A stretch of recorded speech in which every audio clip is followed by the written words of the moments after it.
ಶ್ರೀಮದಾನಂದತೀರ್ಥ ಭಗವತ್ಪಾದಾಚಾರ್ಯ ಗುರುಭ್ಯೋ ನಮಃ. ಹರಿ ಓಂ. ಜನ್ಮಾದ್ಯಸ್ಯ ಯತೋನ್ಮಯಾದಿತರತಶ್ಚಾರ್ಥೇಷ್ವಭಿಜ್ಞಸ್ವರಾಟ್ ತೇನೇ ಬ್ರಹ್ಮ ಹೃದಯ ಆದಿಕವಯೇ ಮುಹ್ಯಂತಿ ಯಂ ಸೂರಯಃ. ತೇಜೋವಾರಿ ಮೃದಾಂ ಯಥಾ ವಿನಿಮಯೋ ಯತ್ರ ತ್ರಿಸರ್ಗೋ ಮೃಷಾ ಧಾಮ್ನಾ ಸ್ವೇನ ಸದಾ ನಿರಸ್ತಕುಹಕಂ ಸತ್ಯಂ ಪರಂ ಧೀಮಹಿ. ಯೋ ವಿಪ್ರಲಂಬ ವಿಪರೀತಮತಿಪ್ರಭೂತಾನ್ ವಾದಾನ್ಯರಸ್ಯ ಕೃತವಾನ್ ಭುವಿ ತತ್ವವಾದಂ ಸರ್ವೇಶ್ವರೋ ಹರಿರಿತಿ ಪ್ರತಿಪಾದಯಂತಂ ಆನಂದತೀರ್ಥಮುನಿವರ್ಯಮಹಂ ನಮಾಮಿ. ಆಪಾದಮೌಳಿಪರ್ಯಂತಂ ಗುರೂಣಾಂ ಆಕೃತಿಂ ಸ್ಮರೇತ್ ತೇನ ವಿಘ್ನಾ ಪ್ರಣಶ್ಯಂತಿ ಸಿದ್ಧಂತಿ ಚ ಮನೋರಥಾಃ. ಸ್ವಸ್ತಿ. ಈ ಪೂರ್ವದಲ್ಲಿ ಅನೇಕ ವಿಚಾರಗಳನ್ನು ಶುಕಾಚಾರ್ಯರು ಪರೀಕ್ಷಿತ ರಾಜ ಯಾರು ಅಂತ ಹೇಳಿದೆ, ಅವನು ಋಷಿಕುಮಾರನಿಂದ ಶಾಪಗ್ರಸ್ತನಾಗಿ ಕೇವಲ 7 ದಿವಸದ ಆಯುಷ್ಯ ಹೊಂದಿ ಗಂಗಾತೀರಕ್ಕೆ ಬಂದು ಎಲ್ಲ ರಾಜ್ಯವನ್ನು ಸೇನಾಪತಿಗಳಿಗೆ ಮತ್ತು ಮಂತ್ರಿಗಳಿಗೆ ಒಪ್ಪಿಸಿ ತನ್ನ ಮಗನಾದ ಜನಮೇಜಯರಾಯನಿಗೆ ಇನ್ನು 8 ವರ್ಷ ಅವನಿಗೆ ಪಟ್ಟಾಭಿಷೇಕ ಮಾಡಿ ಮುಂದೆ ಅವನಿಗೆ ರಾಜ್ಯವನ್ನು ಕೊಡ್ರಿ ಅಂಥೇಳಿ ತಾನು ಸರ್ವ ಸಂಘವನ್ನು ತ್ಯಾಗ ಮಾಡಿ, ಏಕೆ 7 ದಿವಸದ ಆಯುಷ್ಯ, ಅದಕ್ಕಾಗಿ ಗಂಗಾ ತೀರಕ್ಕೆ ಬಂದು ಅನೇಕ ಋಷಿ ಮುನಿಗಳನ್ನು ಕರೆಯಿಸಿ ನನಗೆ 7 ದಿವಸದ ಆಯುಷ್ಯ ಇದ್ದಿದ್ದರಿಂದ ಕಿಂ ಕಾರ್ಯಂ ಅಕಾರ್ಯಂಶ, ನಾನು ಏನು ಮಾಡಬೇಕು ಏನು ಮಾಡಬಾರ್ದು ಅಂದಾಗ ಅವರು ಅಷ್ಟೊತ್ತಿಗೆ ಶುಕಾಚಾರ್ಯರು ಅಂತ ಬಂದರು ಅಂತ ಹೇಳಿದೆ. ಶುಕಾಚಾರ್ಯ ಯಾರು? ಹಿಂದಿನ ಜನ್ಮದಲ್ಲಿ ಅವರೇ ಅಶ್ವತ್ಥಾಮಾಚಾರ್ಯರು. ಅವ್ರ ಹಿಂದೆ ಅಶ್ವತ್ಥಾಮಾಚಾರ ಆದಾಗ ಇದೇ ಪರೀಕ್ಷಿತ ರಾಜ ತಾಯಿಯ ಗರ್ಭದಲ್ಲಿದ್ದಾಗ ಬ್ರಹ್ಮಾಸ್ತ್ರವನ್ನು ಬಿಟ್ಟು ದುರ್ಯೋಧನನ ಮಾತು ಕೇಳಿ ಆ ಮಗುವನ್ನು ಕೊಂದು ಹಾಕಲಿಕ್ಕೆ ಪ್ರಯತ್ನ ಪಟ್ಟಿದ್ದರು. ಕೃಷ್ಣನ ಅನುಗ್ರಹದಿಂದ ಅವನು ಸಾಯಲಿಲ್ಲ, ಬದುಕಿದ ಆ ಹುಡುಗ, ಅವನೇ ಪರೀಕ್ಷಿತ. ಅವರಿಗೆ ಪಶ್ಚಾತ್ತಾಪ ಆಯಿತು, ನಾವು ಭಾಳ ತಪ್ಪು ಮಾಡಿದೆ.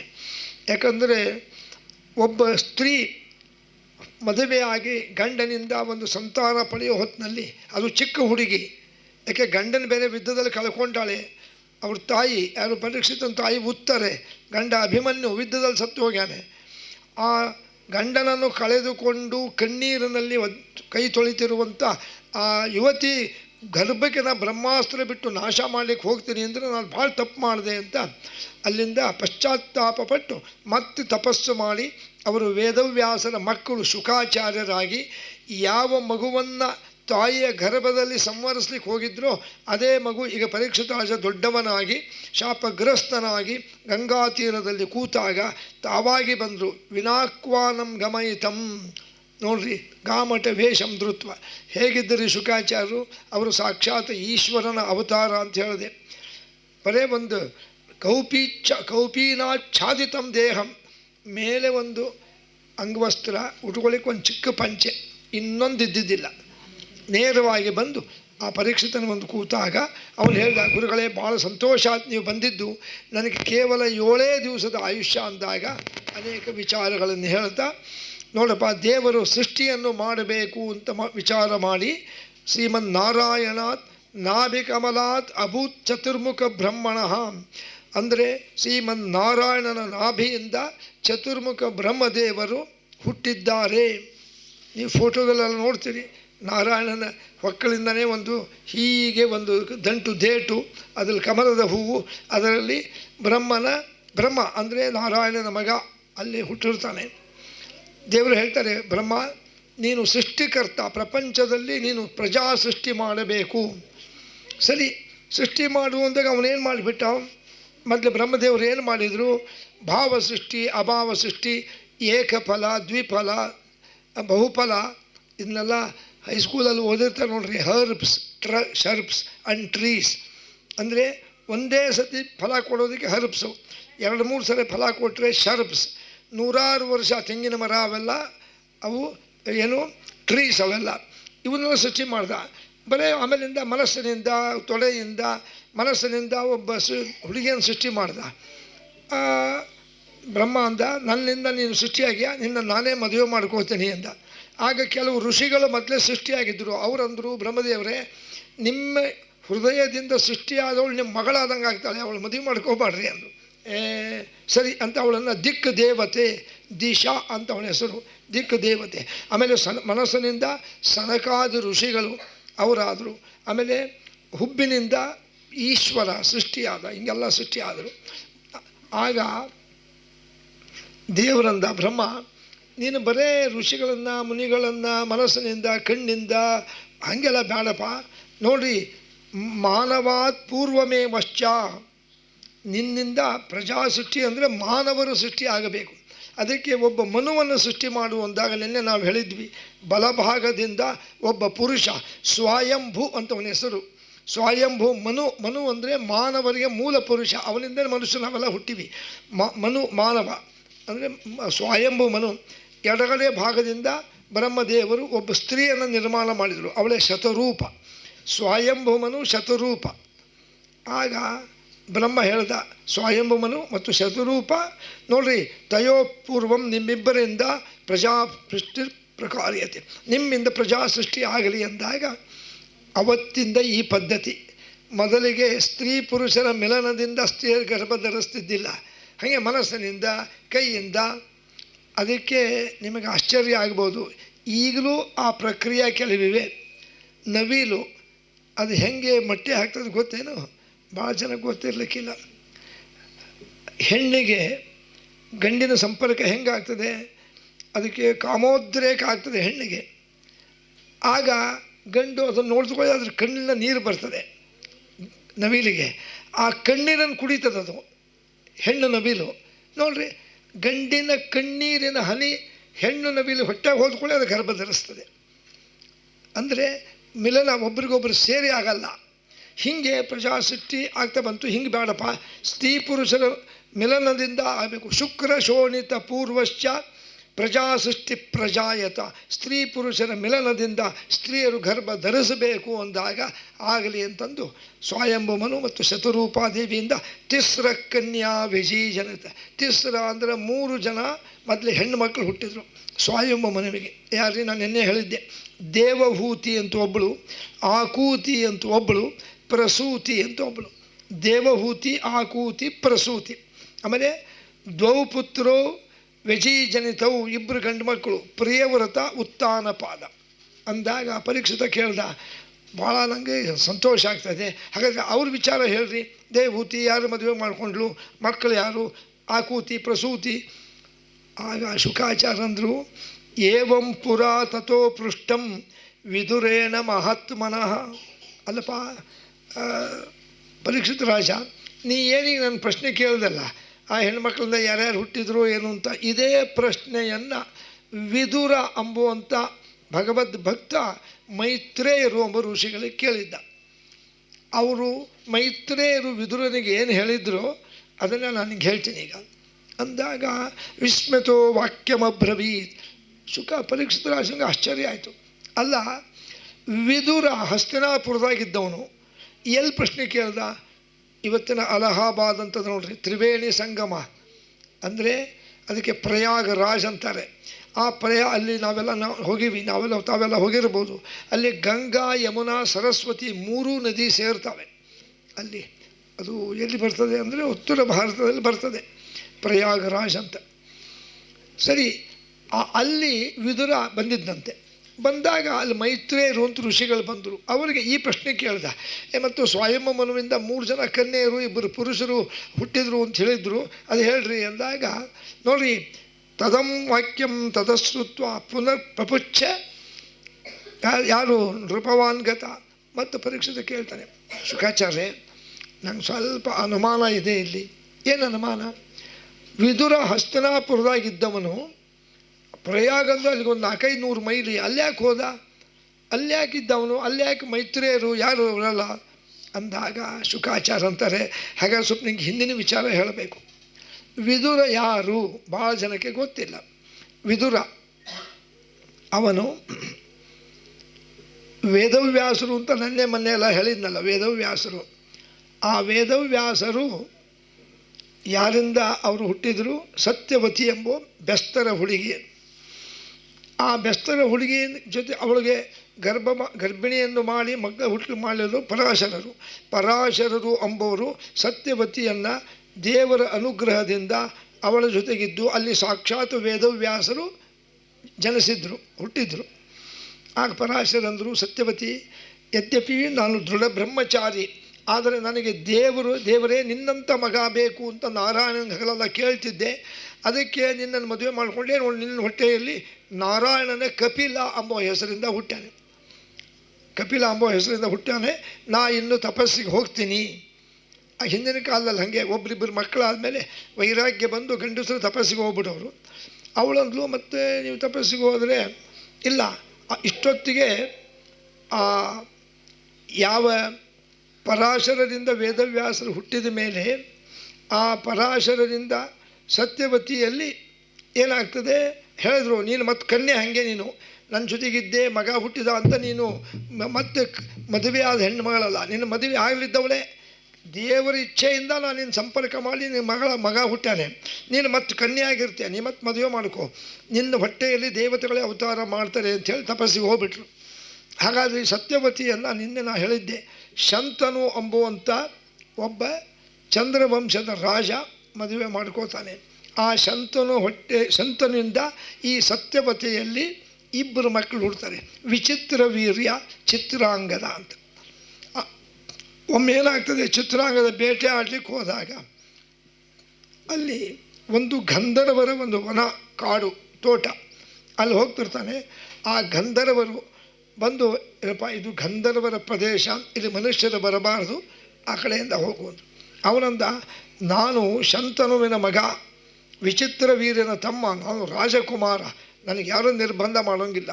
ಇಲ್ಲಪ್ಪ, ಇಲ್ಲಿ ಬರಬಾರ್ದು, ಇದು ಗಂಧರ್ವರ ಪ್ರದೇಶದಲ್ಲಿ ಮನುಷ್ಯರು ಬರಬಾರ್ದು. ಅಂದ ಕೂಡಲೇ ಸಿಟ್ಟು ಬಂದು ಇವನೇನು ಮಾಡ್ದ, ಬಿಲ್ಲು ಬಾಣ ತೆಗೆದ. ಯುದ್ಧ ಶುರುವಾಯಿತು ಗಂಧರ್ವರಿಗೂ ಮತ್ತು ಯಾರಿಗೆ, ಚಿತ್ರಾಂಗದನಿಗೆ. ಅವರು ಗಂಧರ್ವರು ದೇವತೆಗಳು ನೋಡ್ರಿ, ಅವನು ಇವನನ್ನು ಸಾಯಿಸೇ ಬಿಟ್ರು. ಚಿತ್ರಾಂಗದ ಸತ್ಯ ಹೋಗಿಬಿಟ್ಟ.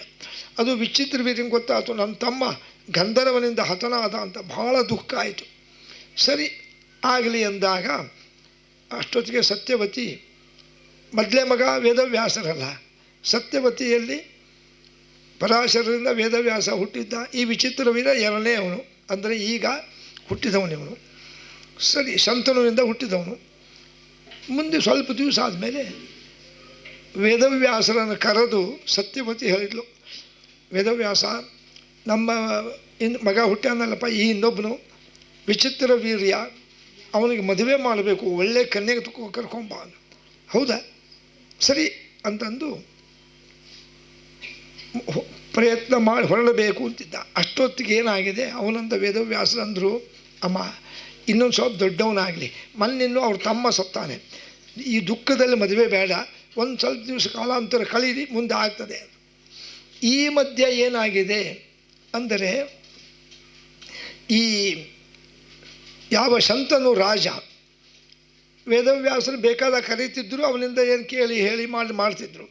ಮುಂದೆ ಕಾಲಾಂತರದಲ್ಲಿ ಏನಾಗಿದೆಪ್ಪ ಅಂದರೆ, ಈ ಶಂತನು ರಾಜ ಒಮ್ಮೆ ಬೇಟೆ ಆಡಲಿಕ್ಕೆ ಹೋದಾಗ ಗಂಗಾ ತೀರದಲ್ಲಿ ಒಬ್ಬ ಹುಡುಗಿ ನಿಂತಿದ್ಲು, ಸುಂದರ ಸ್ತ್ರೀ. ಕೇಳ್ದ, ಯಾರೇನು, ಕಸ್ತಂಬಾಲ ಕಿಮತ್ರ ಮತ್ರ ತಿಷ್ಠಿತಂ, ನೀವ್ಯಾರು ಅಂದ್ಲು. ನಾನು ಶಂತನು ಅಂತ, ಹಸ್ತನಾಪುರದ ರಾಜ, ನಾನು ನಿನ್ನನ್ನು ಮದುವೆ ಮಾಡ್ಕೋತೀನಿ ಅಂದರು. ಏಕೆ ಅವರಲ್ಲೂ, ನನ್ನ ನೀವು ಮದುವೆ ಮಾಡ್ಕೋತೀರಾ, ನಿಮಗಾಗಲೂ ಒಬ್ಬ ಹೆಂಡತಿ ಇರಬೇಕಲ್ಲ, ಇದ್ದಾಳೆ, ಆದರೂ ನಾನು ನಿನ್ನ ಮದುವೆ ಮಾಡ್ಕೋತೀನಿ. ಸರಿ ಆಗಲಿ ಅಂದ್ಲು. ಅವಳು ಸಾಕ್ಷಾತ್ ಗಂಗಾದೇವಿ ಮದುವೆ ಮಾಡ್ಕೊಂಡು ಬಂದ. ಆ ಗಂಗಾದೇವಿಯಲ್ಲಿ ಅವಳು ಹೇಳಿದ್ಲು, ಹಾಗಾದರೆ ನನ್ನದೊಂದು ನಿಯಮ ಇದೆ ಅಂದ್ಲು. ಶಂತನು ರಾಜ, ನನ್ನದೊಂದು ನಿಯಮ, ನಾನು ಗಂಗಾದೇವಿ, ಗಂಗಾ ನದಿ, ನನಗೆ ನೀನು ನಾ ಏನರ ಮಾಡಿದರೆ ಯಾಕೆ ಮಾಡ್ತಿದ್ದಿ, ಯಾಕೆ ಮಾಡಲ್ಲ ಅಥವಾ ಮಾಡಬೇಡ ಹೇಳಬಾರ್ದು, ನಾ ಏನು ಮಾಡಿದ್ರು ಸುಮ್ಮನೆ ಇರಬೇಕು. ಆಗಲಿ ಅಂದ. ನೋಡ್ರಿ, ಮುಂದೆ ಆ ಗಂಗಾದೇವಿಯಲ್ಲಿ 6 ಜನ ಮಕ್ಕಳು ಹುಡ್ತಾರೆ, ಒಬ್ಬೊಬ್ಬರೇ. ಪ್ರತಿ ಸಾರಿ ಹುಟ್ಟಿದ ಮಕ್ಕಳನ್ನು ಗಂಗಾದೇವಿ ಬಟ್ಟೆ ಸುತ್ತಕೊಂಡು ಗಂಗೆಗೆ ಎಸ್ಬಿಡ್ತಾಳೆ. ಇವನಿಗೆ ಸಿಟ್ಟು ಬರ್ತದೆ, ಅಲ್ಲ ಅಪರೂಪಕ್ಕೆ ಮಗು ಹುಟ್ಟಿದ್ರೆ ಗಂಗಾ ನದಿಗೆ ಯಾಕೆ ಎಸೆತಿದ್ದಿ, ನಾ ಹೇಳ್ದಲ್ಲ ಹಂಗೇನು ಕೇಳಬಾಡಿ ಅಂತಂದು. ಭಾಳ ತಪ್ಪು ಮಾಡ್ಲಿಕ್ಕತ್ತಿ, ಎಲ್ಲ ಮಕ್ಕಳು ಹುಟ್ಟೋದೇ ಅಪರೂಪ, ನನಗೆ 6 ಜನ ಗಂಡು ಮಕ್ಕಳನ್ನ ನೀರಿನಾಗ ಎಸ್ತು ಬಿಟ್ಟಲ್ಲ. ಮಾತಾಡಲಿಲ್ಲ, ಸಿಟ್ಟು ಬಂತು, ತಡಿ ನೋಡಂತ ಮತ್ತೆ ಗರ್ಭಿಣಿ ಆದಳು, 7ನೇದು. ಈ ಸತಿ ಮತ್ತೆ ಬಟ್ಟೆ ತೊಗೊಂಡು ಆ ಮಗನು ಒಯ್ತಿದ್ಲು. ಓಡಿ ಬಂದ ಶಂತನು, ನೀನೇನು ಮನುಷ್ಯನೋ ರಾಕ್ಷಸೇನೋ, 6 ಮಕ್ಕಳನ್ನು ಕೊಂದೀಯ, ಮತ್ತು ಈ ಮಗುನೂ ಹೆಸರು ಕೊಂಟಿಯಲ್ಲ. ಅವಳಂದ್ಲು, ನಾನು ನಿಮಗೆ ಹೇಳಿದ್ದೆ ನನಗೇನು ಕೇಳಬಾಡ್ರಿ ಅಥವಾ ಬೇಡ ಅಂತ. ಹಾಗಾದರೆ ಈ ಮಗು ನಾ ಗಂಗೆಯಲ್ಲಿ ಹಾಕಲ್ಲ, ನಿಮ್ಮನ್ನು ಕೊಡ್ತೀನಿ, ನೀವೇ ಸಾಕ್ರಿ, ನಾ ಹೊರಟು ಬಿಡ್ತೀನಿ ಅಂತ ಅವಳು ಬಿಟ್ಟು ಸ್ವರ್ಗಕ್ಕೆ ಹೋಗಿಬಿಟ್ಲು. ಆ ಮಗು ಏನಿತ್ತಲ್ಲ ಅವನಿಗೆ ದೇವವ್ರತ ಅಂತ ಹೆಸರಿಟ್ರು. ಮುಂದೆ ಸ್ವಲ್ಪ ದಿವಸ ಆದಮೇಲೆ ಇನ್ನೂ ಸತ್ಯವತಿ ಮದುವೆ ಮಾಡ್ಕೊಂಡಿದ್ದಿಲ್ಲ. ತನ್ನ ಮಗ ದೇವವ್ರತನ ಜೊತೆಗಿದ್ಲು, ಹೆಂಡತಿ ಗಂಗಾ ಹೋಗಿಬಿಟ್ಟಾಳೆ. ಮತ್ತೊಂದು ಸಾರಿ ಭೇಟಿ ಆಡ್ಲಿಕ್ಕೆ ಬಂದಾಗ ಈ ಸತ್ಯವತಿಯನ್ನು ನೋಡಿ ಅವಳನ್ನು ಮದುವೆ ಮಾಡ್ಕೋತಾನೆ. ಆದರೆ ಸತ್ಯವತಿಯ ತಂದೆ ಆ ಬೆಸ್ತರ ರಾಜ ಒಂದು ನಿಯಮ ಹಾಕ್ತಾನೆ. ನೋಡಪ್ಪ, ನನ್ನ ಮಗಳು ಸತ್ಯವತಿಯನ್ನು ಕೊಡ್ತೀನಿ, ಒಂದು ನಿಯಮ ಏನು, ಇವಳು ಹೊಟ್ಟೆಯಾಗ ಹುಟ್ಟೋ ಮಕ್ಕಳಿಗೆ ರಾಜ್ಯ ಕೊಡಬೇಕು. ಯಾಕೆ, ನಿನಗಾಗಳೀಗ ಗಂಗಾದೇವಿಯ ಮಗ ದೇವವ್ರತ ಇದ್ದಾನೆ, ಈಗ ಮತ್ತೆ ನನ್ನ ಮಗಳನ್ನು ಕೊಟ್ಟರೆ ನನ್ನ ಮಗಳಿಗೆ ಉಪಯೋಗ ಏನು? ನೀನು ರಾಜ್ಯದ ದೇವವ್ರತನ ಕೊಡ್ತೀಯ, ಅವ್ರ ವಂಶ ಮುಂದುವರಿತದೆ. ನನ್ನ ಮಗಳು ಅಂದರೆ ಸತ್ಯವತಿ ಏನು ಕೊಟ್ಟಿನಲ್ಲ, ಅವಳ ಹೊಟ್ಟೆಯಲ್ಲಿ ಹುಟ್ಟೋ ಗಂಡು ಮಕ್ಕಳಿಗೆ ರಾಜ್ಯ ಕೊಡೋದಾದರೆ ನಾನು ಮದುವೆ ಮಾಡಿಕೊಡ್ತೀನಿ ಅಂದ. ಇದು ಅದು ಸಾಧ್ಯ ಇಲ್ಲ ಅಂತ. ಯಾಕೆ, ದೊಡ್ಡ ಮಗ ನನಗೆ ದೇವವ್ರತ ಇದ್ದಾನೆ, ಅವನು ಬಿಟ್ಟು ಈಗ ನೀನು ಮದುವೆ ಮಾಡ್ಕೊಂಡಂತ ನಿನ್ನ ಮಗಳ ಹೊಟ್ಟೆಯಲ್ಲಿ ಹುಟ್ಟೋ ಮಕ್ಕಳಿಗೆ ಕೊಡಲಿಕ್ಕೆ ಆಗೋದಿಲ್ಲ ಅಂದಾಗ, ಹಾಗಂದ್ರೆ ಬೇಡ ಅಂದ. ನೋಡ್ರಿ, ಹಿಂಗೇ ನಡೀತು. 1 ತಿಂಗಳು 2 ತಿಂಗಳು ಆ ಸತ್ಯವತಿಯನ್ನು ಮದುವೆ ಮಾಡ್ಕೋಬೇಕು ಅಂತ ಇವನಿಗೆ ಇಚ್ಛೆ. ಅವರ ಅಪ್ಪ ಒಪ್ತಿಲ್ಲ. ಅಂದರೆ ಕೊಡ್ತೀನಿ, ಅವಳು ಹೊಟ್ಟೆಗೆ ಹುಟ್ಟೋ ಮಕ್ಕಳಿಗೆ ರಾಜ್ಯ ಕೊಡಬೇಕು. ಇದು ಆಗ್ತಿದ್ದಿಲ್ಲ. ಮನಸ್ಸಿಗೆ ಹಚ್ಕೊಂಡ್ಬಿಟ್ಟ. ನೋಡ್ರಿ, ಮನಸ್ಸಿಗೆ ಹಚ್ಕೊಂಡಾಗ ದಿವಸಕ್ಕೆ ಕೊರಗಲಿಕ್ಕೆ ಹತ್ತಿದ. ಇದನ್ನು ಮಗ ನೋಡ್ದ ದೇವವ್ರತ, ಸ್ವಲ್ಪ ಯೌವನಸ್ಥನಾಗಿದ್ದ. ಆ ಸಾರಥಿಯನ್ನು ಕೇಳ್ದ, ಸಾರಥಿ, ನಮ್ಮ ಅಪ್ಪ ಯಾಕೆ ದಿವಸಕ್ಕೆ ಸೊರಗ್ತಾ ಇದ್ದಾನೆ, ವೀಕ್ ಆಗ್ತಾ ಇದ್ದಾನಪ್ಪ, ಏನು ಕಾರಣ? ಇಲ್ಲ, ಅದಕ್ಕೊಂದು ಕಾರಣ ಇದೆ. ಏನು, ಬೇಟೆಯಾಡ್ಲಿಕ್ಕೆ ಹೋದಾಗ ಸತ್ಯವತಿ ಎಂಬುವಂಥ ಹುಡುಗಿಯನ್ನು ನಿಮ್ಮ ಅಪ್ಪ ಪ್ರೀತಿ ಮಾಡ್ಯಾನೆ. ಸರಿ, ಆದರೆ ಸತ್ಯವತಿಯ ತಂದೆ ಕೊಡ್ತೀನಿ ನನ್ನ ಮಗಳನ್ನು, ಅವಳ ಹೊಟ್ಟೆಗೆ ಹುಟ್ಟೋ ಮಕ್ಕಳಿಗೆ ರಾಜ್ಯ ಕೊಟ್ಟರು ಕೊಡ್ತೀನಿ ಅಂತ ಇದ್ದಾನೆ. ಅದಕ್ಕೋಸ್ಕರ ನಿಮ್ಮಪ್ಪ ಅದು ಸಾಧ್ಯ ಇಲ್ಲ ಅಂತಂದು ಮನಸ್ಸಿನಾಗ ಹೊರಗ್ತಾರೆ. ನೋಡ್ರಿ, ಇಲ್ಲಿ ಒಂದು ಎಚ್ಚರಿಕೆ ಇದೆ ಭಾಗವತದಲ್ಲಿ. ಮನೆಯಲ್ಲಿ ಈಗಲೂ ಅಷ್ಟೇ, ತಂದೆ ಅಥವಾ ತಾಯಿ ಏನೋ ಮನಸ್ಸಿನಾಗ ಹೊರಗ್ತಿದ್ರೆ ಮಕ್ಕಳು ಏನು ಮಾಡ್ತಾರೆ? ಇವತ್ತಿನ ಕಾಲ ಮಕ್ಕಳಾದರೆ, ಯಾಕೆ ದಿನ ಯೋಚನೆ ಮಾಡ್ತೀವಿ, ಏನಾಗಿದೆ ನಿನಗೆ ಅಂತಂದು ಬಾಯಿ ಬಂದಂಗೆ ಬೈತಾರೆ. ಹಂಗೆ ಮಾಡಲಿಲ್ಲರಿ. ಆಗಿನ ಕಾಲದಲ್ಲಿ ತಂದೆ ತಾಯಿಗಳ ಬಗ್ಗೆ ಮಕ್ಕಳಿಗೆ ಭಾಳ ಗೌರವ ಇರ್ತಿತ್ತು. ಅಲ್ಲಪ್ಪ, ಏನು ಕಾರಣ? ಅದೇ ಹೇಳಿದ್ನಲ್ಲ, ದೇವವ್ರತ ಸತ್ಯವತಿಯ ತಂದೆ ಮಗಳನ್ನ, ಇವರು ನಿಮ್ಮಪ್ಪ ಸತ್ಯವತಿನ ಪ್ರೀತಿ ಮಾಡ್ಯಾರೆ, ಅಪ್ಪ ಕೊಡ್ಲಿಕ್ಕೆ ಒಪ್ತಿಲ್ಲ. ಸರಿ, ಹಾಗಾದರೆ ನಾಳೆ ನಾನು ಕರ್ಕೊಂಡು ಹೋಗಲ್ಲಿ ಅವರ ಅಪ್ಪನಂತ. ಹೋದ.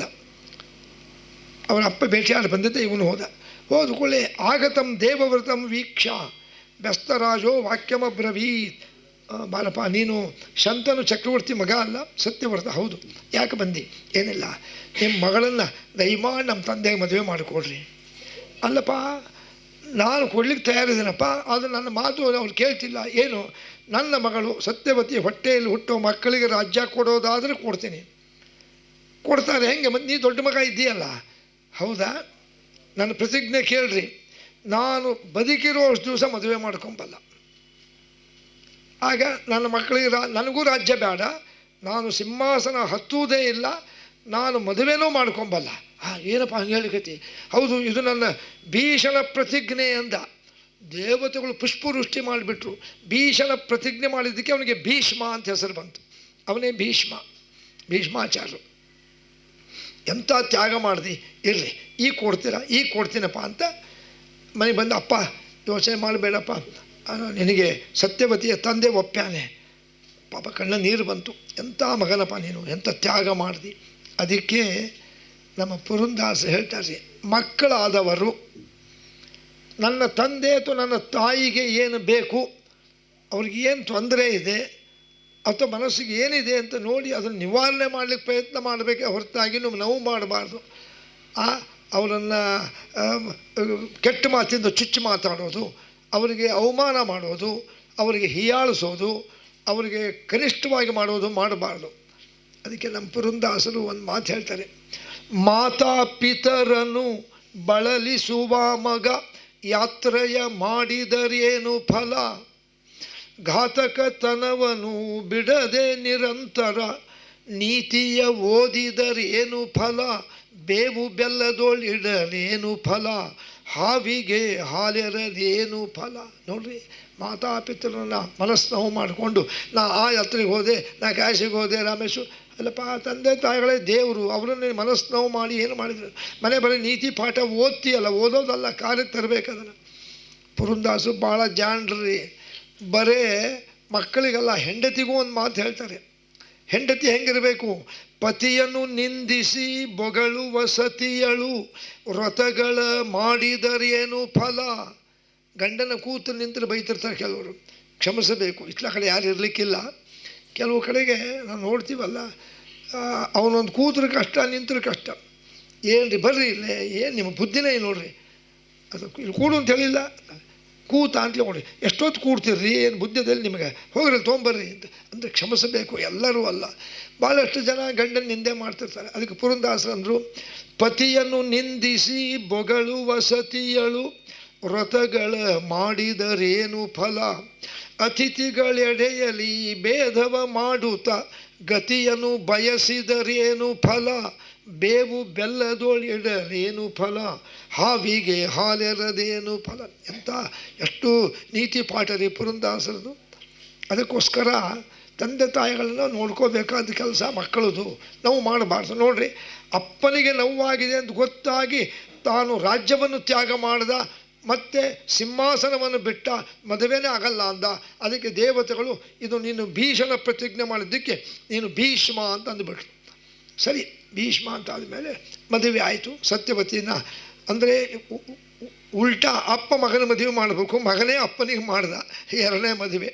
ಮಾಡಿದ ಮೇಲೆ ಮನೆ ಕರ್ಕೊಂಡ್ಬಂದರು ಸತ್ಯವತಿ. ಮುಂದೆ ಸತ್ಯವತಿಯಲ್ಲಿ ಇಬ್ಬರು ಮಕ್ಕಳು ಹುಟ್ಟಿದ್ರು ಅಂತ ಹೇಳಿದೆ. ವಿಚಿತ್ರ ವೀರ್ಯ, ಚಿತ್ರಾಂಗದ ಯುದ್ಧದಲ್ಲಿ ಸತ್ತೋದ. ಈಗ ವಿಚಿತ್ರ ವೀರ್ಯನಿಗೆ ದೊಡ್ಡವನಾದ. ಆಗ ಅವರ ತಾಯಿ ಸತ್ಯವತಿ ಹೇಳಿದ್ರು, ಭೀಷ್ಮನ ಕರೆದು, ಭೀಷ್ಮ, ಯದ್ಯಪಿ ನೀನು ನನ್ನ ಸವತಿ ಮಗ, ಅದು ನನ್ನ ಮಗ ಇದ್ದಂಗೆ. ಹೌದು ತಾಯಿ, ನಾನು ನಿನ್ನ ಮಗನೇ. ಹಾಗಾದರೆ ನಿನ್ನ ತಮ್ಮ ವಿಚಿತ್ರ ವೀರ್ಯನಿಗೆ ಒಳ್ಳೆ ಕನ್ಯೆಗಳನ್ನು ತಂದು ಮದುವೆ ಮಾಡಬೇಕು. ಆಯಿತು ಅಂತಂದು ರಥ ಹತ್ಕೊಂಡ್ಬಂದ ಭೀಷ್ಮ. ಅವತ್ತೇನಾಗಿತ್ತು ಅಂದರೆ, ಕಾಶಿ ಅಂತಿದೆಯಲ್ಲ, ಕಾಶಿಯಲ್ಲಿ ಒಬ್ಬ ರಾಜ, ಕಾಶಿ ರಾಜ, ಅವನಿಗೆ 3 ಜನ ಹೆಣ್ಣುಮಕ್ಕಳು, ಅಂಬಿಕೆ, ಅಂಬಾಲಿಕೆ, ಅಂಬೆ. ಅಂಬಿಕೆ, ಅಂಬಾಲಿಕೆ, ಅಂಬೆ ಅಂತ 3 ಜನ. ಅವನು ಕಾಶಿ ರಾಜ ಹೇಳ್ದ, ನನ್ನ 3 ಜನ ಮಕ್ಕಳನ್ನ ಒಬ್ಬ ರಾಜನಿಗೆ, ರಾಜ್ಕುಮಾರನಿಗೆ ಕೊಡ್ತೀನಿ. ಯಾರಿಗೆ ಕೊಡ್ತೀನಿ ಅಂದರೆ ನನ್ನೊಂದು ಪಣ ಇದೆ, ಎಲ್ಲರಿಗಿಂತ ಯಾರು ಮಹಾವೀರರೋ ಅವ್ರಿಗೆ ಕೊಡ್ತೀನಿ. ನೋಡಿರಿ, 100 ಜನ ರಾಜಕುಮಾರರು ಬಂದರು, ಒಬ್ರಿಗೊಬ್ರು ಯುದ್ಧ ಆಡಬೇಕು. ಯಾರು ಗೆಲ್ತಾರೆ ಅವ್ರಿಗೆ. ಒಬ್ಬನ ಸೋಲಿಸ್ತಿದ್ದ, ಇವನಿಗೆ ಕೊಡಬೇಕು ಅಂತಿದ್ದ, ಮತ್ತೊಬ್ಬನ ಬಂದು ಇವನು ಸೋಲಿಸ್ತಿದ್ದ. ಹೀಗಾಗಿ ಆಗಲೇ ಇಲ್ಲ. ಕೊನೆಗೆ ಸಾಲ್ವ ಅಂತ ಒಬ್ಬನು ಮಹಾವೀರ, ಯದ್ಯಪಿ ಅವನು ಕೆಟ್ಟವನು, ಅವನು ಬಂದ, ಕಾಶಿರಾಜ ನಿಮ್ಮ ಮಕ್ಕಳನ್ನ ನಂಗೆ ಕೊಡ್ಬೇಕು ನೀನು, ನಾನು ಎಲ್ಲರನ್ನೂ ಗೆಲ್ತೀನಿ ಅಂದ. ಎಲ್ಲರನ್ನೂ ಸೋಲಿಸಿಬಿಟ್ಟ. ಅಲ್ಲಿ ಒಂದು 100 ಜನ ರಾಜಕುಮಾರರು ರಾಜರಿದ್ದರು. ಸಾಲ್ವನ ಮುಂದೆ ನಿಲ್ಲಕ್ಕಾಗಲಿ, ಎಲ್ಲ ಸೋತರು. ಸರಿ, ನಿಮ್ಮ ಮಕ್ಕಳಿಗೆ ಹೇಳು ನಂಗೆ ಮಾಲೆ ಹಾಕಲಿಕ್ಕೆ, ನಾನು 3 ಜನ ಮದುವೆ ಮಾಡ್ಕೋತೀನಿ ಅಂತ. ಅವರಿನ್ನೇನು ಮಾಲೆ ತೊಗೊಂಡ್ಬರ್ತಿದ್ರು, ಅಲ್ಲಿಗೆ ಬಂದುಬಿಟ್ಟ ಭೀಷ್ಮ. ಆಗತಂ ಭೀಷ್ಮಂ ವೀಕ್ಷ ಕಾಶಿರಾಜೋ ವಾಕ್ಯಮ ಬ್ರವೀತ್. ಓ, ನೀನು ಶಂತನು ಮಗ ಭೀಷ್ಮ ಅಲ್ಲ, ಬಾ ತಡೀರಿ, ಸಾಲ್ವನಿಗೆ ಈಗಲೇ ಮಾಲೆ ಹಾಕಬಾಡ್ರಿ, ನಾನು ಇನ್ನೂ ಇದ್ದೀನಿ, ನಾನು ಯುದ್ಧ ಮಾಡ್ತೀನಿ. ಸಾಲ್ವಂದ, ಭೀಷ್ಮ ನನ್ನ ಜೊತೆಗೆ ಯುದ್ಧ ಮಾಡಿ ಯಾರೂ ಗೆದ್ದಿಲ್ಲ, ನೀ ಏನು ಯುದ್ಧ ಮಾಡ್ತೀಯ ನೋಡು ಅಂದ. ಒಂದು ಕ್ಷಣಾರ್ಧದಲ್ಲಿ ಸಾಲ್ವ ಕೆಳಗೆ ಬಿದ್ದ, ಸೋತೇ ಹೋದ. ಆಗ ಆಶ್ಚರ್ಯ ಆಯ್ತು ಎಲ್ಲರಿಗೂ, ಅಯ್ಯೋ ಭೀಷ್ಮ ಎಂಥ ವೀರ, ಗಂಗಾದೇವಿ ಮಗ ನೋಡ್ರಿ, ಅವ್ರು ಮಾಲೆ ಹಾಕ್ಲಿಕ್ಕೆ ಬಂದರು, ಸ್ವಲ್ಪ ತಡೀರಿ ಅಂದ. ನಾನು ಗೆದ್ದಿದ್ದು ನನಗಾಗಿ ಅಲ್ಲ, ನನ್ನ ತಮ್ಮನಿಗೋಸ್ಕರ. ನನ್ನ ತಮ್ಮ ವಿಚಿತ್ರ ವೀರ್ಯ ಅಂತಿದ್ದಾನೆ, ಅವನಿಗಾಗಿ ನಾನು ನಿಮ್ಮನ್ನು ಗೆದ್ದೀನಿ. ರಥ ಹತ್ತಿರಿ, ಕರ್ಕೊಂಡು ಹೋಗ್ತೀನಿ. ಕಾಶಿರಾಜ ಅಂತ, ನೋಡಪ್ಪ ನೀ ಗೆದ್ದಿ ಅಂದಮೇಲೆ ನಿಮ್ಗೆ ಒಪ್ಪಿಸಿ 3 ಮಕ್ಕಳನ್ನ, ನಿನ್ನ ಇಚ್ಛಾ, ನೀನು ಯಾರಿಗಾರ ಮದುವೆ ಮಾಡು, ಒಟ್ಟು ನಿಮ್ಮ ಅಣ್ತಮ್ಮಂದರಲ್ಲೇ ಆಗಬೇಕು. ಇಲ್ಲ, ನಮ್ಮ ತಮ್ಮನಿಗೆ ನಾ ಮದುವೆ ಮಾಡ್ಕೊಂಬಲ್ಲ, ನನ್ನ ತಮ್ಮ. ರಥದಾಗ ಕರ್ಕೊಂಬರೋ ಹೊತ್ತಿನಲ್ಲಿ ದಾರಿಯಲ್ಲಿ 3 ಜನ ಹೆಣ್ಮಕ್ಳು ಮಕ್ಕಳ ಪೈಕಿ, ಕಾಶಿರಾಜನ ಮಕ್ಕಳ ಪೈಕಿ ಅಂಬಿಕೆ, ಅಂಬಾಲಿಕೆ ಸುಮ್ಮನಿದ್ರು. ಈ ಅಂಬೆ ಅಂಬವಳು ಹತ್ತಿರ ಬಂದು, ಭೀಷ್ಮ ನನ್ನೊಂದು ಮಾತು ಕೇಳೋದು. ಏನು? ನಾನು ಮುಂಚೆನೇ ಸಾಲ್ವನನ್ನು ಪ್ರೀತಿ ಮಾಡಿದ್ದೆ, ಅವನು ನನ್ನ ಪ್ರೀತಿಸ್ತಿದ್ದ, ನಾವಿಬ್ಬರೂ ಮೊದಲೇ ಮದುವೆ ಮಾಡ್ಕೋಬೇಕು ಅಂತ ಮಾತಾಡಿದ್ವಿ. ಮತ್ತು ಅಲ್ಲೇ ಯಾಕೆ ಹೇಳಲಿಲ್ಲ ನನಗೆ? ಹುಚ್ಚಿ, ಅಲ್ಲೇ ಹೇಳಿದ್ದು ನೀನು ಬಿಟ್ಟು ಬಂದುಬಿಡ್ತಿದ್ದೆ, ನೀನು ಸಾಲ್ವನ ಜೊತೆಗೆ ಹೋಗ್ಬೋದಾಗಿತ್ತು. ಮತ್ತು ನೀ ಗೆದ್ದೆಲ್ಲ ಇರಲಿ, ಈಗೇನು ತಪ್ಪು ಕಾಲಾಗಿ ಮುಂಚಿನ ನಿನಗಿಲ್ಲೇ ನಿಲ್ಲಿಸ್ತೀನಿ ರಥ, ಇನ್ನೂ ನಾವು ಊರಿಂದ ದೂರ ಬಂದಿಲ್ಲ, ಕಾಶಿ ಊರಿಂದ ನೀನು ಹೋಗಿಬಿಡು ಅಂದ್ಲು. ಆಯ್ತಪ್ಪ ಉಪಕಾರ ಆಯಿತು ಅಂತ ಹೇಳೋದು. ಅವಳು ಕಾಶಿ ರಾಜನ ಬಳಿಗೆ ಬಂದಳು. ಅಂಬಿಕೆ ಅಂಬಾಲಿಕೆಯನ್ನು ಕರ್ಕೊಂಡು ಇವನು ಹಸ್ತಿನಾಪುರಕ್ಕೆ ಬಂದ. ಯಾರು? ಭೀಷ್ಮ. ವಿಚಿತ್ರವೀರ್ಯ ತಮ್ಮನಿಗೆ ಮದುವೆ ಮಾಡಬೇಕು. ಇವಳು ಅಂಬೆ ಎಳೆದು ಬಂದು ಓಡೋಡು ಬಂದಳು. ಸಾಲ್ವ ಹೊರಲಿಕ್ಕೆ ತಯಾರಾಗಿದ್ದ. ಓಡಿ ಬಂದು ಸಾಲ್ವ ಅಂದರು. ಏನು ಎಲ್ಲಿಂದ ಬಂದಿ ನೀನು? ಇಲ್ಲ, ನನ್ನನ್ನು ಭೀಷ್ಮ ಗೆದ್ದಿದ್ನಲ್ಲ, ನಾ ಹೇಳಿದೆ ನಾನು ಮೊದಲೇ ಸಾಲ್ವನ ಪ್ರೀತಿ ಮಾಡೀನಿ, ನನ್ನ ಬಿಟ್ಟು ಬಿಡ್ರಿ ಅಂತ. ಅದಕ್ಕೆ ನಾನು ನೀ ಮದುವೆ ಮಾಡ್ಕೋಬೇಕು. ಅವನಂದ, ಇನ್ನೊಬ್ಬರು ಗೆದ್ದು ಹುಡುಗಿಯನ್ನು ಅವನು ಕೊಟ್ಟು ಭಿಕ್ಷಾನ ಸ್ವೀಕಾರ ಮಾಡಲ. ನಾವು ಬ್ರಾಹ್ಮಣರಲ್ಲ, ಕ್ಷತ್ರಿಯರು, ಭಿಕ್ಷಾ ತೊಗೊಂಬೋರಲ್ಲ. ನೀನು ಯಾರು ಗೆದ್ದಾರೋ ಅಲ್ಲೇ ಹೋಗುವುದು. ಇಲ್ಲ, ನಾನು ನಿನ್ನ ಪ್ರೀತಿ ಇರ್ಬೋದು, ಆದರೆ ನನಗೆ ಗೆದ್ದವ್ರು ಯಾರು ನಿನ್ನನ್ನು? ಭೀಷ್ಮ, ಅಲ್ಲೇ ಹೋಗು. ನಾನು ಏನು ಮಾಡಿದ್ರು ನೀನು ಮದುವೆ ಮಾಡ್ಕೊಂಬಲ್ಲ. ಏಕೆ? ನಾನು ಸೋತವನು ಮತ್ತು ಇನ್ನೊಬ್ಬರು ಕೊಟ್ಟಂಥ ಭಿಕ್ಷಾ ನನಗೆ ಬೇಡ. ಮತ್ತು ವಾಪಸ್ ಬಂದಳು. ಅಷ್ಟೊತ್ತಿಗೆ ಹೊಂಟಿದ್ದ ಇವನು ಭೀಷ್ಮ ಬೇರೆ ರಥ ಹತ್ಕೊಂಡ್ಬಂದು, ಇಲ್ಲ ಭೀಷ್ಮ, ಅವನು ನನ್ನ ಮದುವೆ ಮಾಡ್ಕೊಳಕ್ಕೆ ಒಪ್ಪಲಿಲ್ಲ, ನೀನೇ ಮದುವೆ ಮಾಡ್ಕೊ ಅಥವಾ ನಿಮ್ಮ ತಮ್ಮನಿಗೆ ಮಾಡು. ಇಲ್ಲ, ಒಬ್ಬರ ಮೇಲೆ ನೀ ಮನಸ್ಸಿಟ್ಟಿಯ ಪ್ರೀತಿ ಮಾಡಿ ಆದಮೇಲೆ ನಮಗೆ ನಿನ್ನಂಥ ಹುಡುಗಿಯರು ಬೇಡ. ಯಾಕೆ? ನಿನ್ನ ಮನಸ್ಸಾಗಲೇ ಸಾಲ್ವನ ಕಡೆ ಇದೆ. ಮನಸ್ಸಿನಲ್ಲಿ ಸಾಲ್ವನ್ನು ಇಟ್ಕೊಂಡು ನಮ್ಮ ಹತ್ರ ಬರ್ತೀಯ? ಇಲ್ಲ, ನಾನು ನಿನ್ನನ್ನು ಮದುವೆ ತೋಳಕ್ಕೆ ಸಾಧ್ಯನೇ ಇಲ್ಲ, ಅಲ್ಲೇ ಹೋಗು. ನೋಡಿ, ಇತ್ಲಾ ಬಂದರೆ ಸಾಲ್ವ ಒಪ್ತಿಲ್ಲ, ಇತ್ಲಾ ಬಂದರೆ ಭೀಷ್ಮ ಒಪ್ತಿಲ್ಲ. ಅತ್ಲಾಗಿ ಇದು ಮಹಾಭಾರತದ ವಿಚಾರ, ಅದಕ್ಕೆ ಜಾಸ್ತಿ ಹೇಳಲ್ಲ. ಸಿಟ್ಟು ಬಂದು ಅವಳು ತಪಸ್ಸು ಮಾಡಿ ವಿರಾಟ ರಾಜನ ಹೊಟ್ಟೆಯಲ್ಲಿ ಶಿಖಂಡಿಯಾಗಿ ತುಡ್ತಾಳೆ. ಅವಳೇ ಶಿಖಂಡಿ, ಅಂಬೆ. ಶಿಖಂಡಿಯಾಗಿ ಹೇಳ್ತಾಳೆ, ನಾನು ಯಾಕೆ ತಪಸ್ಸು ಮಾಡಿ ಶಿಖಂಡಿಯಾಗಿನಿ? ನನಗೆ ಮೋಸ ಮಾಡಿದ ಭೀಷ್ಮನನ್ನು ಕೊಂದು ಹಾಕ್ತೀನಿ, ನಾನು ಸಾಯಿಸ್ತೀನಿ, ಅವನ ಸಾವಿಗೆ ಕಾರಣ ಆಗ್ತೀನಿ. ಅದಕ್ಕೆ ಮಹಾಭಾರತ ಕೇಳಿದವ್ರಿಗೆ ಗೊತ್ತಿದೆ, ಭೀಷ್ಮಾಚಾರ್ಯ ಸಾಯೋದಿಲ್ಲ, ಯುದ್ಧದಲ್ಲಿ ಏನು ಮಾಡಿದ್ರು ಸಾಯೋದಿಲ್ಲ. ಕೊನೆಗೆ ಪಾಂಡವರಿಗೆ ದುಃಖ ಆಗಿ ಅವರು ಶಿಬಿರಕ್ಕೆ ಹೋಗಿ ಕೇಳ್ತಾರೆ, ಭೀಷ್ಮಾಚಾರ್ಯ 18 ದಿವಸದ ಯುದ್ಧದಲ್ಲಿ 10 ದಿವಸ ನೀವು ಒಬ್ಬರೇ ಮಾಡಿರಿ, ನಿಮ್ಮ ಮುಂದೆ ನಿಲ್ಲೋ ವೀರರೇ ಇಲ್ಲ, ಹಂಗೆ ನಾವು ಮತ್ತೆ ಕಾಡಿಗೆ ಹೋಗ್ತೀವಿ ಅಂದಾಗಿಲ್ಲಪ್ಪ, ಯೋಚನೆ ಮಾಡಬೇಡ್ರಿ. ನಾಳೆ ಶಿಖಂಡಿ ಅಂತ ಒಬ್ಬಳಿದ ನೋಡು, ಅವನು ನಪುಂಸಕ, ಅವನು ತಂದು ಅರ್ಜುನ ನಿನ್ನ ರಥದಾಗ ನಿಂತ್ಕೊ, ಕೂಡಿಸ್ಕೊ, ಅವನು ನೋಡಿದ್ಕೊಳ್ಳಿ, ನಾನು ಬಿಲ್ಲು ಕೆಳಗಿಡ್ತೀನಿ, ಬಾಣ ಹೊಡೆದ್ಬಿಟ್ಟು ನನಗೆ. ಇದೆಲ್ಲ ಮಹಾಭಾರತದ ವಿಚಾರ. ಇದೆಲ್ಲ ಈ ಟಿ ವಿ ಒಳಗೆ ನೋಡಿರ್ಬೋದು ನೀವು. ಶಿಖಂಡಿನ ತಂದು ಕೂಡಿಸ್ಕೊಂಡ ಅರ್ಜುನ. ಕೊನೆಗೆ ಅವರು ಶಿಖಂಡಿನ ನೋಡಿ ಬಿಲ್ಲು ಕೆಳಗೆ ಇಟ್ಬಿಟ್ರು. ಆಗ ಅರ್ಜುನ 100 ಬಾಣ ಹೊಡೆದ, ಮೈಯೆಲ್ಲ ಬಾಣ ನಡೆದು ಕೆಳಗೆ ಬಿದ್ದ ಶರಪಂಜರದಲ್ಲಿ, ಸಾಯಲಿಲ್ಲ. ಯಾಕ್ರಿ? ಇಷ್ಟು ಬಾಣ, ಒಂದು ಬಾಣ ಹೊಡೆದು ಸಾಯ್ತಾರೆ ಎದೆಗೆ. ಇಲ್ಲಿಂದ ಕೆಳತನಕ ಒಂದು 50-100 ಬಾಣ ಬಿದ್ದಿದ್ದು.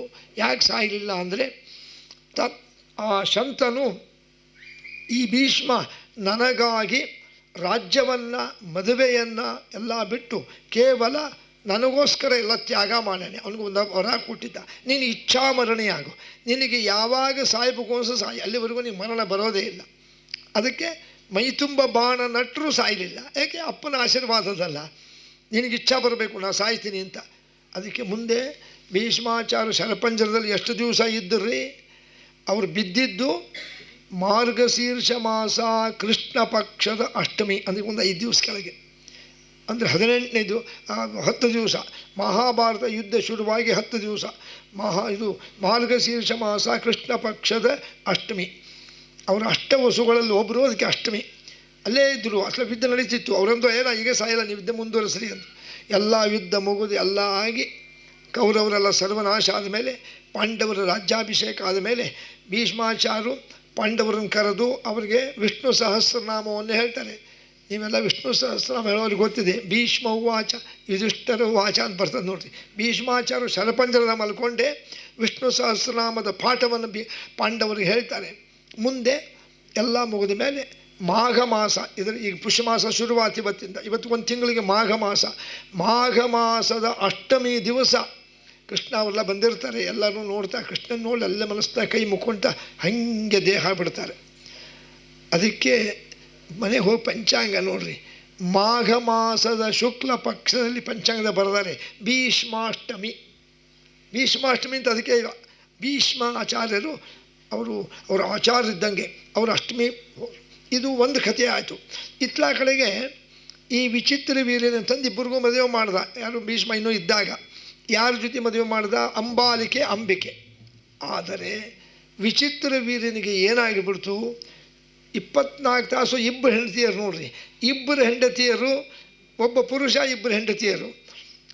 ಅತಿಮೀರಿದ ಒಂದು ವ್ಯಾಮೋಹ, ಅತಿಮೀರಿದ ಕಾಮುಕತೆ, ಅತಿಮೀರಿದ ಸ್ತ್ರೀ ಸಂಪರ್ಕದಿಂದ ಅವನಿಗೆ ಒಂಥರ ಈ ಕ್ಷಯ ಶುರುವಾಗ್ಬಿಡ್ತು, ಕ್ಯಾನ್ಸರು.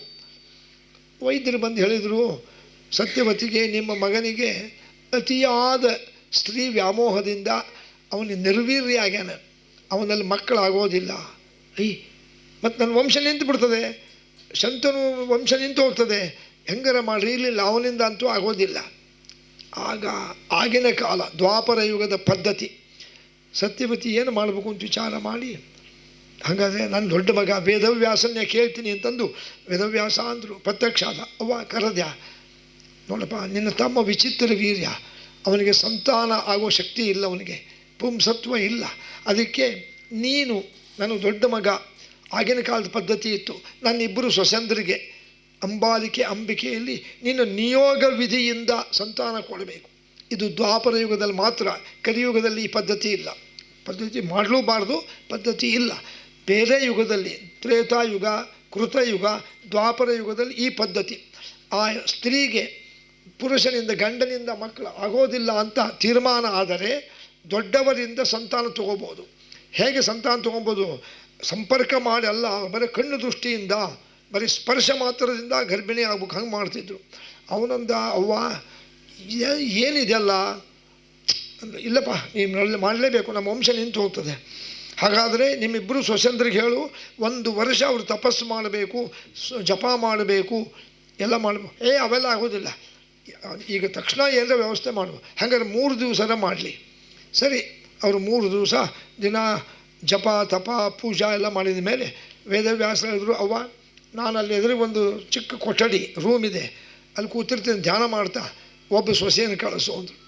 ಮೊದಲೇ ಅಂಬಿಕೆ ಕಳಿಸಿದ್ಲು. ನೋಡ್ರಿ, ಒಳಗೆ ಬಂದಳು. ವೇದವ್ಯಾಸರು ನಾರಾಯಣನ ಅವತಾರ, ಕೋಟಿ ಸೂರ್ಯನ ಪ್ರಕಾಶ. ಒಳಗೆ ಬಂದಳು. ಅವ್ರ ತೇಜಸ್ ನೋಡಿ ಕಣ್ಣೇ ಮುಚ್ಚಿಬಿಟ್ಲಕ್ಕೆ. ಅಪ್ಪ ನೋಡ್ಲಿಕ್ಕೆ ಆಗಲ್ಲ ಅಂತ ಹೊರಗೆ ಬಂದುಬಿಟ್ಲು. ಅವಳು ವೇದವ್ಯಾಸರನ್ನು ನೋಡಿ ಕಣ್ಣು ಮುಚ್ಚಿದ್ದಕ್ಕೆ ಮುಂದೆ ಗರ್ಭಿಣಿಯಾಗಿ ಮಗ ಹುಟ್ಟಿದ ಅವನೇ ಧೃತರಾಷ್ಟ್ರ ಕಣ್ಣಿಲ್ಲ. ಯಾಕೆ? ವೇದವ್ಯಾಸರ ನೋಡಿ ಕಣ್ಣು ಮುಚ್ಚಿಬಿಟ್ನಲ್ಲ. ಅವಳು ಮುಚ್ಚಿದ್ಲು, ಕಣ್ಣು ಮುಚ್ಚಿದ್ಲು. ಅವಳಲ್ಲೂ ತಾಯಿ, ಅಯ್ಯೋ ಎಂಥ ಕೆಲಸ ಮಾಡಿದೆಮ್ಮ, ಕಣ್ಣು ಯಾಕೆ ಮುಚ್ಚಿದ್ದಿ, ನೋಡಿ ನಿನಗೆ ಕುರುಡು ಮಗ ಹುಡ್ತಾನೆ, ಬೇಡ. ಅಂಬಾಲಿಕೆ ಹೇಳಿದ, ಅಂಬಾಲಿಕೆ ನೀನು ಹೋಗಿ ಕಣ್ಣು ಮುಚ್ಚಬೇಡ. ಇಲ್ಲ ಮುಚ್ಚಲ್ಲ ಅಂದ್ಲು. ಒಳಗೆ ಬಂದಳು. ಒಳಗೆ ಬಂದ ಕೂಡಲೇ ಅವರ ತೇಜಸ್ಸು, ಅವ್ರಿಗೆ ಬೆಂಕಿ ಇದ್ದಂಗೆ ಅವರು ತೇಜಸ್ಸು, ಅವ್ರು ಹಿಂಗೆ ಕಣ್ಣು ತೆಗೆದ್ರು. ಅದನ್ನು ನೋಡಿ ಭಯಂಕರ ಹೆದರಿಬಿಟ್ಲು. ಕೆಲವು ಸ್ತ್ರೀಯರಿಗೆ ಭಾಳ ಭಯ ಆದಾಗ ಮೈಯೆಲ್ಲ ಕೆಂಪಾಗ್ತದೆ ನೋಡ್ರಿ. ಕೆಲವ್ರಿಗೆ, ಕೆಲವು ಗಂಡಸರಿಗೂ ಆಗ್ತದೆ, ಹೆಂಗಸರು ಭಯಂಕರ ಸಿಟ್ಟು ಬಂದಾಗ ಕೆಂಪು ರಕ್ತ ಆದಂಗೆ ಆಗ್ತದೆ. ಅವಳು ಯಾವಾಗ ಅವರನ್ನು ನೋಡಿ ಒಂಥರ ಬಿಳಿಸ್ಕೊಂಡ್ಬಿಟ್ಲು, ಈ ಭಯಪಟ್ಟು ಹಿಂಗೆ ಬಿಳಿಸ್ಕೊಂಡ್ಲು. ಅವಳು ಮೈಯೆಲ್ಲ ಕೆಂಪಾಗಿದ್ದಕ್ಕೆ ಮುಂದೆ ಅವಳು ಗರ್ಭಿಣಿ ಆಗ್ತಾಳೆ, ಮಗು ಹುಡ್ತದೆ. ಅವನೇ ಪಾಂಡುರಾಜ. ಸಮತೋಲಿಗೆ ಪಾಂಡು ಅಂದರೆ ಗೋಪಿ ಬಣ್ಣ, ಅದು ಒಂಥರ ಈ ಕೆಂಪು ಮೈಯೆಲ್ಲ ಕೆಂಪಾಗಿ ಹುಡ್ತಾರೆ ನೋಡ್ರಿ. ಅಯ್ಯೋ ಎಂಥ ಕೆಲಸ ಆತಲ್ಲ. ಒಬ್ಬಳು ಕಣ್ಣು ಮುಚ್ಚಿದ್ದಕ್ಕೆ ಕುರುಡು ಹುಡ್ತಾರೆ, ಅವನೇ ಧೃತರಾಷ್ಟ್ರ. ಮೈಯೆಲ್ಲ ಪಾಂಡು ಬಣ್ಣ ಆಗ್ತದೆ, ಪಾಂಡುರಾಜ. ಎಂಥ ಕೆಲಸ ಆತಲ್ಲ ಅಂತಂದು ಇನ್ನೊಂದು ಮಗನ ಕೇಳ್ತೀನಿ ಮತ್ತೆ ಹೋದ್ರು. ವೇದವ್ಯಾಸ, ಅವ್ವ ನೋಡು ನಿನ್ನ ಮಕ್ಕಳು ಇಬ್ಬರಿಗೂ ಕೊಟ್ಟಿನಿ, ಸೊಸೆಂದ್ರಿಗೆ ನಾನು ಹೋಗ್ತೀನಿ. ಅಲ್ಲಪ್ಪ, ಒಬ್ಬನ ಕುರುಡಾಗದ, ಒಬ್ಬನ ಕೈಯಲ್ಲಿ ಮೈಯೆಲ್ಲ ಬಿಳಿ ಬಣ್ಣ ಆಯ್ತು, ಅದಕ್ಕೆ ಇನ್ನೊಂದು ಅವಕಾಶ ಕೊಡು. ಅವ್ವ ಹಗಲೆಲ್ಲ ಹಂಗೆ ಮಾಡಬಾರ್ದು, ಇನ್ನೊಂದಪ್ಪ ಹೆಂಗಾರ ಮಾಡು, ಇದೇ ಕೊನೆಯದು, ಹಂಗಾರೆ ಮತ್ತೆ ಕೇಳಬೇಡ, ಇವತ್ತು ಕಳಿಸು ಅಂದ್ಲು. ಮನೆಗೆ ಬಂದು ಸತ್ಯವತಿ ಹೇಳಿದ್ಲು, ಅಂಬಿಕೆ ಅಂಬಾಲಿಕೆ ಯಾರು ಹೋಗ್ತೀರಿ ವೇದವ್ಯಾಸ ಅಂತ? ಅತ್ತೆ ನಿಮ್ಮ ಕೈ ಮುಗಿತೀವಿ, ನಮ್ಮ ಕೈಲಿ ಆಗಲ್ಲ. ಯಾಕೆ ಹಂಗೆ ಮಾಡ್ತೀನಿ? ಇಲ್ಲ ನಮಗೆ ಬೇಕಾದ್ರೆ. ಆವಾಗ ಈ ಶಂತನು ಮನೆಗೆ ಅಂದರೆ ಸತ್ಯವತಿ ಮನೆಗೆ ಒಬ್ಬಳು ಮುಸುರಿ ತೊಳೆಯೋದು ಬರ್ತಿದ್ಲು. ಅರುಣ ಅಂತ ಅವಳ ಹೆಸರು, ಅರುಣಿ ಅಂತ. ಅರುಣಿ ಅವಳಂದ್ಲು, ಮುಸುರಿ ತೊಳೆಯೋ ಶೂದ್ರ ಸ್ತ್ರೀ. ಬಂದು, ಸತ್ಯವತಿ ಅಮ್ಮ ನನಗೂ ಮಕ್ಕಳಾಗಿಲ್ಲ, ನನಗೊಂದು ಅವಕಾಶ ಕೊಡ್ರಿ. ನೀನು ಅವ್ರು ಸೊಸೆಂದ್ರ ಅಂದರು, ಯಾಕೆಗೆ ಆಕೆಗೆ ಕಳಿಸ್ರಿ, ಆಕೆಗೆ ಇಚ್ಛಾ ಅದ. ಅಲ್ಲಮ್ಮ ಸರಿ, ಹಾಗಾದರೆ ಚೆನ್ನಾಗಿ ಸ್ನಾನ ಮಾಡಿ ಎರ್ಕೊಂಡು ಒಳ್ಳೆ ಸೀರೆ ಉಟ್ಕೊಂಡು ಹೂ ಮುಡ್ಕೊಂಡು ಹೋಗು. ನಮ್ಮ ಸೊಸೆಂದ್ರಂಗೆ ಕಣ್ಣು ಮುಚ್ಚೋದಾಗಲಿ ಭಯ ಪಡಬೇಡ, ಧೈರ್ಯವಾಗಿರು. ಇಲ್ಲ, ಅವಳು ಭಗವದ್ ಭಕ್ತಳ್ರಿ, ನಾರಾಯಣನ ಭಕ್ತಳಕ್ಕೆ. ಅವಳು ನೋಡ್ರಿ ಅಲಂಕಾರ ಮಾಡ್ಕೊಂಡು ಒಳಗೆ ಹೋದ್ಲು, ಹೆದರಲಿಲ್ಲ, ಕಣ್ಣು ಮುಚ್ಚಲಿಲ್ಲ, ಧ್ಯಾನ ಮಾಡ್ತಾ ನಿಂತುಬಿಟ್ಲು. ವೇದವ್ಯಾಸ ಹಿಂಗೆ ಕಣ್ಣು ಬಿಟ್ಟು ನೋಡಿದರು. ಮುಂದೆ ಅವಳು ಗರ್ಭಿಣಿ ಆಗ್ತಾಳೆ. ಅವಳು ಹೊಟ್ಟೆಯಲ್ಲಿ ಹುಟ್ಟವನೇ ವಿದುರ. ನಮ್ಗೆ ಗೊತ್ತಾಯ್ತು ನೋಡ್ರಿ, ವಿದುರ ಯಾರ ಮಗ ಅಂತ ಗೊತ್ತು. ಅದಕ್ಕೆ ವಿದುರ ಅವನು ಕ್ಷತ್ರಿಯವನಲ್ಲ, ತಾಯಿ ಶೂದ್ರಳಲ್ಲ, ಶೂದ್ರಳ ಹೊಟ್ಟಿಗೆ ಹುಟ್ಟಿದ ಅವನು ಹರಿಜನ ಇದ್ದಂಗೆ ಇರಲಿ. ಈ ವಿದುರ ಹಾಗಾದರೆ ಒಂದು ದೃಷ್ಟಿಯಲ್ಲಿ ವೇದವ್ಯಾಸರಿಂದ ಅಂಬಿಕೆಯಲ್ಲಿ ಹುಟ್ಟಿದವನು ಧೃತರಾಷ್ಟ್ರ, ವೇದವ್ಯಾಸರಿಂದ ಅಂಬಾಲಿಕೆಯಲ್ಲಿ ಹುಟ್ಟಿದವನು ಪಾಂಡುರಾಜ, ವೇದವ್ಯಾಸರಿಂದ ಅರುಣ ಎಂಬ ಶೂದ್ರಸ್ತಿಯಲ್ಲಿ ಹುಟ್ಟಿದವನೇ ವಿದುರ. ಹಾಗಾದರೆ ಒಂದು ದೃಷ್ಟಿಯಲ್ಲಿ ಅವನು ಅಧಿಕಾರವುಳ್ಳವನೇ. ಆದರೆ ಅವನಂದ, ಅಣ್ಣಂದ್ರ ನಾನು ಶೂದ್ರನ ಸ್ತ್ರೀ ಹೊಟ್ಟೆಗೆ ಹುಟ್ಟೀನಿ, ನಾನು ನಿಮ್ಮ ಅರಮನೆ ಇರಲಿಕ್ಕೆ ಯೋಗ್ಯ ಇಲ್ಲ, ನೀವು ಕ್ಷತ್ರಿಯರು ನೀವು ಇರ್ರಿ, ನಾನು ಹರಿಜನರ ಕೇರಿ ಅಂತದ್ದು ಅಲ್ಲಿರ್ತೀನಿ. ಅಲ್ಲಪ್ಪ ಇಲ್ಲ, ನಿಮ್ಮ ಸೇವಾ ಮಾಡ್ಕೊಂಡಿರ್ತೀನಿ ಅಂತಂದು ಊರು ಹೊರಗೆ 4-5 ಮೈಲ್ ದೂರದಲ್ಲಿ ಒಂದು ಹರಿಜನರ ಕೇರಿ ಇತ್ತು. ಅಲ್ಲೇ ಹೆಂಗಿದ್ನಪ್ಪ ಅವನು, ಅರಮನೆ ಅಲ್ಲ, ಈ ತಟಗಿ ಗ್ವಾಡಿ ಅಂತಾರಲ್ಲ, ಎತ್ತಿಡ್ಬೋದು ಗ್ವಾಡಿನ, ಈ ಬಿದಿರಿನ ಗ್ವಾಡಿ ಇರ್ತಾವೆ ನೋಡ್ರಿ, ಅಂಥ ಮನೆಯಾಗಿದ್ದ. ಅವನ ಹೆಂಡತಿ ಹೆಸರು ಅರುಣಿ ಅಂತ ಹೇಳಿದ್ನಲ್ಲೀಗ ವಿದುರ. ಅಲ್ಲಿದ್ದಾಗ ಹೇಳ್ತಾರೆ ಶುಕಾಚಾರ್ಯರು, ಶ್ರೂಯಮಾನ ಕಥಪೂರ್ವಂ ವಿದುರಶ್ಚ ಮಹಾತ್ಮನ. ವಿದುರ ಯಾರಪ್ಪ ಅಂದರೆ ಅವನು ಭಯಂಕರ ದೇವರ ಭಕ್ತ. ಅದರಲ್ಲಿ ಕೃಷ್ಣ ಕಂಡ್ರಂತೂ ಭಯಂಕರ ಪ್ರೀತಿ ಅವನಿಗೆ, ಕೃಷ್ಣ ಭಕ್ತ. ಒಮ್ಮೆ ಅದಕ್ಕೆ ಹೇಳ್ತಾರೆ ಶುಕಾಚಾರ್ಯರು, ಪರೀಕ್ಷಿತ ರಾಜ ಎಷ್ಟು ಭಗವದ್ ಭಕ್ತ ಇದ್ಲು ಅವನು ವಿದುರ ಅನ್ನಲಿಕ್ಕೆ, ಮುಂದೆ ಪಾಂಡವರು ಕೌರವರು ಯುದ್ಧದ ತೀರ್ಮಾನ ಆದಾಗ ಕೃಷ್ಣನ ಕಳಿಸ್ತಾರೆ, ಕೃಷ್ಣ ಹೋಗಪ್ಪ ನೀನು ಸಂಧಿ ಆದರೆ ಮಾಡಿಬಿಡು ಧರ್ಮರಾಜ ಅಂದ. ಆಯಿತು, ಹೇಳಿ ಕಳಿಸಿದ್ರು. ಕೃಷ್ಣನ ರಾಯಭಾರಿಯಾಗಿ ಕಳಿಸ್ತಾ ಇದ್ದೀವಿ, ಯುದ್ಧದ ಒಂದು ಶಾಂತಿಗೋಸ್ಕರ, ನಾವು ಈ ಯುದ್ಧ ಮಾಡಲಿಕ್ಕೆ ಇಷ್ಟ ಇಲ್ಲ, ಕೃಷ್ಣ ಬರ್ತಾನೆ ನಮ್ಮ ಪ್ರತಿನಿಧಿಯಾಗಿ. ಅಂದು ಕೂಡಲೇ ಇತ್ಲ ಕಡೆಗೆ ಹಸ್ತನಾಪುರದಲ್ಲಿ ಭೀಷ್ಮಾಚಾರ್ಯರು, ದ್ರೋಣಾಚಾರ್ಯರು, ಅಶ್ವತ್ಥಾಮಾಚಾರ್ಯರು, ಕೃಪಾಚಾರ್ಯರು, ಅವರೆಲ್ಲರೂ ಮನೆಯಾಗ ಒಳ್ಳೆ ಮಡಿಯಿಂದ ಅಡುಗೆ ಮಾಡಿ ಭಕ್ಷ್ಯ ಭೋಜ್ಯ ಮಾಡಿ ಕೃಷ್ಣ ಇಷ್ಟು ಜನರ ಮನೆ ಪೈಕಿ ಯಾರ ಮನೆಗಾರ ಊಟ ಮಾಡಲಿ ತಯಾರು ಮಾಡಿಕೊಂಡಿದ್ರು. ಕೃಷ್ಣ ಬಂದ, ದಾರೆ ಬರೋ ಹೊತ್ತಿನಲ್ಲಿ ಸಾರಥಿಯನ್ನು ಕೇಳ್ತಾನೆ, ಸಾರಥಿ ಅಲ್ಲೋ ಹಸ್ತನಾಪುರ ಇನ್ನು ಎಷ್ಟು ದೂರ?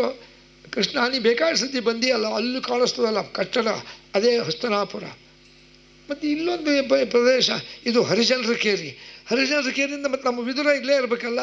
ನೋಡಿರಿ ಕೃಷ್ಣ ಭಕ್ತ ಅಲ್ಲ, ಹೌದು, ಹಾಗಂದರೆ ನಾನು ಹಸ್ತನಾಪುರಕ್ಕೆ ಬರೋಲ್ಲ, ಇಲ್ಲಡಿ ಹರಿಜನರ ಕೇರಿ ಇಲ್ಲಡಿ. ಯಾಕೆ? ಅಲ್ಲಿ ವಿದುರನ ಮನೆಗೆ ಹೋಗ್ತೀನಿ.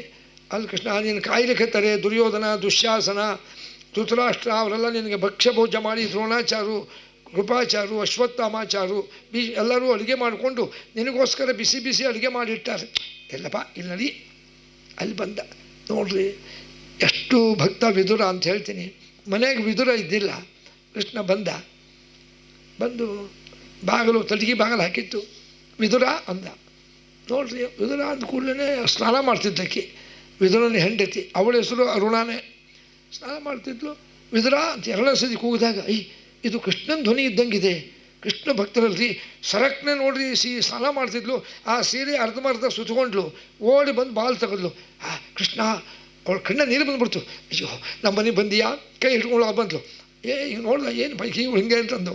ಕೃಷ್ಣ ಕೂಡು ನೋಡ್ರಿ, ಅವ್ರ ಮೇಲೆ ಕೂಡ್ಲಿಕ್ಕೆ ಒಂದು ಕುರ್ಚೆ ಇಲ್ಲರಿ, ಒಂದು ಮಣಿ ಇಲ್ಲ, ಅಷ್ಟು ಬಡತನದಲ್ಲಿ ಜೀವನ ಸಾಗಿಸ್ತಿದ್ದ ಅವನು. ಎದುರುಚ್ಛ ಲಾಭ. ಈ ಹೊರಗಡೆ ಹೋದಾಗ ಏನರ ಸಿಕ್ಕರೆ ಅಷ್ಟೇ ಊಟ, ಇಲ್ಲ ಬರೀ ಹಣ್ಣು ತಿಂತಿದ್ದ, ನೀರು ಕುಡಿದಿರ್ತಿದ್ರು, ಅಷ್ಟು ಅವನು ವೈರಾಗ್ಯ. ಕೃಷ್ಣ ಕೂಡು ಅಂದ. ಅತ್ಲ ನೋಡಿದ್ರೆ ಕೂಡ್ಲಿಕ್ಕೆ ಏನಿಲ್ಲೇ ಇಲ್ಲಲ್ಲ, ಅಲ್ಲೊಂದು ಮಣ್ಣಿನ ಹೆಂಟಿ ಇಟ್ಟಿದ್ರು. ಯಾಕೆ? ಆ ತಟ್ಟಿಗೆ ಗಾಡಿ ಬೀಳಬಾರ್ದು ಅಂತ. ಇಲ್ಲೇ ಕೂಡ್ತೀನಿ ಅಂತ ಕೂತ. ಅರುಣ ನಾ ಯಾಕೆ ಬಂದೇನು ಗೊತ್ತಾ, ನನಗೆ ಭಾಳ ಹಸಿವೆ ಆಗಿದೆ, ನಂಗೆ ಬೇಗ ಊಟಕ್ಕೆ ಹಾಕು ಅಂತ ಪರೀಕ್ಷೆ ಮಾಡಲಿಕ್ಕೆ. ಹೌದಾ ಕೃಷ್ಣ, ಒಂದು ನಿಮಿಷದಲ್ಲಿ. ಅದು ಬಂದು ಆಗಿನ ಕಾಲದಲ್ಲಿ ಈಗ ನನಗೆ ಸ್ಟೀಲು, ತಾಮ್ರ, ಹಿತ್ತಾಳೆ ಪಾತ್ರೆ ಇದ್ದಿಲ್ಲರಿ, ಕಲಪರಟಿ ಕಲ್ಲಿನ ಪಾತ್ರೆಗಳು. ಹಿಂಗೆ ಕೈ ಹಾಕಿದ್ಲು, ಎದರಾಗೂ ಏನೇನೂ ಇಲ್ಲ. ಕೃಷ್ಣ ಬಂದು ನನಗೆ ಹಸಿವೆ ಆಗಿದೆ ಅಂತಾನೆ, ಮನೆಯಾಗೆ ಇರಲಿಲ್ಲಲ್ಲ ಇವನು ಬೇಕಂತ ಪರೀಕ್ಷೆ ಮಾಡಲಿಕ್ಕೆ. ಅರುಣ ನಂಗೆ ಭಾಳ ಹಸಿವೆ ಆಗಿದೆ, ಬೇಗ ನಂಗೆ ಬೇಕು ಕೊಟ್ಬಿಡಿ ಅಂದರೆ. ಅವಳಂದ್ಲು, ಕೃಷ್ಣ ನಿನಗೆ ಒಂದು 5 ನಿಮಿಷ ಏನು ಮಾಡಲಿ ಅಂದ್ಲು. ಹೊರಗೆ ಬಂದಳು. ಒಂದು ಬಾಳೆಹಣ್ಣಿನ ಗೊನೆ ಇತ್ತು ರೀ. ಬಾಳೆಹಣ್ಣಿನ ಗೊನೆ ಯಾವಾಗಿಂದ ಇವತ್ತಿಂದಲ್ಲದು, 8 ದಿವಸ ಕೆಳಗೆ ಇವು ರಸ್ತೆ ಒಳಗೆ ಒಬ್ಬರ ಮ್ಯಾಗ ಬಾಳೆ ಮರದಾಗ ಒಂದು ಗೊನೆ ಬಿಟ್ಟಿತ್ತು, ಎಲ್ಲ ಒಣಗಿತ್ತು ಅಂತ ಅವ್ರು ತಿಪ್ಪ್ಯಾಗ ಒಗೆದಿದ್ರು. ವಿದುರ ಅಂದ, ಇದು ಇನ್ನೂ ಕೆಲವು ಚಲೋ ಹಣ್ಣವಲ್ಲ, ಪಾಪ ಯಾರಿಗಾರ ಬರ್ತದೆ ಅಂತ ತಂದು ಇಟ್ಕೊಂಡಿದ್ದ. ಅಲ್ಲಿಗೆ ಒಂದು 15 ದಿವಸ ಆಗಿತ್ತದು, ಹಣ್ಣೆಲ್ಲ ಕಪ್ಪಾಗಿ ಬಿಟ್ಟಿದ್ವು. ಇವಳಂದ್ಲು, ಈ ಕೃಷ್ಣಂಗೆ ಕೊಡಲಿಕ್ಕೆ ಏನಿಲ್ಲ, ಈ ಬಾಳೆಹಣ್ಣೆ ಕೊಟ್ಟರೆ ಆಗ್ತದೆ, ಅದು ಕಪ್ಪಾಗಿ ಬಿಟ್ಟಾವೆ, ಎಲ್ಲ ಒಣಗಿ ಬಿಟ್ಟಾವೆ, ಹೆಂಗೆ ಮಾಡಲಿ ಅಂತಂದು. ಕೃಷ್ಣ ನಿನಗೆ ಊಟ ಅಂದರೆ ಹಣ್ಣು ಕೊಟ್ಟರೆ ಆಗ್ತದೆ, ಏನರ ಕೊಡ್ರಿ, ಹಣ್ಣು ಕೊಟ್ಟರು ಸಾಕು. ನಿಮಗೆ ಗೊತ್ತಿದೆ ಮನೆಗೆ ಯಾರ ಬಂದಾಗ ಮುತ್ತೈದೆಯರು ಯಾರ ಬಂದಾಗ ಮನೆ ಕಪ್ಪನ್ನು ಹಣ್ಣಿದ್ರು ಕೊಡ್ಲಿಕ್ಕೆ ಹೋಗಲ್ಲ ನಾವು. ಇಂಥ ಹಣ್ಣು ಕೊಟ್ರೆ ಏನು ತಿಳ್ಕೊತಾರೆ ರೀ, ಎಲ್ಲ ಒಣಗೆ ಕಪ್ಪಾಗ್ಯಾವ, ಕೊಡ್ಲಿದ್ರು ಚಿಂತೆ ಇಲ್ಲಪ್ಪ ಅಂತ ನಾವು ಅಂತೀವಿ. ಅದಕ್ಕೆ ಅವಳು ಹಾಗೆ ಮಾಡಿದ್ಲು, ಕೃಷ್ಣ ನಾನು ನಿನ್ನ ಕೈಯಾಗಿ ಕೊಡಲ್ಲ, ನಾನು ಸುಲ್ದು ಬಾಯ ಹಾಕ್ತೇನೆ. ಹೌದಾ, ಇನ್ನೂ ಚಲೋ ಆಯ್ತು, ನಾನು ಕೂಡ್ತೀನಿ ಹಾಕು ಅಂತಂದ. ಅವಳು ಬಂದಳು, ನೋಡಿ ಅವಳು ಎಷ್ಟು ಭಕ್ತಿ ಭಾವ, ಅವಳು ಎಷ್ಟು ಅವಳು ಮೈ ಮರೆತಿದ್ಲು ಅಂದರೆ ಕೃಷ್ಣನ ನೋಡಿ ಸುಲಿದ್ಲು, ಹಣ್ಣು ಕೆಳಗೆ ಹಾಕಿದ್ಲು, ಆ ಒಣಗಿದ ಸಿಪ್ಪಿ ಬಾಯ ಹಾಕಿಬಿಟ್ಲು. ಅವನು ಅದನ್ನೇ ಕಚ ಕಚ ತಿಂದು ಭಾಳ ರುಚಿ ಅದ ಅಂದ. ಮತ್ತೊಂದು ಹಣ್ಣು ತೊಗೊಂಡ್ಲು, ಕಪ್ಪಂತು, ಮತ್ತೆ ಸುಲಿದ್ಲು. ಕೃಷ್ಣ ಇನ್ನೊಂದು ಹಾಕ್ಲೆ, ಇನ್ನೊಂದು ಹಣ್ಣು ಹಾಕು ಅಂದ, ಸಿಪ್ಪಿ ಹಾಕಿದ್ಲು. ಅಷ್ಟೊತ್ತಿಗೆ ವಿದುರ ಬಂದ, ನೋಡ್ದ. ಪರಿವೀಕ್ಷಶ್ಚ ತದೃಶ್ಯಂ ವಿದುರೋ ವಾಕ್ಯಮಬ್ರವೀತ್ ಕಿಮತ್ರಂ ಕಾರಯಾಮಾಸ ಶೇಷಭಾಗಂ ಸಮಾಹಿತ. ತಕ್ಷಣ ಹತ್ರ ಬಂದು, ಅರುಣ ಏನಿದು ನಿನ್ನ ವೇಷ, ಏನು ಅರ್ಧಮರ್ಧ ಸೀರೆ ಉಟ್ಕೊಂಡಿದ್ದಿ, ಕೃಷ್ಣನ ಬಾಯಿಗೆ ಸಿಪ್ಪಿ ಹಾಕಿ ಹಣ್ಣು ಕೆಳಗೆ ಹಾಕಿದಿ ಅಂತಂದು ಹತ್ತಿರ ಬಂದು ಅವನು ಒಂಥರ ನಾಚಿಕೆ ಆಗ್ಬಿಡ್ತು, ಒಳಗೆ ಹೋಗ್ಬಿಟ್ಲಕ್ಕೆ. ವಿದುರ ಬಂದು, ಅಲ್ಲ ಯಾ ಕೃಷ್ಣ, ಅವಳು ಸಿಪ್ಪಿ ಹಾಕಿದ್ರೆ ಹಾಗೆ ತಿಂದಿದ್ದಿ, ಹೇಳ್ಬೇಕು ಬೇಡ, ಸಿಪ್ಪೆನೂ ಏನಂಗೆ ಗೊತ್ತಾಗಲಿಲ್ಲ ಬಿಡಪ್ಪ ಅಂದ. ಇರಲಿ, ಮಾತುಕತೆ ಎಲ್ಲ ಮುಗೀತು. ಇದು ಹಂಗಾರೆ ನಾ ಹಾಲು ತಂದೀನಿ, ಅವಳು ಹಣ್ಣು ಕೊಟ್ಟಳಪ್ಪ, ನಾನು ಹಾಲು ಕೊಡ್ತೀನಿ, ಆಯಿತು ನಾನು ಬಾಯಿಗೆ ಹಾಕ್ತೀನಿ ಅಂದ. ಅಂದ, ಬಾಯ ಹಾಕಿದ. ನೋಡ್ರಿ, ಬಾಯಲ್ಲಿ ಹಾಲು ಹಾಕಿದಾಗ ಒಂದೇ ಒಂದು ಹನಿ ಕೃಷ್ಣನ ತುಟಿಗೆ ತಾಕಿ ಕೆಳಗೆ ಬಿತ್ತು. ಇಲ್ಲಿ ಒಂದು ಹನಿ ಕೆಳಗೆ ಬಿದ್ದರೆ ಅಲ್ಲಿ ಹಸ್ತಿನಾಪುರದಲ್ಲಿ ದುರ್ಯೋಧನನ ಮನೆ ಮುಂದೆ ಹಾಲಿನ ಹಳ್ಳ ಹರಿಲಿಕ್ಕತ್ತು. ಭೀಷ್ಮಾಚಾರ್ಯ ಅಂದರು, ಇಲ್ಲಿ ಹಾಲಿನ ಹಳ್ಳ ಹರಿತದೆ ಅಂದರೆ ಸಾರಥಿ ಬಂದು ಹೇಳ್ದ, ವಿದುರನೇ ಕೃಷ್ಣ ಹೋಗ್ಯಾನಂತೆ, ಅಲ್ಲಿ ಹಾಲು ಕುಡ್ದಾನೆ, ಆ ಇಲ್ಲಿ ಹರಿತಾ ಇದೆ. ಸಿಟ್ಟು ಬಂದ್ಬಿಡ್ತದೆ ದುರ್ಯೋಧನಿಗೆ.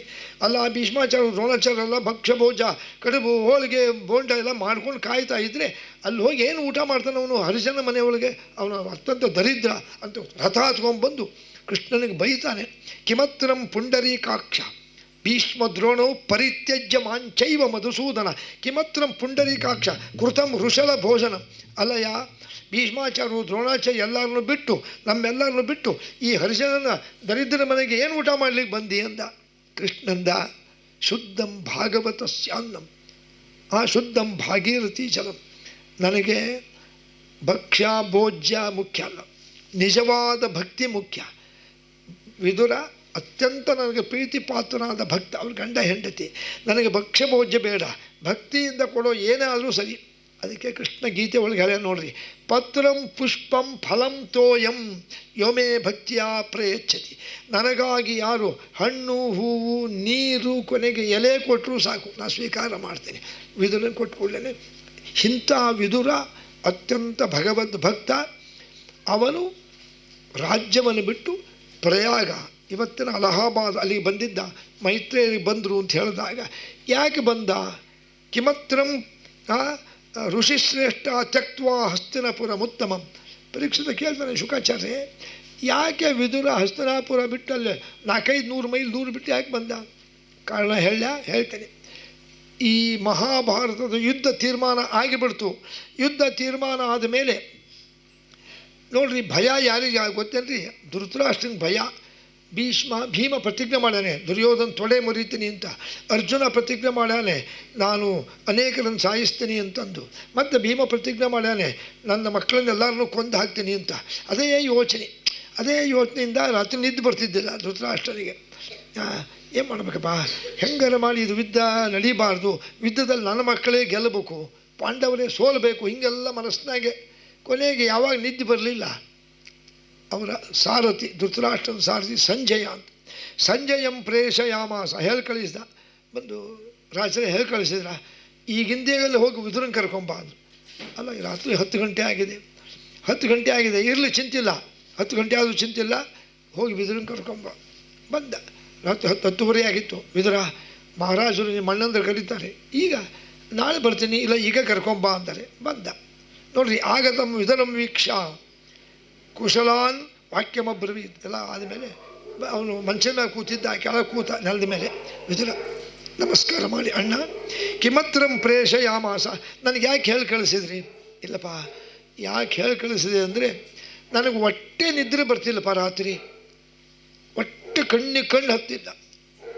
ನೋಡ್ರಿ, ನಿದ್ರೆ ಬರಲಿಲ್ಲ ಅಂದಾಗ ಅವನಂದ ವಿದುರ, ಅಣ್ಣ ಧೃತರಾಷ್ಟ್ರ, ಮನುಷ್ಯನಿಗೆ, ಸ್ತ್ರೀಯರಿಗಾಗಲಿ ಪುರುಷರಿಗಾಗಲಿ ರಾತ್ರಿ ನಿದ್ದೆ ಬರೋದಿಲ್ಲ ಅಂದರೆ 3 ಕಾರಣ. 4ನೇ ಕಾರಣನೇ ಅಲ್ಲ, 3 ಕಾರಣ ಅಂದ. ನೋಡ್ರಿ, ಇಲ್ಲಿ ಒಂದು ತಮಾಷೆ ವಿಚಾರ ಇದೆ. ಒಂದು ಉದಾಹರಣೆಗೆ ತಮಾಷೆಗೆ ಹೇಳ್ತಾರೆ. ಒಬ್ಬ ವ್ಯಕ್ತಿಗೆ, ಒಬ್ಬ ಪುರುಷನಿಗೆ ನಿದ್ದೆ ಬರ್ತಿದ್ದಿಲ್ಲ, ಡಾಕ್ಟ್ರ್ ಹತ್ರ ಹೋದ. ಈಗಿನ ಕಾಲಕ್ಕೆ ಡಾಕ್ಟ್ರ್ ಅಂದರು, ಯಾಕಪ್ಪ ನಿದ್ದೆ ಬರೋಲ್ಲ? ಯಾಕೆ? ಊಟ ಮಾಡ್ತೀನಿಲ್ಲ? ಮಾಡ್ತೀನಿ. ಹಾಲ್ಗಿಲ್ ಕುಡಿತೀಯ, ಹಣ್ಣು ತಿಂತೀಯ, ಚೆನ್ನಾಗಿ ಹೊಟ್ಟೆ ತುಂಬ ಊಟ ಮಾಡ್ತೀನಿ ರೀ, ಒಂದು ಗುಳಿಗೆ ಕೊಡ್ತೀನಿ ತಗೋ ಇವತ್ತು. ಕೊಟ್ರಪ್ಪ. ಹೋದ ಮನೆಗೆ. 2 ದಿವಸ ಬಿಟ್ಟು ಬಂದ. ನಿದ್ದೆ ಬಂತ? ಹೊಟ್ಟೆ ಬರಲಿಲ್ಲ ರೀ. ಹೌದು, ಸ್ಟ್ರಾಂಗ್ ಗುಳಿಗೆ ಕೊಟ್ಟ. ತೊಗೊಂಡ್ಕೊಳ್ಳೆ ನಿದ್ದೆ ಬರಬೇಕು. ತೊಗೊಂಡ 2 ದಿವಸ ಅದು ಬಂದ. ಏನು ಬರಲಿಲ್ಲ. ಹಾಗಾದ್ರೆ ಇಂಜೆಕ್ಷನ್ ಮಾಡ್ತೀನಿ. ಒಳ್ಳೆ ಸ್ಟ್ರಾಂಗ್ ಇಂಜೆಕ್ಷನ್ ಮಾಡ್ದ. ನಿಮ್ಮ ಮನೆಗೆ ಹೋಗೋಷ್ಟು ತೂ ಕುಡಿಸ್ಕೊಂತ ಹೋಗ್ತೀನಿ ನೋಡು ಅಂದ. ದಿವಸ ಬಂದ. ನಿದ್ದೆ ಬಂತ? ಕಣ್ಣು ಹಂಗೆ ಕೂತಿದ್ದೆ. ಇವನ ಗುಳಿಗೆ ತೊಗೊಂಡ್ರೆ ಬರಲಿಲ್ಲ, ಇಂಜೆಕ್ಷನ್ ತೊಗೊಂಡ್ರೆ ಬರಲಿಲ್ಲ. ಹಾಗಾದರೆ ನಿಂಗೆ ನಿದ್ದೆ ಬರಬೇಕಾದ್ರೆ ಒಂದು ಉಪಾಯ ಇದೆ. ಏನು? ನಿಮ್ಮೂರಲ್ಲಿ ಯಾರು ಪುರಾಣ ಪ್ರವಚನ ಮಾಡ್ತಾರನು, ಅಲ್ಲಿ ಹೋಗಿ ಕೂತ್ಕೋ. ಪುರಾಣದಲ್ಲಿ ಹೋಗಿ ಕೂಡು. ಬೇಡ ಅಂದು ತೂಕಡಿಗೆ ಬರ್ತದೆ. ಕ್ಷಮಿಸ್ಬೇಕು, ಎಲ್ಲರಿಗೂ ಅಲ್ಲ, ಭಾಳ ಜನಕ್ಕೆ. ಈಗ ನೋಡ್ರಿ, ಪರೀಕ್ಷೆ ಮಾಡಿರ್ಬೇಕಾದ್ರೆ ಎಲ್ಲರೂ ಸುಮ್ಮನೆ ಏನೋ ಗಮಕ ವಾಚನ ಹೇಳ್ತಿರ್ತಾರೆ ನೋಡ್ರಿ. ಭಾಳ ಮಂದಿ ಕೂತಿರ್ತಾರೆ. ನೋಡೋರಿಗೆ ಭಕ್ತಿಯಿಂದ ಕೇಳ್ತಾರೆ ಅಂತ ತಲೆ ತೆಗಿಸ್ಕೊಂಡು ಕೂತಿರ್ತಾರೆ. ಕಣ್ಣು ಮುಚ್ಚಿಬಿಟ್ಟಿರ್ತದೆ. ನೋಡೋ ಎಷ್ಟು ಭಕ್ತಿಯಪ್ಪ, ಪಾಪ ತಲೆ ತೆಗಿಸೋರ ಮೇಲೆ ಎತ್ತಿಲ್ಲ. ಅವ್ರು ಯಾಕೆ ತಲೆ ತೆಗಿಸ್ತಾರೆ? ಮಂದಿ ನೋಡಬಾರ್ದು, ನಾವು ಮಲಗಿದ್ದು ಅಂತಂದು ಕ್ಷಮಿಸ್ಬೇಕು. ಎಲ್ಲರೂ ಅಲ್ಲ, ಭಾಳ ಜನ ಹಂಗೆ ಮಾಡ್ತಾರೆ ಅಂತ ತಮಾಷೆ. ಇವನಂದ ಉದುರ ತ್ರಯಾಣಾಂ ಕಾರ್ಯವರ್ತಶ್ಚ ಕಾರಣಾಂ ತತ್ರ ನಿರೂಪಿತ. ಒಬ್ಬ ಮನುಷ್ಯನಿಗೆ ನಿದ್ದೆ ಬರಲ್ಲ ಅಂದರೆ 3 ಕಾರಣ. 4ನೇ ಕಾರಣವೇ ಇಲ್ಲ. ಯಾವುದಪ್ಪ? ತಸ್ಕರಾಣಾಂ ವಿಶೇಷಸ್ತು. ಕಳ್ಳರಿಗೆ ನಿದ್ದೆ ಬರೋದಿಲ್ಲ. ರಾತ್ರಿ ಹೊತ್ತಲ್ಲಿ ಕಳ್ತನ ಮಾಡ್ಲಿಕ್ಕೆ ಹೋಗೋರು ನಿದ್ದೆ ಹೆಂಗೆ ಬರ್ತದ್ರಿ? ಅವರು ಯಾವಾಗ ರಾತ್ರಿ ಆಗ್ತದೋ, ಯಾವಾಗ ಯಾರ ಮನೆಗೆ ಹೋಗಿ ಕಿಟಕಿಯಿಂದ ಬಟ್ಟೆ ತೊಗೊಳ್ಳಿ ಅಥವಾ ಕೈ ಹಾಕಿ ಏನು ಸಾಮಾನು ತೊಗೊಳ್ಳಿ ಅಂತ ಕಳ್ಳರಿಗೆ ನಿದ್ದೆ ಬರೋದಿಲ್ಲ. ನಿನಗೆ ಸಂಬಂಧ ಇಲ್ಲ ಧೃತರಾಷ್ಟ್ರ, ನೀನು ಚಕ್ರವರ್ತಿ, ನೀನೇನು ಕಳ್ಳಲ್ಲ. ಈ ಕಾರಣ ನಿಂಗೆ ಬರೋದಿಲ್ಲ. 2ನೇದು ಕಾಮುಕಾನಾಂ ವಿಶೇಷಸ್ತ. ಕಾಮಾರ್ಥಿಗಳಿಗೆ, ಕಾಮುಕರಿಗೆ ನಿದ್ದೆ ಬರೋದಿಲ್ಲ. ಅವರಿಗೆ ರಾತ್ರಿ ಆದಂಗೆ ಇನ್ನೂ ಚಟುವಟಿಕೆ ಆಗ್ತಾರೆ. ಯಾಕೆ? ಅವರು ಕಾಮ ಕ್ರೀಡೆ ಆಡಬೇಕಲ್ಲ, ಹೀಗಾಗಿ ನಿದ್ದೆ ಬರೋಲ್ಲ. ನಿಂಗೆ ಅದೂ ಸಂಬಂಧ ಇಲ್ಲ. ಯಾಕೆ? ನೀನು ಎಲ್ಲ ಮಕ್ಕಳು ಮೊಮ್ಮಕ್ಕಳಾಗ್ಯಾರ. ಇನ್ನು 3ನೇ ಕಾರಣದ ನಿಂಗೆ ಸಂಬಂಧ ಇರಬೇಕು. ಯಾವುದಪ್ಪ? ನನಗೆ ಸುಖ ಆಗಲಿ, ನನ್ನ ಮಕ್ಕಳಿಗೆ ಸುಖ ಆಗಲಿ, ಇನ್ನೊಬ್ಬರು ಬೇಕಾದ್ರೆ ಹಾಳಾಗಲಿ ಅಂಬುವಂಥ ಸಣ್ಣತನ ನಿನ್ನಲ್ಲಿದೆ ಅಂತ ಅನ್ನಿಸ್ತದೆ. ಇದೇ ನೋಡು. ಯಾಕಂದರೆ ಈಗ ಪಾಂಡವರಿಗೂ ನಿಮಗೂ ಯುದ್ಧ ತೀರ್ಮಾನ ಆಗಿದೆ. ಈ ಯುದ್ಧದಲ್ಲಿ ನನಗೆ ಜಯ ಆಗಬೇಕು, ನನ್ನ ತಮ್ಮನ ಮಕ್ಕಳು ಏನರ ಆಗಲಿ. ನಿನ್ನ ತಮ್ಮ ಪಾಂಡುರಾಜನ ಮಕ್ಕಳು ಪಾಂಡವರು, ಅವರು ಸೋತರೂ ಚಿಂತಿಲ್ಲ, ಅವರು ಸತ್ತರೂ ಚಿಂತಿಲ್ಲ, ನನಗೆ ಸುಖ ಆಗಲಿ ಅಂತಂದು ನೀ ಏನು ಮಾಡ್ತಾ ಇದ್ದಿ? ಅದೇ ಯೋಚನೆ. ಎಲ್ಲಿ ಭೀಮ ಯಾರನ್ನ ಮಕ್ಕಳನ್ನು ಸಾಯಿಸ್ತಾನೋ ಏನೋ ಅಂತಂದು. ಅಲ್ಲಪ್ಪ, ನೀ ಹೇಳೋದು ನಿಜ. ಅದೇ ಇದಕ್ಕೆ ಏನು ಮಾಡಬೇಕು ನೋಡು. ಇಷ್ಟಕ್ಕೆಲ್ಲ ಕಾರಣ ತವ ಪುತ್ರಶ್ಚಮೇವಶ್ಚ ಸುಯೋಧನ ತದಾತ್ಮನ. ನಿನ್ನ ಮಗ ಸುಯೋಧನ, ದುರ್ಯೋಧನ, ಅವನು ಭಾಳ ಕೆಟ್ಟವನು. ಅವನಿಂದನೇ ನೋಡು ಪಾಂಡವರಿಗೆ ಎಷ್ಟು ತೊಂದರೆ ಕೊಟ್ಟಾನೆ.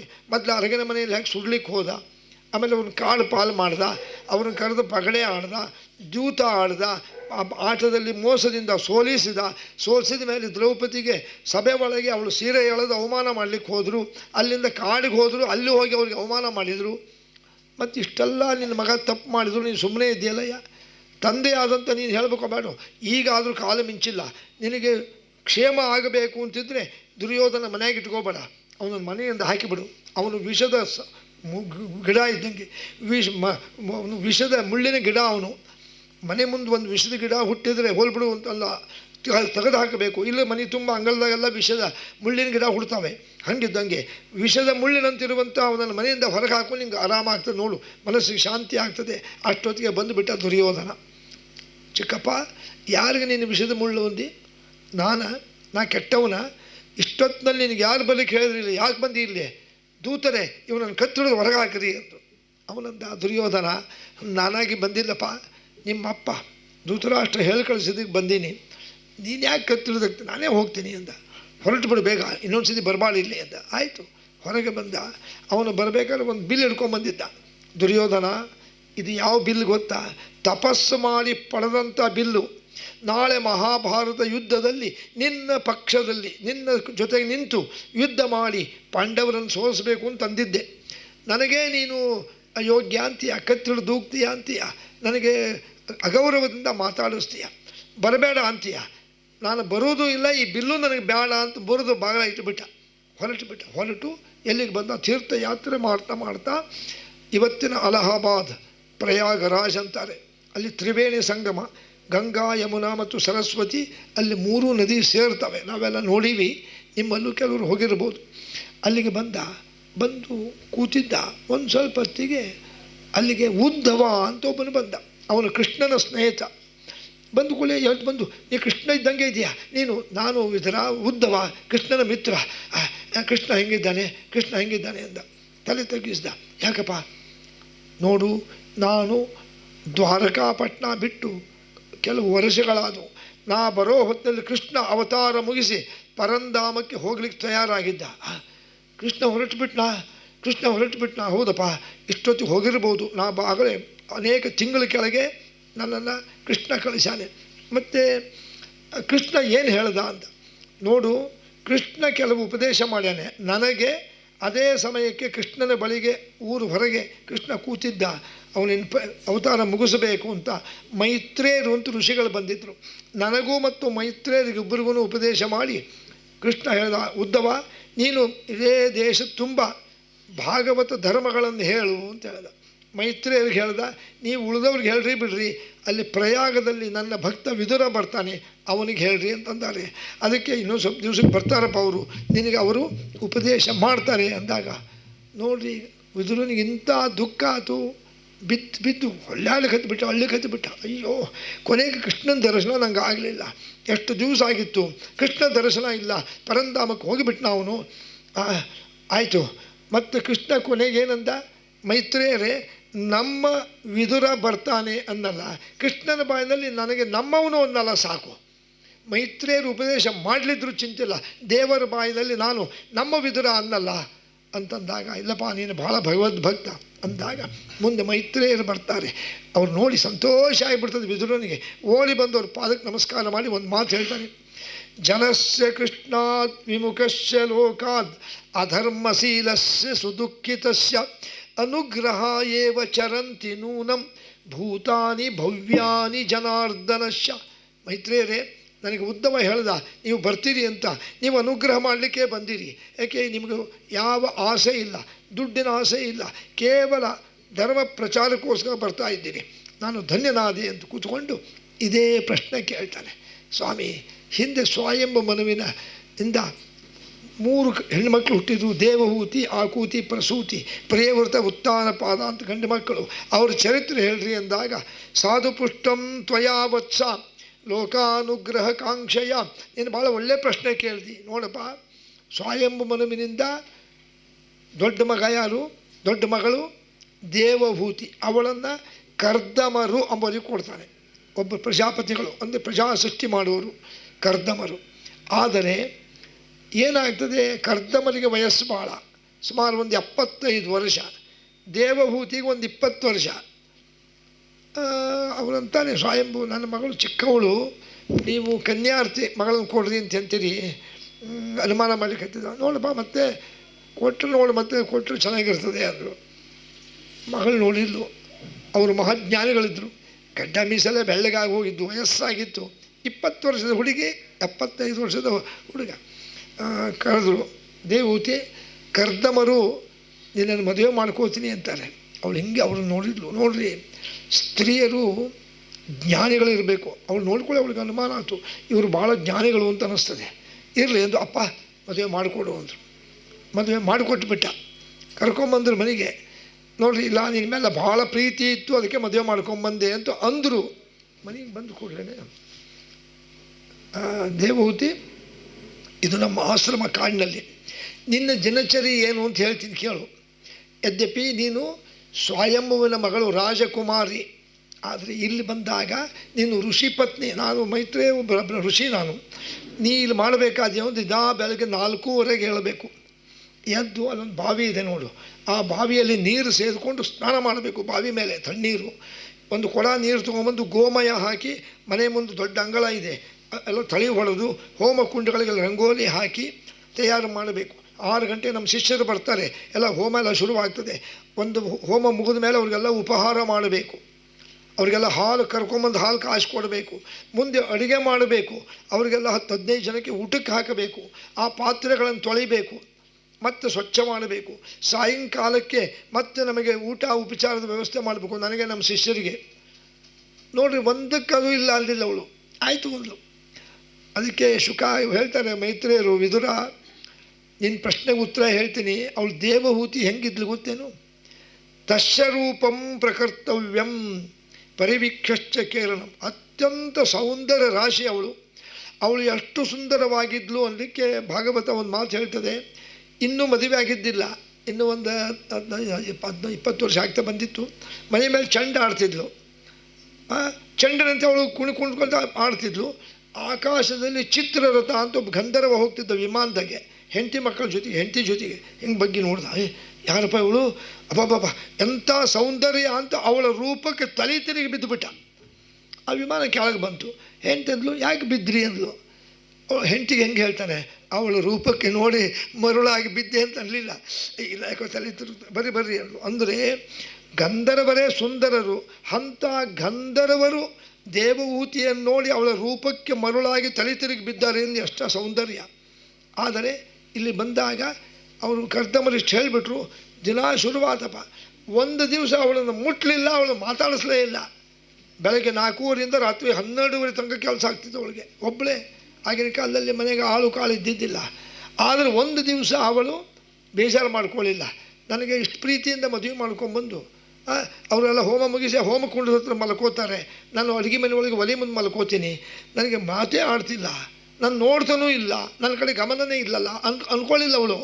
ಇರಲಿ, ಒಳ್ಳೆ ಟೈಮ್ ಬರ್ತದೆ ಅಂತ. ನೋಡ್ರಿ, ವತ್ಸರಾಂತೆ ಸಮಾವೃತ್ಯ ಪ್ರೇಷಯಾಮಾಸ ಸತೀಂ. 1 ವರ್ಷ ಆಯಿತು. ಅವತ್ತು ನಾವೆಲ್ಲ ಮದುವೆ ಆದ 1 ವರ್ಷಕ್ಕೆ ವೆಡ್ಡಿಂಗ್ ಆ್ಯನಿವರ್ಸರಿ ಮಾಡ್ಕೋತೀವಿ. ಅವ್ರ ವೆಡ್ಡಿಂಗ್ ಆ್ಯನಿವರ್ಸರಿ ಹೆಂಗದ ನೋಡ್ರಿ. ಕೂತಿದ್ರು, ಬೆಳಗ್ಗೆ ಎದ್ದು ಮುಗಿಸಿ ಎಲ್ಲ ಹೋಮ ಮುಗಿಸಿ ಪಾಪ ಕೊಡ ತೊಗೊಂಬರ್ತಿದ್ರು ನೀರು. ದೇವಹೂತಿ ಅಂದರು, ಕೊಡ ಇಟ್ಟು ಬಂದು ನೋಡಿ ಎಷ್ಟು ಭಯ. ಕರೆದ್ರ ಅಲ್ಲ, ನ ಜಾನೇ ಕರ್ಮಯತ್ ಕಿಂಚಿತ್ ನ ಕಾಂಕ್ಷೆಯ ತವ ಬರ್ತೀನ. ನಿನಗೇನು ಆಸೆ ಇಲ್ಲನು ಮನಸ್ಸಿನಾಗೆ. ಯಾಕೆ ಹಿಂಗೆ ಕೇಳ್ತೀರಿ? ನಾನು ನೋಡಿದೆ 1 ವರ್ಷದಿಂದ, ನಾನು ನಿನ್ನ ಮಾತಾಡಿಸ್ಲಿಲ್ಲ, ನಿನ್ನ ಹತ್ತಿರ ಬರಲಿಲ್ಲ. ಅವತ್ತು ಬಂದಾಗ ಮಾತಾಡಿಸ್ತಾನೆ, ಇವತ್ತೇ ಮಾತಾಡಿಸ್ತಿರೋದು. ನಿನಗೇನು ಆಸೆ ಇಲ್ಲನು. ಅವಳು ಎಷ್ಟು ಜಾಣೆ ನೋಡ್ರಿ. ಅಲ್ಲ, ಮದುವೆ ಮನೆಗೆ ಬಂದಂಥ, ಗಂಡನ ಮನೆಗೆ ಬಂದಂಥ ಹೆಂಡತಿಯರಿಗೆ ಏನು ಆಸೆ ಇರ್ತದೆ ಅಂತ ಗಂಡಂದರಿಗೆ ಗೊತ್ತಿದ್ದೇ ಇರ್ತದೆ. ಅದನ್ನು ನಾ ಯಾಕೆ ಹೇಳಿ? ಅದು ಪರೀಕ್ಷಾರ್ಥಂ ಕೃತ ಕಾರ್ಯಂ. ನಿನ್ನ ಪರೀಕ್ಷೆ ಮಾಡಲಿಕ್ಕೆ ನಾನು 1 ವರ್ಷ ನೋಡಿದೆ. 1 ದಿವಸ ಆದರೂ ಬೇಜಾರು ಮಾಡಿಕೊಂಡು, ಇಲ್ಲ ನಾನು ನಮ್ಮ ತಾಯಿ ಮನೆಗೆ ಹೋಗ್ಬಿಡ್ತೀನಿ, ಅಪ್ಪನ ಮನೆಗೆ ಹೋಗ್ತೀನಿ, ನನಗೇನಿಲ್ಲ, ಏನು ಸುಖಾನೇ ಇಲ್ಲ ಅಂತ ಅನ್ನಲಿಲ್ಲ ನೀನು. ದಿನ ಅಷ್ಟೇ ಶ್ರದ್ಧೆಯಿಂದ ನನ್ನ ಮಾತು ಕೇಳಿದೆ. ನೋಡ್ರಿ, ತೃಪ್ತೋ ಭವತ ತತ್ಪೂರ್ವಂ ತುತೋಷ ಮನಸಾ ಹೃದಿ. ಅತ್ಯಂತ ನನಗೆ ಸಂತೋಷ ಆಗಿದೆ. ಯಜಾಚೆ ವರಶ್ರೇಷ್ಠಂ. ನಿನಗೆ ಏನು ಬೇಕಾದರೂ ವರ ಕೇಳು, ಏನು ಬೇಕಾದ್ರೂ ಕೇಳು. ಇವತ್ತಿನ ಕಾಲದ ಹುಡುಗಿಯರಾಗಿದ್ದರೆ ಏನು ಕೇಳ್ತಿದ್ರಿ? ಕೈ ಮುಗಿತೀನಿ, ನಾನು ಬಿಟ್ಟುಬಿಡ್ರಿ, ನಾನು ಅಪ್ಪನ ಮನೆಗೆ ಹೋಗ್ತೀನಿ ಅಂತ. ಆದರೆ ಮದುವೆಯಾಗಿ ಗಂಡನ ಮನೆಗೆ ಹೋದಂಥ ಹುಡುಗಿಯರು ಜಾಣರು ಇರ್ಬೇಕ್ರಿ. ಹೊಸದಾಗಿ ಮದುವೆ ಆದಂಥ ಹುಡುಗಿಯರು ಬುದ್ಧಿವಂತರಿರಬೇಕು. ಅವಳು ಎಷ್ಟು ಬುದ್ಧಿವಂತರು ನೋಡ್ರಿ. ಕೇಳು, ಎಷ್ಟು ಬೇಕಾದ ವರ ಕೇಳು. ಇಲ್ಲ, ಹಂಗೆ ಒಂದೇ ಒಂದು ವರ ಕೊಡ್ರಿ. ಒಂದೇನ ಸಾಕ? ಒಂದೇ ಕೇಳು, ಏನು ಬೇಕು? ಏನಿಲ್ಲ, ನನಗೀಗ 21 ವರ್ಷ, ನೀವು 25 ವರ್ಷದವರ ಆಗಬೇಕು ಅಂತ. ನನಗೆ 21 ವರ್ಷ, ನೀವು 25 ವರ್ಷದ ನವ ಯುವಕರಾಗಬೇಕು. ಹೌದಾ? ತಥಾಸ್ತು. ಅದು ಒಂದೇ ಅಲ್ಲ, ನೋಡು, ನಿನ್ನ ಸೇವೆಗೆ ಮೆಚ್ಚಿ ಏನು ಮಾಡ್ತೀನಿ ನೋಡು ಅಂದರು. ಅವರು ಕೂಡಲೇ ಏನು ಮಾಡಿದರು, ಹಿಂಗೆ ನೆಲದಲ್ಲಿ ಹಿಂಗೆ ಅಂದರು. 9 ಈ ಪಾಂಡ್ಸ್ ಅಂತಾರೆ, 9 ನೀರಿನ ಗುಂಡಿಗಳು. ಮಣ್ಣಿನ ನೀರಲ್ರಿ, ಅಮೃತದ ನೀರು, ತಿಳಿ ನೀರು, ಒಳ್ಳೆ ಸುವಾಸನೆ ನೀರು. ಅವಳು ಕೈ ಹಿಡ್ಕೊಂಡ್ರು, ಒಂದೊಂದೇ ಕುಂಡದಾಗ ಎದ್ದೆದ್ರು. ಎದ್ದಾಗ ಅವರು 25 ವರ್ಷದ ರಾಜ್ಕುಮಾರಂಗಿದ್ರು. ಕಪ್ಪಾದ ಮೀಸೆ, ಜಟೆ. ಅವಳು ಅಷ್ಟೇ ಸುಂದರ ಆಗ್ಬಿಟ್ಲು, ಮತ್ತು ಮಧ್ಯಾಹ್ನ ಸುಂದರ ಆಗ್ಬಿಟ್ಲು. ನೋಡಿದೆ ಅಂದರು, ಭಾಳ ಸಂತೋಷ ಆಯ್ತು ನನಗೆ ಅಂದರು. ನೋಡ್ರಿ, ಅನುರೂಪ ಆಯ್ತು ನೋಡ್ರಿ. 25 ವರ್ಷದ ಗಂಡ, 21 ವರ್ಷದ ಹೆಂಡತಿ. ಅಷ್ಟೇ ಮಾಡಲಿಲ್ಲ, ಹಿಂಗಂದರು. ಒಂದು ಅನೇಕ ಸ್ತ್ರೀಯರು, ದೇವತಾ ಸ್ತ್ರೀಯರು ಪ್ರತ್ಯಕ್ಷ ಆದರು. ಗುರುಗಳೇ ಕರೆದ್ರ, ಬರೀರಿ, ಇವಳಿಗೆ ಚೆನ್ನಾಗಿ ಎರೆದು ಸ್ನಾನ ಮಾಡಿಸಿ ಅವಳಿಗೆ ಪೀತಾಂಬರ ಉಡಿಸಿ ಕಳಿಸ್ರಿ, ಅಲಂಕಾರ ಮಾಡಿರಿ, ಅಂದರೆ ಮೇಕಪ್ ಮಾಡಿ ಕಳಿಸ್ರಿ ಅಂದರು. ಮತ್ತು ಹಿಂಗಂದರು. ಎಷ್ಟೋ ಪುರುಷರು ಹುಟ್ಟಿದ್ರು, ದೇವತೆಗಳು, ಬರ್ರಿ ನನಗೂ ಅಲಂಕಾರ ಮಾಡಿರಿ. ಮಾಡಿಕೊಂಡು ಬಾಯಿಲಿ ಕೈ ಹಿಡಿದ್ರು. ಹೀಗಂದರು. 9 ವಿಮಾನಗಳು, ಪುಷ್ಪಕ ವಿಮಾನ. ತಾವು 9 ರೂಪ ತಗೊಂಡ್ರು. ಅಂದರೆ 9 ಜನ ಕರ್ದಮರು 9 ಜನ ದೇವಹೂತಿ ನವ ವಧುವರರು ಕೈ ಹಿಡ್ಕೊಂಡು ಒಂದೊಂದು ವಿಮಾನದಾಗ ಕೂತು ಪುಷ್ಪ ವಿಮಾನದಾಗೆ ಆಕಾಶ ಹೋಗಿಬಿಟ್ರಪ್ಪ. ಎಲ್ಲಿಗೆ ಹೋದರು? ನಂದನವನ, ಸ್ವರ್ಗದಲ್ಲಿ ನಂದನವನಕ್ಕೆ ಹೋದರು, ಅನೇಕ ಲೋಕಗಳಿಗೆ ಹೋದರು, ಒಂದು ಎಷ್ಟೋ ವರ್ಷ. ಹಾಗಾದರೆ ಇವತ್ತು ಎಷ್ಟೋ ಜನ ಮದುವೆ ಆದಮೇಲೆ ಹನಿಮೂನ್ ಅಂತ ಹೋಗ್ತಾರೆ ನೋಡ್ರಿ. ಮೊದಲೆಲ್ಲ ಇಲ್ಲೇ ಎಲ್ಲೋ ಹೋಗ್ಬರೋರು, ಜೋಗ್ ಫಾಲ್ಸು ಅಲ್ಲ, ಇಲ್ಲ ಈಗ ಸ್ವಿಟ್ಜರ್ಲ್ಯಾಂಡು, ಆ ಲ್ಯಾಂಡು, ಈ ಲ್ಯಾಂಡು, ಶ್ರೀಲಂಕಾ, ಅಲ್ಲಿ ಎಲ್ಲಿಗೆ ಇವು ಬರ್ತಾವೆ ನೋಡ್ರಿ, ಅಂಡೋಬಾರ್, ನಿಕೋಬಾರ್ ವಿಮಾನದಾಗ ಹೋಗುವಂಥದ್ದು. ನನಗನ್ನಿಸ್ತದೆ ಅವರೇನು ಕರ್ದಮರು ದೇವಹೂತಿಯನ್ನು ಕರ್ಕೊಂಡು ವಿಮಾನದಾಗ ಹೋದರು. ಹೋಗ್ಬೇಕಾದ್ರೆ ಎಲ್ಲರೂ ಕೆಳಗಿದ್ದರು, ಅವರು ಶಿಷ್ಯರೆಲ್ಲ ಹೋಗ್ಬರ್ರಿ ಅಂತಂದಾಗ ಹಿಂಗೆ ಕೈ ಮಾಡ್ಕೊತ ಹೋದ್ರು ನೋಡ್ರಿ. ಈಗೂ ಅದೇ ಶುರುವಾಗಿದೆ. ಹೋಗ್ಬೇಕಾದ್ರೆ ಅವ್ರು ಕೈ ಮಾಡ್ಕೊಂಡು ಹೋದ್ರಂತೆ. ಹನಿಮೂನ್ ಅವಾಗಿಂದ ಶುರುವಾಗಿರ್ಬೇಕು ಅಂತ ಅನಿಸ್ತು ನೋಡಿರಿ. ನಿವೃತ್ತೇ ತತ್ಪೂರ್ವಮೇವಶ್ಚ ವಾಪಸ್ ಬಂದರು. ಎಷ್ಟೋ ವರ್ಷ ಆಗಿತ್ತು ವಾಪಸ್ ಬಂದಾಗ. ಇಷ್ಟೊತ್ತಿಗೆ ಅವಳು ಗರ್ಭಿಣಿ ಆಗಿಬಿಟ್ಟಿದ್ಲು. 9 ರೂಪದಲ್ಲಿದ್ಲು, ಅವರು 9 ನೋಡಿರಿ. ನವರೂಪೇಣ ಸಂವೃತ್ಯ ಸಾ ಸಾಧ್ವೀನಾಂ ಗರ್ಭಮಾದದೆ. ಎಲ್ಲರೂ ಗರ್ಭಿಣಿಯಾಗಿದ್ದರು. ಆ ದೇವಹೂತಿ 9 ಜನ ದೇವಹೂತಿಯರಾಗಿದ್ದರು. ಒಬ್ಬೊಬ್ಬರಲ್ಲಿ ಒಬ್ಬ ಹೆಣ್ಮಗಳು ಹುಟ್ಟಿದ್ಲು. 9 ಜನ. ಅವ್ರು ಯಾರು ಗೊತ್ತೇನ್ರಿ? ಅತ್ಯಂತ ಪತಿವ್ರತಾ ಸ್ತ್ರೀಯರು. ಅತ್ರಿ ಋಷಿಗಳ ಹೆಂಡತಿ ಅನುಸೂಯ, ದತ್ತಾತ್ರೇಯನ ತಾಯಿ, ವಸಿಷ್ಠರ ಹೆಂಡತಿ ಅರುಂಧತಿ. ನೋಡಿ, ಎಲ್ಲ ಅವರು ದೇವಹೂತಿ ಮಕ್ಕಳು. ಅರುಂಧತಿ, ಅನುಸೂಯ, ಭರದ್ವಾಜ ಋಷಿಗಳ ಹೆಂಡತಿ ಜಯ, ಆಮೇಲೆ ಇವರು ಅಗಸ್ತ್ಯರ ಹೆಂಡತಿ ಲೋಪಾಮುದ್ರೆ, ಅಲ್ಲಿಂದ ಸುಮತಿ ಅಂತ ಒಬ್ಬಳು, ಅದಿತಿ, ಇವರು ಯಾರು ಕಶ್ಯಪರ ಹೆಂಡತಿ ಅದಿತಿ. ಇವರೆಲ್ಲ 9 ಜನ ಹುಟ್ಟಿದ ಮೇಲೆ ದೇವಹೂತಿ ಸಂತೋಷ ಅಂತ, ಭಾಳ ಸಂತೋಷ ಆಯಿತು. ನನಗೆ 9 ರೂಪ ಕೊಟ್ಟು 9 ದೇಹದಲ್ಲೂ ನಂಗೆ ಸುಖ ಕೊಟ್ಟು ಮಕ್ಕಳನ್ನ ಕೊಟ್ಟಿರಿ. ಹಾಗಾದರೆ ಇನ್ನು ನಾನು ತಪಸ್ಸಿಗೆ ಹೋಗ್ತೀನಿ ಅಂದರು. ಸ್ವಲ್ಪ ತಡೀರಿ. ಮತ್ತು 9 ಜನ ಹೆಣ್ಮಕ್ಳನ್ನ ಕೊಟ್ಟು ನೀವು ಹೋದರೆ ಅವ್ರಿಗೆ ಮದುವೆ ಮಾಡೋದು ಹೆಂಗೆ, ವರ ಹುಡುಕೋದು ಹೆಂಗೆ? ಅದಕ್ಕೆ ದಯಮಾಡಿ ಅವ್ರಿಗೆ ಮದುವೆ ಮಾಡಿ ಹೋಗ್ಬೇಕು, ನನಗೆ ಇನ್ನೊಬ್ಬ ಗಂಡು ಮಗನ ಕೊಟ್ಟು ಹೋಗಬೇಕು ಅಂದರು. ಇನ್ನೂ ನಿಂಗೆ ಆಸೆ ಇದೆ, ಆಯಿತು ಅಂತಂದು ಮುಂದೆ ಹೇಳಿದ್ನಲ್ಲ. ಅದಿತಿಯನ್ನು ಕಶ್ಯಪರಿಗೆ, ಜಯ ಅನ್ನ ಭರದ್ವಾಜ ಋಷಿಗಳಿಗೆ, ರೇಣುಕಾನ್ ಜಮದಗ್ನಿ ಋಷಿಗಳಿಗೆ, ಅರುಂಧತಿಯನ್ನು ವಸಿಷ್ಠರಿಗೆ, ಹಿಂಗೆಲ್ಲರಿಗೂ ಮದುವೆ ಮಾಡಿಕೊಟ್ರು. ಲೋಪಾಮುದ್ರೆನ ಅಗಸ್ತ್ಯರಿಗೆ, ಮತ್ತು ಸುಮತಿಯನ್ನು ಕೌಂಡಿನ್ಯ ಋಷಿಗಳಿಗೆ ಕೊಟ್ಟ ಮೇಲೆ ಮುಂದೆ ಮತ್ತೆ ಅವರು ತಪಸ್ಸು ಮಾಡಿ ತನ್ನ ಹೆಂಡತಿಯಾದ ದೇವಹೂತಿಯಲ್ಲಿ ಹೇಳಿದರು, ಪರಮಾತ್ಮ ನಂಗೆ ನೀನೇ ಮಗನಾಗಿ ಹುಟ್ಟು ಅಂದರು. ಆಗ ದೇವಹೂತಿಯಲ್ಲಿ ಕರ್ದಮರಿಂದ ಕಪಿಲಾಂಬು ಅಂತ ಋಷಿಕುಮಾರ, ಅವನ ದೇವರೇ ನಾರಾಯಣನೇ ಹುಟ್ಟಿದ. ಸಣ್ಣ ಮಗು ಅಲ್ರಿ, ಹುಟ್ಟಿದಾನೆ 8 ವರ್ಷದವನೇ ಇದ್ದ. ಹುಟ್ಟಿದ್ಕೊಳ್ಳಿ, ಪರಮಾತ್ಮ ನನ್ನ ಮಗನಾಗಿ ನೀವು ಹುಟ್ಟಿಯಪ್ಪ, ಅಪ್ಪ ಹುಟ್ಟಿನಿ, ನಂಗೆ ಬೇಗ ಉಪನಯನ ಮಾಡು ಅಂದ. ಉಪನಯನ ಆಯಿತು. ಆದಮೇಲೆ ನೋಡು ದೇವಹೂತಿ, ನಿನ್ನ ಇಚ್ಛೆತ್ತು ನಿನ್ನ ಗಂಡು ಮಗನೂ ಕೊಟ್ಟೀನಿ, ಸಾಕಲ್ಲ, ಇನ್ನೂ ವೈರಾಗ್ಯ ಬಂದುಬಿಡ್ತದೆ ನನಗೆ, ನಿಂಗೂ ಬರಲಿ, ನಾನು ತಪಸ್ಸಿಗೆ ಹೋಗ್ತೀನಿ, ನೀವು ಬೇಕಾದಾಗ ಬಂದಲ್ಲಿ ನನಗೆ ಸೇರ್ಕೋ ಅಂತೇಳಿ ಹೋಗ್ಬಿಟ್ರು. ಹೋಗೋ ಹೊತ್ತಿನಲ್ಲಿ ಕಪಿಲ, ನಿಮ್ಮ ತಾಯಿಯನ್ನು ನೋಡ್ಕೊಳ್ಳಪ್ಪ. ನೋಡಿರಿ, ಏಕಸ್ಮಿನ್ ದನ ಪ್ರಾತಿ. ಒಂದು ದಿವಸ ಏನಾಗಿದೆ, ದೇವಹೂತಿ ಮಗನ ಕರೆದು, ಕಪಿಲ ಯದ್ಯಪಿ ನೀ ನಾರಾಯಣ ಅವತಾರ ಮಾಡಿಯ, ನಾನು ಒಂದೆರಡು ಪ್ರಶ್ನೆಗಳ ಉತ್ತರ ಹೇಳ್ತೀಯ, ಕೇಳು, ಏನು ಬೇಕು? ನನಗೆ ಸ್ವಲ್ಪ ಧರ್ಮ ಬೋಧನೆ ಮಾಡಪ್ಪ. ಸರಿಯಾದ ಧರ್ಮ ಯಾವುದು, ಈ ಪ್ರಪಂಚದ ನಿಯಮ ಹೆಂಗೆ, ಪ್ರಪಂಚದ ಸೃಷ್ಟಿ ಹೆಂಗೆ, ಸಾಂಖ್ಯಯೋಗವನ್ನು ಹೇಳು. ನೋಡಿರಿ, ಇದರಿಂದ ನಮ್ಗೆ ಗೊತ್ತಾಗ್ತದೆ, ಹಿಂದಿನ ಕಾಲದಲ್ಲಿ ತಾಯಂದರು ಮಕ್ಕಳಿಗೇನು ಕೇಳ್ತಿದ್ರು, ಧಾರ್ಮಿಕ ವಿಚಾರ ಹೇಳಪ್ಪ, ಧರ್ಮ ಬೋಧನೆ ಮಾಡುವಂತಿದ್ರು. ಇವತ್ತಿನ ತಾಯಂದರು ಎಲ್ಲರೂ ಅಲ್ಲ, ಕೆಲವರು ಏನು ಕೇಳ್ತಾರೆ ಮಕ್ಕಳಿಗೆ, ಅಲ್ಲಪ್ಪ ಮಾನ್ಯ ಹಬ್ಬಕ್ಕೆ ಬರೀ ನಿನ್ನ ಹೆಂಡತಿ ರೇಷ್ಮೆ ಸೀರೆ ಕೊಡಿಸ್ತಿ, ನಮಗೆ ಕೊಡಿಸ್ತಿ ಇಲ್ಲೋ, ನಾಳೆ ಸಂಕ್ರಾಂತಿ ನಂಗೆ ಕೊಡಿಸು ಅಂತೂ ಒಬ್ಬ ತನ್ನ ಹೆಂಡತಿ ಅವರ ಸೊಸೆ ಇಲ್ದಾಗ ಕೇಳ್ತಾಳೆ, ಮತ್ತು ಸೊಸೆ ಬೈತಾಳೆ ಅಂತಂದು ಒಳಗೆ ಕರ್ಕೊಂಡೋಗಿ, ಅಲ್ಪ ನಮಗೊಂದು ರೇಷ್ಮೆ ಸೀರೆ ಕೊಡಿಸು ಅಂದರೆ ಅದು ಕೊಡಿಸು, ಇಲ್ಲಿ ಕೊಡಿಸು, ನಂಗೆ ಕರ್ಕೊಂಡು ಹೋಗು, ಅದನ್ನು ತಿನ್ನಿಸು, ಇದನ್ನು ತಿನ್ನಿಸು ಅಂತಾರೆ. ಆದರೆ ಅವಳ ತಾಯಿ ಅಷ್ಟು ಸಾತ್ವಿಕಳು, ಅಮ್ಮ ಹೇಳ್ತೀನಿ ಅಂತಂದು ಅವಳಿಗಾಗಿ ಭಾಳಷ್ಟು ವಿಚಾರ ಹೇಳ್ತಾರೆ. ಯಾರು? ಕಪಿಲ ಋಷಿಗಳು. ಒಂದು ಪ್ರಶ್ನೆ ಇದೆ, ಹೇಳ್ತಾ ಅವಳು ಕೇಳ್ತಾಳೆ, ಕಸ್ಮಾತ್ವಂ ಜನಿನ ಪೂರ್ವಂ ತಸ್ಸ ಗರ್ಭೇನ ಪೂರ್ವಕಂ ಪ್ರಜಾಸೃಷ್ಟಿ ಪ್ರಕುರ್ಯಂತ ಸ್ತ್ರೀಭಿ ಸಾಕಪೂರ್ವಕಂ. ಕಪಿಲ, ನನಗೊಂದೇ ಒಂದು ಅನುಮಾನ ಇದೆ, ಜೀವರು ಹುಟ್ಟುತ್ತಾರಲ್ಲ, ಸ್ತ್ರೀಯರ ಹೊಟ್ಟೆಯಿಂದ ಮಕ್ಕಳು ಹುಡ್ತಾರಲ್ಲ, ಅದರ ಬಗ್ಗೆ ಹೇಳಪ್ಪ. ಅದ್ರ ಬಗ್ಗೆ ಏನು ಹೇಳಿ? ಎಲ್ಲಿಂದ ಹುಡ್ತಾರೆ ಅವರು? ಪುರುಷನಿಂದ ಸ್ತ್ರೀಗೆ, ಪುರುಷನ ಹೊಟ್ಟೆಗೆ ಎಲ್ಲಿಂದ ಬರ್ತಾರೆ? ನೋಡ್ರಿ, ಈ ವಿಚಾರ ನಮಗೆ ನಿಮಗಲ್ಲ, ಪುರಾಣ ಮಾತ್ರ ಹೇಳ್ತದೆ. ಯಾವ ಡಾಕ್ಟ್ರಿಗೂ ಉತ್ತರ ಹೇಳಲಿಕ್ಕೆ ಬರಲ್ಲ, ಇದಕ್ಕೆ ಯಾವ ವಿಜ್ಞಾನಿಗೂ ಹೇಳಲಿಕ್ಕೆ ಬರೋದಿಲ್ಲ ರೀ. ನಾನು ಒಂದು ಸಾರಿ ಭಾಗವತವನ್ನು ಒಬ್ಬ ಡಾಕ್ಟ್ರ್ ಮನೆಯಲ್ಲಿ ಹೇಳ್ತಿದ್ದೆ. ಹೊತ್ತಿನಲ್ಲಿ ಅವರು ಡಾಕ್ಟ್ರು ನಂಗೆ ಕೇಳಿದರು, ನಮ್ಮ ಸ್ನೇಹಿತರವರು, ಗೋಪಾಚಲೆ ನಮ್ಮ ಕೆಲವು ಡಾಕ್ಟ್ರು ಬಂದು ಕೇಳ್ತೀನಿ ಅಂತಾರೆ, ಬರ್ಬೋದಾ? ಕರಿಯಪ್ಪ, ಆರಾಮ್ ಬರಲಿ. ಅಲ್ಲ, ಮತ್ತು ಅವ್ರು ಚೇರ್ ಮೇಲೆ ಕೂಡ್ತಾರೆ, ಚೇರ್ ಅಲ್ಲ ಬೇಕಾ ಮ್ಯಾಲೆ ಕೂಡಲಿ ಅಂದೆ. ಬಂದು ಕೂತ್ರೆ ಎಲ್ಲರೂ, 4-5 ಜನ. ನಾವು ಪುರಾಣ ಹೇಳ್ತಾ ಡಾಕ್ಟ್ರೇ ತಪ್ಪು ತಿಳ್ಕೊಬಾರ್ದು, ಒಂದು ಪ್ರಶ್ನೆ ಕೇಳ್ತೀನಿ. ಸ್ತ್ರೀಯರು ಗರ್ಭಿಣಿ ಆಗ್ತಾರಲ್ಲ, ಹೆಂಗೆ? ಇದೇನು ದೊಡ್ಡ ಪ್ರಶ್ನೆ ಆಚಾರೆ. ಗಂಡನಿಂದ ಹೆಂಡತಿ ಆಗ್ತಾರೆ. ಗಂಡನ ಹೊಟ್ಟೆಗೆ ಹೆಂಗೆ ಬರ್ತದೆ ಅದು ಜೀವ?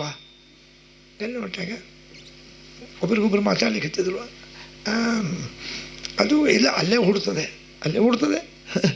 ಡಾಕ್ಟ್ರೇ, ಇಂಗ್ಲೀಷ್ನಾಗ ಕೇಳಿದೆ ಅವ್ರಿಗೆ, how is it possible that a non living being can give birth to a living being? ಅಂದರೆ ಜೀವ ಇಲ್ಲದಂಥ ವಸ್ತು ಜೀವ ಹೆಂಗೆ ಹುಟ್ಟಿಸ್ತದೆ? ಕಲ್ಲಿಂದ ಪ್ರಾಣಿ ಮಕ್ಕಳು ಹುಡ್ತಾರೇನ್ರಿ? ಜೀವದಿಂದ ಜೀವ ಹುಟ್ಟಬೇಕು. ಮತ್ತು ಗಂಡನ ಹೊಟ್ಟೆಗೆ ಏನಿರ್ತದೆ? ಮಾಂಸ, ರಕ್ತ, ಮೂಳೆ, ಚರ್ಮ ಇವಿರ್ತದೆ. ಅವೆಲ್ಲ ಜಡವಸ್ತುಗಳು. ಉಸಿರಾಟ ಇದ್ದಾಗ ಅದಕ್ಕೆ ಜೀವ, ಇಲ್ಲದ ಜೀವ ಇರಲ್ಲ. ಆ ಮೂಳೆಯಿಂದ ರಕ್ತದಿಂದ ಜೀವ ಹುಡ್ತಾವೇನು? ಅಲ್ಲ. ಇದು ಏನು ಮಾತಾಡ್ಲಿಕ್ಕೆ ಹತ್ತಿಬಿಟ್ರು. ಕೊನೆಗೆ ಅಂದರು, ಇಲ್ಲ, ಇದಕ್ಕೆ ನಮ್ಮ ವಿಜ್ಞಾನದಲ್ಲಿ ಉತ್ತರ ಇಲ್ಲ, ಇದಕ್ಕೆ ನೀವೇ ಹೇಳಬೇಕು. ಅದೇ ಭಾಗವತದ ಉತ್ತರ ಇದೆ, ಹೇಳ್ರಪ್ಪ, ನಾವು ತಿಳ್ಕೊತೀವಿ. ನೋಡ್ರಿ, ಈ ಪ್ರಶ್ನೆಗೆ ಕಪಿಲ ಹೇಳ್ತಾನೆ, ಅಮ್ಮ ಭಾಳ ಒಳ್ಳೆಯ ಪ್ರಶ್ನೆ ಕೇಳಿದೆ, ಇದು ಭಾಳ ದೊಡ್ಡ ಪ್ರಶ್ನೆ, ಆದರೂ ಹೇಳ್ತೇನೆ. ಸ್ತ್ರೀ ಗರ್ಭಿಣಿ ಹೆಂಗೆ ಆಗ್ತಾಳೆ ಅಂದರೆ, ಪುರುಷನಿಂದ ಸ್ತ್ರೀ, ಪುರುಷನ ಹೊಟ್ಟೆಗೆ ಹೆಂಗೆ ಬರ್ತದೆ ಜೀವ ಅಂದರೆ, ಮನುಷ್ಯರು ಪಾಪ ಪುಣ್ಯವನ್ನು ಮಾಡಿ ಹೋದ ಜನ್ಮದಲ್ಲಿ ಸ್ವರ್ಗ ನರಕ ಅನುಭವಿಸಿದ ಮೇಲೆ ಒಂದು ಚೂರು ಇನ್ನೋರಿಗೆ ಕರ್ಮ ಇರ್ತದೆ, ಆಕಾಶಕ್ಕೆ ತಂದು ಬಿಟ್ಟು ಹೋಗ್ತಾರೆ ದೇವತೆಗಳು. ಆಕಾಶದಲ್ಲಿ ಒಂದು ಹೆಂಗೆ ಅತ್ಯಂತ ಅಣು ಅಂದರೆ ಆಟಮ್ ಅಂತಾರಲ್ಲ, ಅಣು ಇಷ್ಟೇ ಇರ್ತದೆ. ಅದು ಆಕಾಶದಾಗೆ ತೇಲ್ಕೊಂಡಿರ್ತಾರೆ. ಅಲ್ಲಿ ಆಕಾಶದಲ್ಲಿ ಮೇಲೆ ಹೋದಂಗೆ ಉಷ್ಣ. ಅಲ್ಲಿಂದ ಆಕಾಶಾಭಿಮಾನಿ ದೇವತೆಗಳು ಮೋಡಕ್ಕೆ ಸೇರಿಸ್ತಾರೆ, ನೀರಿಗೆ. ಮೋಡ, ಕ್ಲೌಡ್ಸ್, ಮೋಡದಲ್ಲಿ ಸೇರ್ತದೆ. ನೀವನ್ಬೋದು. ಮತ್ತು ಅದಕ್ಕೆ ಉಷ್ಣ ವಲಯ ಇರಬೇಕಿದೆ, ಅಂದರೆ ಅದಕ್ಕೆ ತಂಪಿರಬಾರ್ದು, ಶಾಖ ಇರಬೇಕು. ಆ ನೀರಿನಲ್ಲಿ ಸೇರ್ಕೋತಾರೆ. ಮುಂದೆ ಹೇಳ್ತೀನಿ ಅಲ್ಲಿ ಶಾಖ ಹೆಂಗಿದೆ ಅಂತ. ಸ್ವಲ್ಪ ದಿವಸ ಆದಮೇಲೆ ಆ ನೀರು ಬೀಳ್ತದೆ ಭೂಮಿಗೆ, ಮಳೆಯಾಗಿ. ಸಾಮಾನ್ಯವಾಗಿ ಯಾವ ಜೀವಿಗಳು ಹುಟ್ಟಬೇಕಲ್ಲ, ಅವು ಎಲ್ಲಿ ಬೀಳ್ತವೆ ಅಂದರೆ ಆದಷ್ಟು ಹೊಲಗದ್ದೆ ಒಳಗೆ ಬೀಳ್ತವೆ. ಭತ್ತ, ಗೋಧಿ, ರಾಗಿ, ಬೀಳ್ತವೆ. ಆ ಜೀವ ಬಿದ್ದಾಗ ಭೂಮಿ ಒಳಗಿರ್ತವೆ. ಒಂದು 3 ತಿಂಗಳು ನಾವು ಭೂಮಿ ಒಳಗಿರ್ತೀವಿ. ಭೂಮಿ ಒಳಗಿದ್ದು ಅಲ್ಲಿಂದ ಏನು ಮಾಡ್ತೀವಿ ನಾವು? ಯಾರ ಮನೆಯಲ್ಲಿ ಹುಟ್ಟಬೇಕೋ ಆ ಕಾಡಿಗೆ ಸೇರ್ಕೋತೀವಿ. ಆ ಗಿಡಕ್ಕೆ, ಕಾಡಿಗೆ ಈ ಒಂದು ಗಿಡಪ್ಪ, ಭತ್ತದ ಗಿಡ ಅಂತ ತಿಳ್ಕೊಂಡ್ರಿ, ಅಥವಾ ಜೋಳದ ಗಿಡ. ಆ ಬೇರಿಗೆ ಹೋಗಿ ಬೇರಿನಿಂದ ಮ್ಯಾಲೆ ಬಂದ ಗೋಧಿ ಕಾಳಿಗೆ ಸೇರ್ಕೋತೀವಿ, ಅಥವಾ ಜೋಳದ ಕಾಳಿಗೆ ಸೇರ್ಕೋತೀವಿ. ಅದು ಯಾರ ಮನೆಗೆ ಆ ಜೀವ ಹುಟ್ಟಬೇಕು ಅಂತ ದೇವರು ಮೊದಲೇ ತೀರ್ಮಾನ ಮಾಡಿರ್ತಾನೆ, ಅದು ಅಲ್ಲಿಗೆ ಬರ್ತದೆ. ಅದು ಕಾಶ್ಮೀರದಾಗಿರಲಿ, ಅದು ಜೋಳದ ಚೀಲ, ಅದು ಟ್ರಾನ್ಸ್ಫರ್ ಆಗಿ ದಾವಣಗೆರೆಗೆ ಬರ್ತದೆ. ನಮ್ಮ ಮನೆಗೆ ಹುಟ್ಟಬೇಕು ಅಥವಾ ಯಾರ ಮನೆಗೆ ಹುಟ್ಟಬೇಕೋ ಅವ್ರ ಮನೆಗೆ ಬರ್ತದೆ. ಅದು ಹೆಂಗೋ ನೋಡಿ, ದೇವ್ರ ಇಚ್ಛಾ. ಪೇಟೆಗೆ ಹೋದಾಗ ಜೋಳ ತೊಗೊಂಬಂದಾಗ ಅಥವಾ ಗೋಧಿ ತೊಗೊಂಬಂದಾಗ ಇವ್ರ ಮನೆಗೆ ಹುಟ್ಟು ಜೀವದೆ. ಅದನ್ನು ಮನೆಯಲ್ಲಿ ಹೆಂಡತಿ ಚಪಾತಿ ಅಥವಾ ಅಕ್ಕಿ ಭತ್ತದಿಂದ ಅನ್ನ ಮಾಡಿದಾಗ ಅನ್ನದ ಕಾಳಿನಾಗಿರ್ತದೆ ಅದು ಜೀವ. ಅದು ನೋಡ್ರಿ, ವಹತಿ ನ ದಹತಿ, ಅದು ಬೆಂಕಿಗೆ ಸುಡೋದಿಲ್ಲ, ಜೀವಕ್ಕೆ ನಾಶ ಇಲ್ಲ. ಮೊನ್ನೆಯವರು ಪ್ರವಚನದಲ್ಲಿ ಹೇಳಿದರು, ದೇಹಕ್ಕೆ ನಾಶ, ಜೀವಕ್ಕೆ ಸಾವೇ ಇಲ್ಲರಿ. ಅದು ನೀವು ಬೆಂಕಿಯಾಗರ ಹಾಕಿರಿ, ನೀರನ್ನ ಹಾಕಿರಿ, ಕೆಂಡದ ಹಾಕಿ ಸಾಯೋದಿಲ್ಲ, ಹಂಗೆ ಇರ್ತದೆ. ಅದೇನು ಮಾಡ್ತದೆ? ಗಂಡ ಊಟ ಮಾಡಿದಾಗ ಗಂಡನ ಹೊಟ್ಟೆಯಲ್ಲಿ ಹೋಗ್ತದೆ. ಹೊಟ್ಟೆಗೆ ಹೋಗಿ ಗಂಡನ ದೇಹದಲ್ಲಿ ಬಲಭಾಗದಲ್ಲಿ ಒಂದು ದ್ರವ ಇರ್ತದೆ, ಅದಕ್ಕೆ ಸಂಸ್ಕೃತವಾಗಿ ಶುಕ್ರ ಅಂತಾರೆ. ಶುಕ್ರ ದ್ರವಕ್ಕೆ ಸೇರ್ಕೋತದೆ. ಅಲ್ಲೇ ಒಂದು 3 ತಿಂಗಳು ಅಲ್ಲಿರ್ತದೆ. ಇದಕ್ಕೆ ಕನ್ನಡದಲ್ಲಿ ಸಂಸ್ಕರಣ ಅಂತಾರೆ. ಅಲ್ಲಿ ಸಂಸ್ಕಾರ ಹೊಂದುತ್ತದೆ. ಇಂಗ್ಲೀಷ್ನಾಗೆ ಪ್ಯಾಶ್ಚುರೈಸೇಷನ್. ಅದು ಎಲ್ಲ ದಷ್ಟಪುಷ್ಟ ಆಗ್ತದೆ. ಇಷ್ಟೇ ಇರ್ತದೆ. ಅದು ಮುಂದೆ ಸ್ತ್ರೀ ಪುರುಷರ ಮಿಲನ ಆದಾಗ ಪುರುಷನ ದೇಹದಿಂದ ಅದು ಸ್ತ್ರೀಯರ ಯೋನಿದ್ವಾರ, ಅಲ್ಲಿ ಶೋಣಿತ ಅಂತ ಒಂದು ಪ್ರದೇಶ ಗರ್ಭದಲ್ಲಿ ಇರ್ತದೆ, ಗರ್ಭಾಶಯ, ಅಲ್ಲಿ ಹೋಗ್ತದೆ. ಅಂದರೆ ಶೋಣಿತ ಅಂದರೆ ಒಂದು ಫಲವತ್ತಾದ ಭೂಮಿ ಇದ್ದಂಗೆ. ಗಂಡನ ದೇಹದಿಂದ ಹೋದಂಥ ಆ ಅಣು ಆ ಶೋಣಿತಕ್ಕೆ ಸೇರಿದ ಕೂಡಲೇ, ಶುಕ್ರ ಶೋಣಿತ ಸೇರಿದ ಕೂಡಲೇ ಹೇಗೆ ಗಿಡದಲ್ಲಿ ಮೊಳಕೆ ಬರ್ತದೆ ಹಾಗೆ ಮೊಳಕೆ ಬರ್ತದೆ ನೋಡಿರಿ. ದಿನಮೇಕಂ ಬರ್ಬುದ ಪೂರ್ವಂ, ಒಂದು ದಿವಸ ನೀರಿನ ಗುಳ್ಳಿದ್ದಂಗೆ ಇರ್ತದೆ. 8 ದಿವಸಕ್ಕೆ ಒಂದು ಅಡಿಕೆ ಬೆಟ್ಟ ಆಗ್ತದೆ. 15 ದಿವಸಕ್ಕೆ ಒಂದು ನಿಂಬೆ ಹಣ್ಣು ಆಗ್ತದೆ. 1 ತಿಂಗಳಿಗೆ ಪೇಷಂಡ, ಒಂದು ಕೋಳಿ ಮೊಟ್ಟೆ ಅಷ್ಟಾಗ್ತದೆ. ಪೇಷಂಡ ಅಂದರೆ ಕೋಳಿ ಮೊಟ್ಟೆ. 2 ತಿಂಗಳಿಗೆ ಅದು ಒಂಥರ ಮಾಂಸದ ಮುದ್ದೆ ಆಗ್ತದೆ. 3 ತಿಂಗಳಿಗೆ ಅಚ್ಚಿನ ಗೊಂಬೆ. ನೋಡಿ ಇದು ಎಷ್ಟು ನಿಜ ಅನ್ನಲಿಕ್ಕೆ, ಯಾರಾದರೂ ಸ್ತ್ರೀ ಅವಳು ಗರ್ಭಿಣಿ ಆಗ್ಯಾಳೆ ಅಂತ ಕಂಡು ಹಿಡಿದಕ್ಕೆ ಡಾಕ್ಟರ್ ಹತ್ರ ಕರ್ಕೊಂಡು ಹೋಗ್ತಾರೆ. ಅವರ ಅತ್ತೆನೋ ಅಥವಾ ಅಮ್ಮನೋ. ಡಾಕ್ಟ್ರ್ ಅಂತಾರೆ, ಎಷ್ಟು ದಿವಸ ಆತಮ್ಮ ನೀನು ಈಗ ಹೊರಗಾಗಿದೆ? ಒಂದು 3 ತಿಂಗಳು ಆಗ್ತಾ ಬಂತು. ಡೇಟ್ ನೆನಪಿದೇನು? ಒಂದು ಕೆಲಸ ಮಾಡು, ಈಗ ಇನ್ನೂ ನಿನಗೆ 3 ತಿಂಗಳಾಗಿಲ್ಲ, ನನ್ನ ಲೆಕ್ಕದಲ್ಲಿ 2.5 ತಿಂಗಳಾಗಿದೆ. 3 ತಿಂಗಳಾದ್ಮೇಲೆ ಬಾ. 3 ತಿಂಗಳಾದಾಗ ಸ್ಕ್ಯಾನ್ ಮಾಡಿ ಅವ್ರಿಗೆ ಗೊತ್ತಾಗ್ತದೆ ಹೆಂಗಿದೆ ಮಗು ಏನು ಅಂತ, ಮತ್ತು ಗಂಡು ಹೆಣ್ಣು ಅಂತ ಗೊತ್ತಾಗ್ತದೆ 3 ತಿಂಗಳಿಗೆ. ಇದು ಇವತ್ತು ಡಾಕ್ಟ್ರ್ ಇವತ್ತು ಹೇಳ್ತಾರೆ, ನಮ್ಮ ಪುರಾಣ 5,000 ವರ್ಷದ ಕೆಳಗೆ ಹೇಳಿದೆ. ನೋಡಿರಿ, 3 ತಿಂಗಳಿಗೆ ಅದು ಅಚ್ಚಿನ ಗೊಂಬೆ ಆಗ್ತದೆ, ಗಂಡು ಹೆಣ್ಣು ಅಂತ ಆಗ್ತದೆ. 4ನೇ ತಿಂಗಳಿಗೆ ಅದಕ್ಕೆ ಉಗುರುಗಳು, ಅದು ಒಂಥರ ಮಾಂಸದ ಮುದ್ದೆ ಇದ್ದದ್ದು ಚಿಹ್ನೆಗಳು ಬರ್ತವೆ. ಕಣ್ಣಿನ ಚಿಹ್ನೆ, ಕಿವಿ, ಕೈಯೆಲ್ಲ ಅಂಟಿಬಿಟ್ಟಿರ್ತವೆ. 6ನೇ ತಿಂಗಳೊಳಗೆ ಹಿಂಗೆ ಬೆರಳುಗಳು ಓಪನ್ ಆಗ್ತವೆ. ಮೊದಲು ಅಂಟಿಬಿಟ್ಟಿರ್ತದೆ, ಬಿಸಿಗೋಗ್ತದೆ ಕಣ್ಣು. ಹೌದ್ರಿ, ಕೇಳ್ತಾಳೆ ದೇವತಿ, ಕಸ್ಮಾತ್ ಸ್ಥಿತೋ ಸಮ್ಯಕ್ ಮಾತೃಗರ್ಭೆ ನಿರಂತರಂ. ಅಲ್ಲಪ್ಪ ಕಪಿಲ, ನನಗೊಂದು ಅನುಮಾನ ಇದೆ. ತಾಯಿ ಗರ್ಭದಲ್ಲಿ ಎಲ್ಲಿ ಇರ್ತದೆ? ತಾಯಿಯ ಹೊಟ್ಟೆಯ ಬಲಭಾಗದಲ್ಲಿ ಅಲ್ಲೊಂದು ಇದು ಗರ್ಭಾಶಯ ಅಂತ ಇರ್ತದೆ. ಅದು ಈ ಪಿ ಮಾಡ್ತಾರೆ ನೋಡಿರಿ, ರಬ್ಬರನ್ನು ಬಲೂನ್ ಇದ್ದಂಗೆ ಇರ್ತದೆ ತಾಯಿ ಗರ್ಭದಲ್ಲಿ. ಆ ಬಲೂನ್ ಒಳಗೆ ರಕ್ತ ಮತ್ತು ನೀರು ತುಂಬಿರ್ತದೆ. ಅದರೊಳಗೆ ಈ ಜೀವ ಹೆಂಗೆ ಕೂತಿರ್ತದ್ರಿ?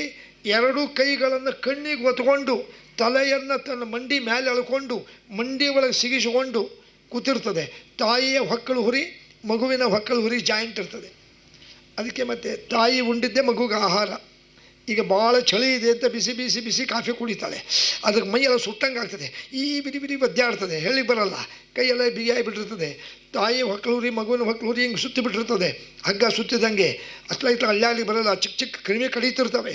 ಅಯ್ಯೋ ಒದ್ದಾಡ್ತದೆ ಅದು, ಯಾವಾಗ ಹೊರಗೆ ಹೋಗ್ಯಾನೋ ಅಂತ ಇರ್ತದೆ ಅದು. ಮುಂದೆ ಭಾಳ ಶೆಕೆ ಇದೆ ಅಂತ ತಣ್ಣನ ಐಸ್ ಕ್ರೀಮ್ ತಿಂತಾಳೆ.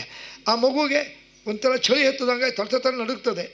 ಮುಂದೆ ಸಂಪ್ರಾಪ್ತೆ 10ಮೇ ಮಾಸೆ ಸುಶುವೆ ಪುತ್ರ ಮುತ್ತಮ. 10 ತಿಂಗಳಾದ ಮೇಲೆ ಅದು ಒದ್ದಾಡ್ತಿರ್ತದೆ, ಹೊರಗೆ ಬಂದೇನೋ ಅಂತ ಹೊರಗೆ ಬರ್ತದೆ. ಹೊರಗೆ ಬಂದು ನೋಡ್ರಿ, ಭೂಮಿ ಮುಟ್ಟಿದ ಕೂಡಲೇ ಎಲ್ಲ ಮರೆತು ಹೋಗ್ತದೆ. ತಾಯಿ ಗರ್ಭದಾಗಿದ್ದಿದ್ದು, ಹಿಂಗೆ ಕೂತಿದ್ದು, ಒದ್ದಾಡಿದ್ದು. ಇದು ಎಷ್ಟು ನಿಜ ಅನ್ನಲಿಕ್ಕೆ ನಾವೆಲ್ಲ ಏನಂತೀವಿ? ಹೌದಾ, ಹಿಂಗಿರ್ತೀವ? ನಾವು ಹಂಗೆ ಇರ್ಲಿಕ್ಕೆ ಇಲ್ಲಿ ಬಿಡ್ರಿ ಅಂತೀವಿ. ನಾವೆಲ್ಲ ಹಂಗೆ ಇರ್ತೀವಿ. ಯಾಕೆ ನಮ್ಮ ನೆನಪೇ ದೇವರು ಮರು ಹಾಕಿಬಿಡ್ತಾನೆ. ಅದು ನೆನಪಿದ್ದಿದ್ರೆ ಪ್ರಪಂಚ ಬೆಳೀತಾನೇ ಇದ್ದಿಲ್ಲ. ಹೀಗಾಗಿ ಮುಂದೆ ಬೆಳ್ಕೊಳ್ತಾ ಹೋಗ್ತದೆ. ಮುಂದೆ ಬೆಳೆದಂಗೆ ಅದು ಸಾತ್ವಿಕ ಜೀವ ಆದರೆ ಧರ್ಮ, ಆಚಾರ, ವಿಚಾರ, ದಾನ, ಧರ್ಮ ಇದರ ಬರ್ತದೆ. ಅದು ಸಾತ್ವಿಕ ಇಲ್ದಿದ್ದರೆ ಬರೀ ಕೆಟ್ಟ ಕೆಲಸ ಮಾಡ್ಕೊತ ಬಂದು ಪಾಪ ಪುಣ್ಯಗಳನ್ನು ಮಾಡಿ ಮತ್ತು ಮರಣ ಹೊಂದಿ ಮತ್ತು ಸ್ವರ್ಗ, ನರಕ ಮತ್ತು ಭೂಮಿ. ಅವ್ರು ಡಾಕ್ಟ್ರ್ ಅಂದರು, ಭಾಳ ಹೊಸ ವಿಚಾರ ಹೇಳಿದ್ರಿ ಆಚಾರ್ಯ, ನಮಗೆ ಭಾಳ ಸಂತೋಷ ಆಯಿತು, ನಾನು ನೋಟ್ ಮಾಡ್ಕೋತೀವಿ. ಯಾಕಂದ್ರೆ ನಮಗೆ ಗೊತ್ತಿದ್ದಿಲ್ಲ, ಅಲ್ಲೇ ಹುಡ್ತದೆ ಅಂತ ತಿಳ್ಕೊಂಡಿದ್ದೆ. ಹಂಗೆ ಹುಡ್ತದೆ ಅಲ್ಲ, ಅದಕ್ಕೆ ಇಂಗ್ಲೀಷ್ನಾಗ ಹೇಳಿದೆ ನಿಮಗೆ. ಒನ್ ಕೆನಾಟ್ ಅಂದರೆ the birth takes place from A living being, not from non living being. ಜೀವ ಇಲ್ಲದ ವಸ್ತುವಿಂದ ಜೀವ ಹುಟ್ಟೋದಿಲ್ಲ, ಜೀವ ಇದ್ದ ವಸ್ತುವಿಂದಲೇ ಹುಟ್ಟಬೇಕು. ನೋಡಿರಿ, ಇಷ್ಟೊತ್ತಂಗೆ ನಾನು ಹೇಳಿದ್ನಲ್ಲ, ಇದನ್ನು ನಮ್ಮಲ್ಲಿ ಜಗನ್ನಾಥ ದಾಸರು ಅಂತಂದು ಇದಕ್ಕೆ ಒಂದು ಪದ್ಯನೇ ಮಾಡ್ಯಾರೆ. ಏನು ಅಂದರೆ, ಪಂಚ ಋತುಗಳಲ್ಲಿ ಪಂಚಾಗ್ನಿಗಳಲ್ಲಿ ಪಂಚ ರೂಪವ ತಿಳಿದು ಪಂಚಸು ಸಂಸ್ಕಾರಾಂಚಿತನಾಗಿ ದ್ವಿಪಂಚಕರಣದಲ್ಲಿ ಪ್ರಪಂಚವ ತಿಳಿಯುವುದೇ ಫಲವಿದು ಬಾಳ್ದುದಕ್ಕೆ ಸಿರಿ ನಿಲಯನ ಗುಣಗಳ ತಿಳಿದು ಭಜಿಸುವುದೇ ಫಲವಿದು ಬಾಳ್ದುದಕ್ಕೆ.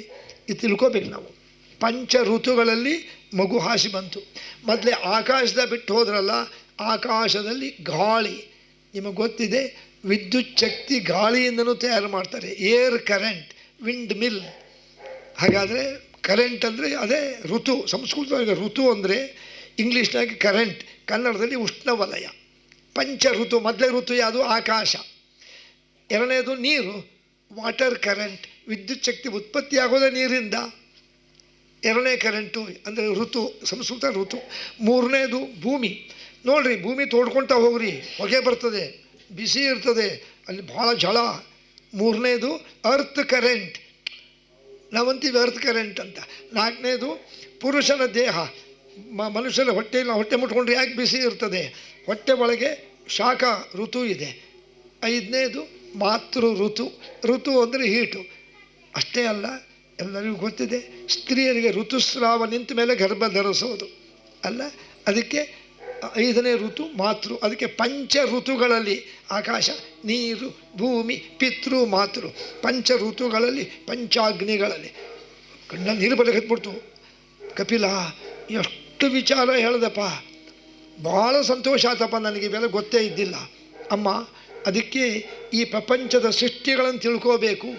ಆಮೇಲೆ ಹುಟ್ಟಿದ ಮಕ್ಕಳಿಗೆ ನಾವು ಒಳ್ಳೆಯ ಸಂಸ್ಕಾರ ಕೊಡಬೇಕು, ಅವರು ಸಾತ್ವಿಕರಾಗಿ ಬೆಳಿಬೇಕು, ಅವರು ಧರ್ಮವಂತರಾಗಿರಬೇಕು. ಯಾಕೆ ಇವತ್ತಿನ ದಿವಸ ನನ್ನೇ ನಾವು ಉದಾಹರಣೆ ಹೇಳಿದೆ, ಬೆಳೆಯೋ ಮಕ್ಕಳಿಗೆ ತಂದೆ ತಾಯಿಗಳು ನೇಮ ಆಗ್ತಾರೆ. ತಂದೆ ತಾಯಿಗಳು ಮಾರ್ಗ ತೋರಿಸಬೇಕು, ಅಂದರೆ ಅವರಿಗೆ ಸಣ್ಣ ಮಾರ್ಗವರ್ತನೆ ಆಗಿ ಮಾಡಬೇಕು. ಅವರು ಬರೀ ಲೌಕಿಕದಲ್ಲೇ ಇರಬಾರ್ದು, ಸ್ವಲ್ಪ ಆಚಾರ ವಿಚಾರ ಧರ್ಮ ಜ್ಞಾನ ತಿಳ್ಕೊಳ್ಳಿಕ್ಕೆ ಪ್ರಯತ್ನ ಮಾಡಬೇಕು. ಆಯ್ತಪ್ಪ, ನನಗಿನ್ನು ಸಾಕು ಜೀವನ, ನಮ್ಮ ಮನೆಯವರು ತಪಸ್ಸು ಹೋಗ್ಯಾರೆ, ನಂಗೆ ಸದ್ಗತಿ ಕೊಟ್ಟುಬಿಡು ಅಂದಾಗ ಆಯ್ತಮ್ಮ ಅಂತಂದು ತಾಯಿಗೆ ಸದ್ಗತಿಯನ್ನು ಕೊಡ್ತಾರೆ ಕಪಿಲ ಋಷಿಗಳು. ಅಂದರೆ ನಾರಾಯಣನೇ ಅವತಾರ. ಯಾರು ಎಲ್ಲೋಲ್ರೇಕಿ ಅವಳು ನಮ್ಮ ಕರ್ನಾಟಕದಲ್ಲಿ ಕಪಿಲಾ ನದಿಯಾಗಿ ಹರಿದಾಳೆ. ಕಪಿಲಾ ನದಿ ಬೇರೆ ಯಾರಲ್ಲ, ದೇವಹೂತಿಗೆ ಮಗನಾಗಿ ಹುಟ್ಟಿದಂಥ ಕಪಿಲ ಋಷಿಗಳೇ ಅವಳಿಗೆ ನದಿಯಾಗಿ ಹರಿಸಿಬಿಟ್ರು. ಅಂದಾಗ ರಾಜೋವಾಚ ಇದಾನೀಂ ಸೋತುಮಿಚ್ಛಾಮಿ. ಇಲ್ಲಿ ವಿದುರ ಕೇಳ್ತಾನೆ, ಮೈತ್ರೇಯದೇ ದೇವಹೂತಿ ವಿಚಾರ ಹೇಳಿದ್ರಿ, ನನಗೆ ಇನ್ನೊಂದು 5 ನಿಮಿಷ ಇನ್ನೊಂದು ಹೇಳಬೇಕು. ಇನ್ನೇನು ಬೇಕಪ್ಪ ನೋಡ್ರಿ. ಅನ್ಯಪುತ್ರಿ ಭಭೂತ್ಪೂರ್ವಂ ಆಕೂತಿ ಇತಿ ಸ್ಮೃತ. ಎರಡನೇ ಮಗಳು ಆಕೂತಿ ಅಂತ ಹೇಳಿದ್ರಿ, ಅವಳನ್ನು ಯಾರಿಗೆ ಕೊಟ್ಟರು ನೋಡಪ್ಪ. ಆ ಸ್ವಯಂಭಮನು ತನ್ನ ಎರಡನೇ ಮಗಳಾದ ಆಕೂತಿಯನ್ನು ರುಚಿ ಅಂತ ಒಬ್ಬ ಋಷಿ ಇರ್ತಾನೆ, ರುಚಿ ಪ್ರಜೇಶ್ವರ, ಪ್ರಜಾ ಸೃಷ್ಟಿ ಮಾಡೋನೆ, ಅವನಿಗೆ ಕೊಟ್ಟರು. ಕೊಡಬೇಕಾದರೆ ಆಯಿತು ಅಂದರು. ಮನೆಗೆ ಬಂದ ಮೇಲೆ ಒಬ್ಬ ಮಗ ಅವನಿಗೆ ಮೊದಲೇ ಹೇಳಿಕೊಟ್ಟ, ರುಚಿ ಪ್ರಜೇಶ್ವರ, ನನ್ನ ಮಗಳು ಆಕೂತಿಯನ್ನು ನಿಂಗೆ ಕೊಡ್ತೀನಿ, ಅವಳಲ್ಲಿ ಗಂಡು ಮಗ ಹುಟ್ಟಿದ್ರೆ ನಂಗೆ ದತ್ತು ಕೊಡಬೇಕು, ಹೆಣ್ಣು ಮಗಳಾದ್ರೆ ನೀನು ಇಟ್ಕೋ ಅಂದ. ಅಲ್ರಿ ಕೇಳ್ದ ವಿದುರ, ಅಲ್ಲ ಈಗಾಗಲೇ ಸ್ವಯಂಭು ಮನುವಿಗೆ ಪ್ರಿಯವೃತ ಉತ್ಥಾನಪಾದ ಗಂಡು ಮಕ್ಕಳಿದ್ದಾರಲ್ಲ, ಮತ್ತ್ಯಾಕೆ ಅಂದರೆ ಸ್ವಯಂಭು ಮನುಗೆ ಗೊತ್ತಿತ್ತು ನನ್ನ ಎರಡನೇ ಮಗಳು ಆಕೂತಿ ಹೊಟ್ಟೆಯಲ್ಲಿ ಮತ್ತು ದೇವರೇ ಅವತಾರ ಮಾಡ್ತಾನೆ ಅಂತ. ಅದರಂತೆ ನೋಡ್ರಿ, ಆಕೂತಿಯಿಂದ ರುಚಿಪ್ರಜೇಶ್ವರನಿಂದ ಎರಡನೇ ಮಗಳು ಆಕೂತಿ ಒಳಗೆ ಇಬ್ಬರು ಹುಟ್ಟಿಬಿಟ್ರು, ಅವಳಿ ಜವಳಿ, ಗಂಡು ಹೆಣ್ಣು. ಆ ಗಂಡು ಮಗನೇ ಯಜ್ಞಾಮು ಅಂತ ನಾರಾಯಣನ ಅವತಾರನೇ ಅವನು. ಹೆಣ್ಣು ಮಗಳು ಲಕ್ಷಣ ಅಂತ ಲಕ್ಷ್ಮೀ ಅವತಾರ. ಅವನು ಅಪ್ಪಂದ ಸ್ವಯಂಭು, ನೋಡಪ್ಪ ಅಳಿಯ ಅಂದರೆ ರುಚಿಪ್ರಜೇಶ್ವರ, ಗಂಡು ಮಗು ನಂಗೆ ಕೊಟ್ಟುಬಿಡು ಯಜ್ಞನನ್ನು, ಹೆಣ್ಣು ಇಟ್ಕೊ ಅಂದ. ಅದರಂತೆ ಗಂಡು ಮಗು ಯಜ್ಞನನ್ನು ಕೊಟ್ಟ. ಯಜ್ಞನಾಮಕ ಪರಮಾತ್ಮ ಬಂದಾಗ ನೋಡ್ರಿ ಒಂದು ಸ್ವಲ್ಪ ಯೌವನಸ್ಥ ಆದ. ಆಗ ಸ್ವಯಂಭು ಕೇಳ್ತಾನೆ, ನನ್ನ ಮಗಳ ಮಗಪ್ಪ ನೀನು, ಈಗ ನಂಗೆ ದತ್ತಕ್ಕೆ ಮಗ ಆಗಿಯಾ, ನಂಗೆ ಸ್ವಲ್ಪ ಧರ್ಮೋಪದೇಶ ಮಾಡು ಅಂದಾಗ ಅವನಿಗಾಗಿ ತಂದ ತಂದೆಗೋಸ್ಕರ ಯಜ್ಞನಾಮಕ ಪರಮಾತ್ಮ ಒಂದು ಉಪನಿಷತ್ತನ್ನೇ ಬೋಧನೆ ಮಾಡ್ತಾನೆ. ಅದಕ್ಕೆ ಈಶಾವಾಸ್ಯ ಉಪನಿಷತ್ ಅಂತ ನಾವು ಹೇಳ್ತೀವಿ ಅಲ್ಲ. ಈಶಾವಾಸ್ಯಮಿದಂ ಸರ್ವಂ ಯತ್ಕಿಂಚತ್ ಜಗತ್ಯಾಂ ಜಗತ್ ತೇನ ತ್ಯಕ್ತೇನ ಬುನ್ಸೀತ ಮಾ ಗುರುತ ಕಸ್ಯ ಸಿದ್ಧನಂ ಅಂತ ಉಪನಿಷತ್. ಅದು ಉಪದೇಶ ಮಾಡ್ತಾನೆ. ಅದರ ಒಂದು ಮಾತು ಹೇಳ್ತಾನೆ, ಕುರ್ವನ್ನೇವೇಹ ಕರ್ಮಾಣಿ ಜಿಜಿವಿಷತ್ ಶತಂ ಸಮಾಹ ಏವಂ ತ್ವಯಿ ನಾನತೇತೋಸ್ತಿ ನ ಕರ್ಮ ಲಿಪ್ಯತೆ ನರೇ. ಅಪ್ಪ, ಮನುಷ್ಯರು ನಾವು 100 ವರ್ಷ ಇರ್ಲಿಕ್ಕೆ ಪ್ರಯತ್ನ ಮಾಡಬೇಕು, ಆರೋಗ್ಯವನ್ನು ಕಾಪಾಡ್ಕೋಬೇಕು, ಯೋಗ ಸಾಧನ ಮಾಡಬೇಕು. 100 ವರ್ಷ ಹೆಂಗಿರಬೇಕು? ಬರೀ ಅಲ್ಲಿ ಕೂತೆ ಇಲ್ಲಿ ಕೂತೆ, ಚಹಾ ಕುಡಿದೆ, ಕಾಫಿ ಕುಡಿದೆ, ಅವಲಕ್ಕಿ ತಿಂದೆ, ಉಪ್ಪಿಟ್ಟು ತಿಂದೆ, ಊಟ ಮಾಡಿದೆ, ಮಲಗಿದೆ ಅಲ್ಲ. ನಮ್ಮ ಭಾಗದ ಕರ್ತವ್ಯ ಕರ್ಮಗಳನ್ನು ಮಾಡಿಕೊಂಡು ನಾವು 100 ವರ್ಷ ಬದುಕಬೇಕು. ಯಾಕೆ? ಕರ್ತವ್ಯ, ನಮ್ಮ ಭಾಗದ ಕರ್ತವ್ಯ ಕರ್ಮಗಳನ್ನು ಮಾಡದಿದ್ದರೆ ನಮಗೆ ಬದುಕೋ ಅಧಿಕಾರನೇ ಇಲ್ಲ ನಮ್ಮ ಭಾಗದ. ಅದಕ್ಕೆ ಜಗನ್ನಾಥ ಹೇಳ್ತಾರೆ ನೋಡ್ರಿ, ಸೋಚಿತ ಕರ್ಮಗಳಾಚರಿಸುತ್ತ ಬಲು ನೀಚ ಜನರಲ್ಲಿ ಯಾಚಿಸದೆ ಖೇಚರ ವಾಹ ಚರಾಚರ ಬಂಧಕ ಮೋಚಕ ನಹುದೆಂದ್ಯೋಚಿಸುತ್ತಿಪ್ಪುದೇ ಫಲವಿದು ಬಾಳ್ದುದಕ್ಕೆ. ನಮ್ಮ ಭಾಗದ ಕರ್ತವ್ಯ ಕರ್ಮಗಳನ್ನು ಮಾಡೇ ಬದುಕಬೇಕು. ಏನು ಕರ್ತವ್ಯ? ಅವನು ಚಿಕ್ಕ ಹುಡುಗನ, ಬ್ರಹ್ಮಚಾರಿನ, ಅವನು ಸ್ನಾನ, ಸಂಧ್ಯಾವಂದನೆ, ಅಧ್ಯಯನ, ಪಾಠ, ಪ್ರವಚನ ಅದು ಮಾಡಬೇಕು. ಮದುವೆ ಆದ ವ್ಯಕ್ತಿ ಆದರೆ ಹೆಂಡತಿ ಮಕ್ಕಳನ್ನು, ತಂದೆ ತಾಯಿಗಳನ್ನು ಪೋಷಣೆ ಮಾಡ್ತಾ ಅವನು ತನ್ನ ಭಾಗದ ಕರ್ತವ್ಯ ಮಾಡಿ ಸಂಸಾರವನ್ನು ಸಾಗಿಸಬೇಕು. ಇನ್ನೂ ವಯಸ್ಸಾದವರಿದ್ದರೆ ಮಕ್ಕಳಿಗೆ ಧರ್ಮ ಬೋಧೆ ಮಾಡೋದು, ಪರೋಪಕಾರ ಮಾಡೋದು ಈ ಕೆಲಸ. ಅಂದರೆ ನಮ್ಮ ಭಾಗದ ಕರ್ತವ್ಯ ಮಾಡೇ ಬದುಕಬೇಕು. ನಾನು ಸುಮ್ಮನೆ ಕೂಡ್ತೀನಿ ಅಂದರೆ ಅವನಿಗೆ ಬದುಕೋ ಅಧಿಕಾರನೇ ಇಲ್ಲ. ಅಷ್ಟೇ ಅಲ್ಲ, ಸುಮ್ಮನೆ ಕೂತರೆ ಅವನ ಕಾಲು ಕಸ ಆಗ್ತಾನೆ. ಅದಕ್ಕೊಂದು ಉದಾಹರಣೆ ಹೇಳಿದರು. ಮನೆ ಮುಂದೆ ರಸ್ತೆ ಒಳಗೆ ತುದಿ ಒಳಗೆ ಯಾರೋ ಬಂದು ಹೊಸ ಕಲ್ಲು ತಂದು ಇಟ್ಟಿರ್ತಾರೆ, ಬೆಳೆ ಕಲ್ಲು. ಸುಮ್ಮನೆ ಯಾರ್ದೋ ಮನೆ ಮುಂದೆ ಇಟ್ಟಿರ್ತಾರೆ ಕಾಂಪೌಂಡ್ ಹೊರಗೆ. ನಾವಂತೀವಿ ಎಷ್ಟು ಬೆಳಗದಲ್ರಿ ಕಲ್ಲು. ಒಂದು 6 ತಿಂಗಳು ಬಿಟ್ಟು ನಾ ಈ ಊರಿಗೆ ಬಂದಾಗ ಇಲ್ಲೊಂದು ಕಲ್ಲಿತ್ತಲ್ಲಿ ಎಲ್ಲದ್ರಿ ಸ್ವಾಮಿ, ಕಲ್ಲು ಮೇಲೆ ಕಸ ಕಡ್ಡಿ ಕೆಸರು ಹಾಕಿ ಕೆಪ್ಪಾಗ್ಯದ ಅಂದರೆ ಸುಮ್ಮನೆ ಕೂತ್ರೆ ಆ ಕಲ್ಲಿನ ಮೇಲೆ ಕಸ ಕಡ್ಡಿ ಕೆಸರು ಮಣ್ಣೆ ಹಾಕಿಬಿಟ್ರು. ಸುಮ್ಮನೆ ಕೂಡ್ದಿದ್ದಿದ್ರೆ ಅದು ಬೆಳಗ್ಗೆ ಇರ್ತಿತ್ತು. ಹೆಂಗೆ ಕೂಡಲ್ಲ, ಅದಕ್ಕೆ ಒಂದು ಈ ರಸ್ತೆ ಮಾಡಿದ ಮೇಲೆ ರೋಲ್ ಮಾಡ್ತಾರೆ ನೋಡ್ರಿ, ಅದಕ್ಕೆ ರೋಲಿಂಗ್ ಸ್ಟೋನ್ ಅಂತಾರೆ. ರೋಲಿಂಗ್ ಸ್ಟೋನ್ ಅಂದ್ರೆ ಇಂಥ ದಪ್ಪದ ಅದು ಇದ್ದಂಗೆ ಇರ್ತದೆ, ಲಟ್ಟಣಿಗಿದ್ದಂಗೆ. ಆ ಯಂತ್ರ ಹಿಂಗೆ ರಸ್ತೆಯೆಲ್ಲ ಸಾಫ್ ಮಾಡ್ತದೆ.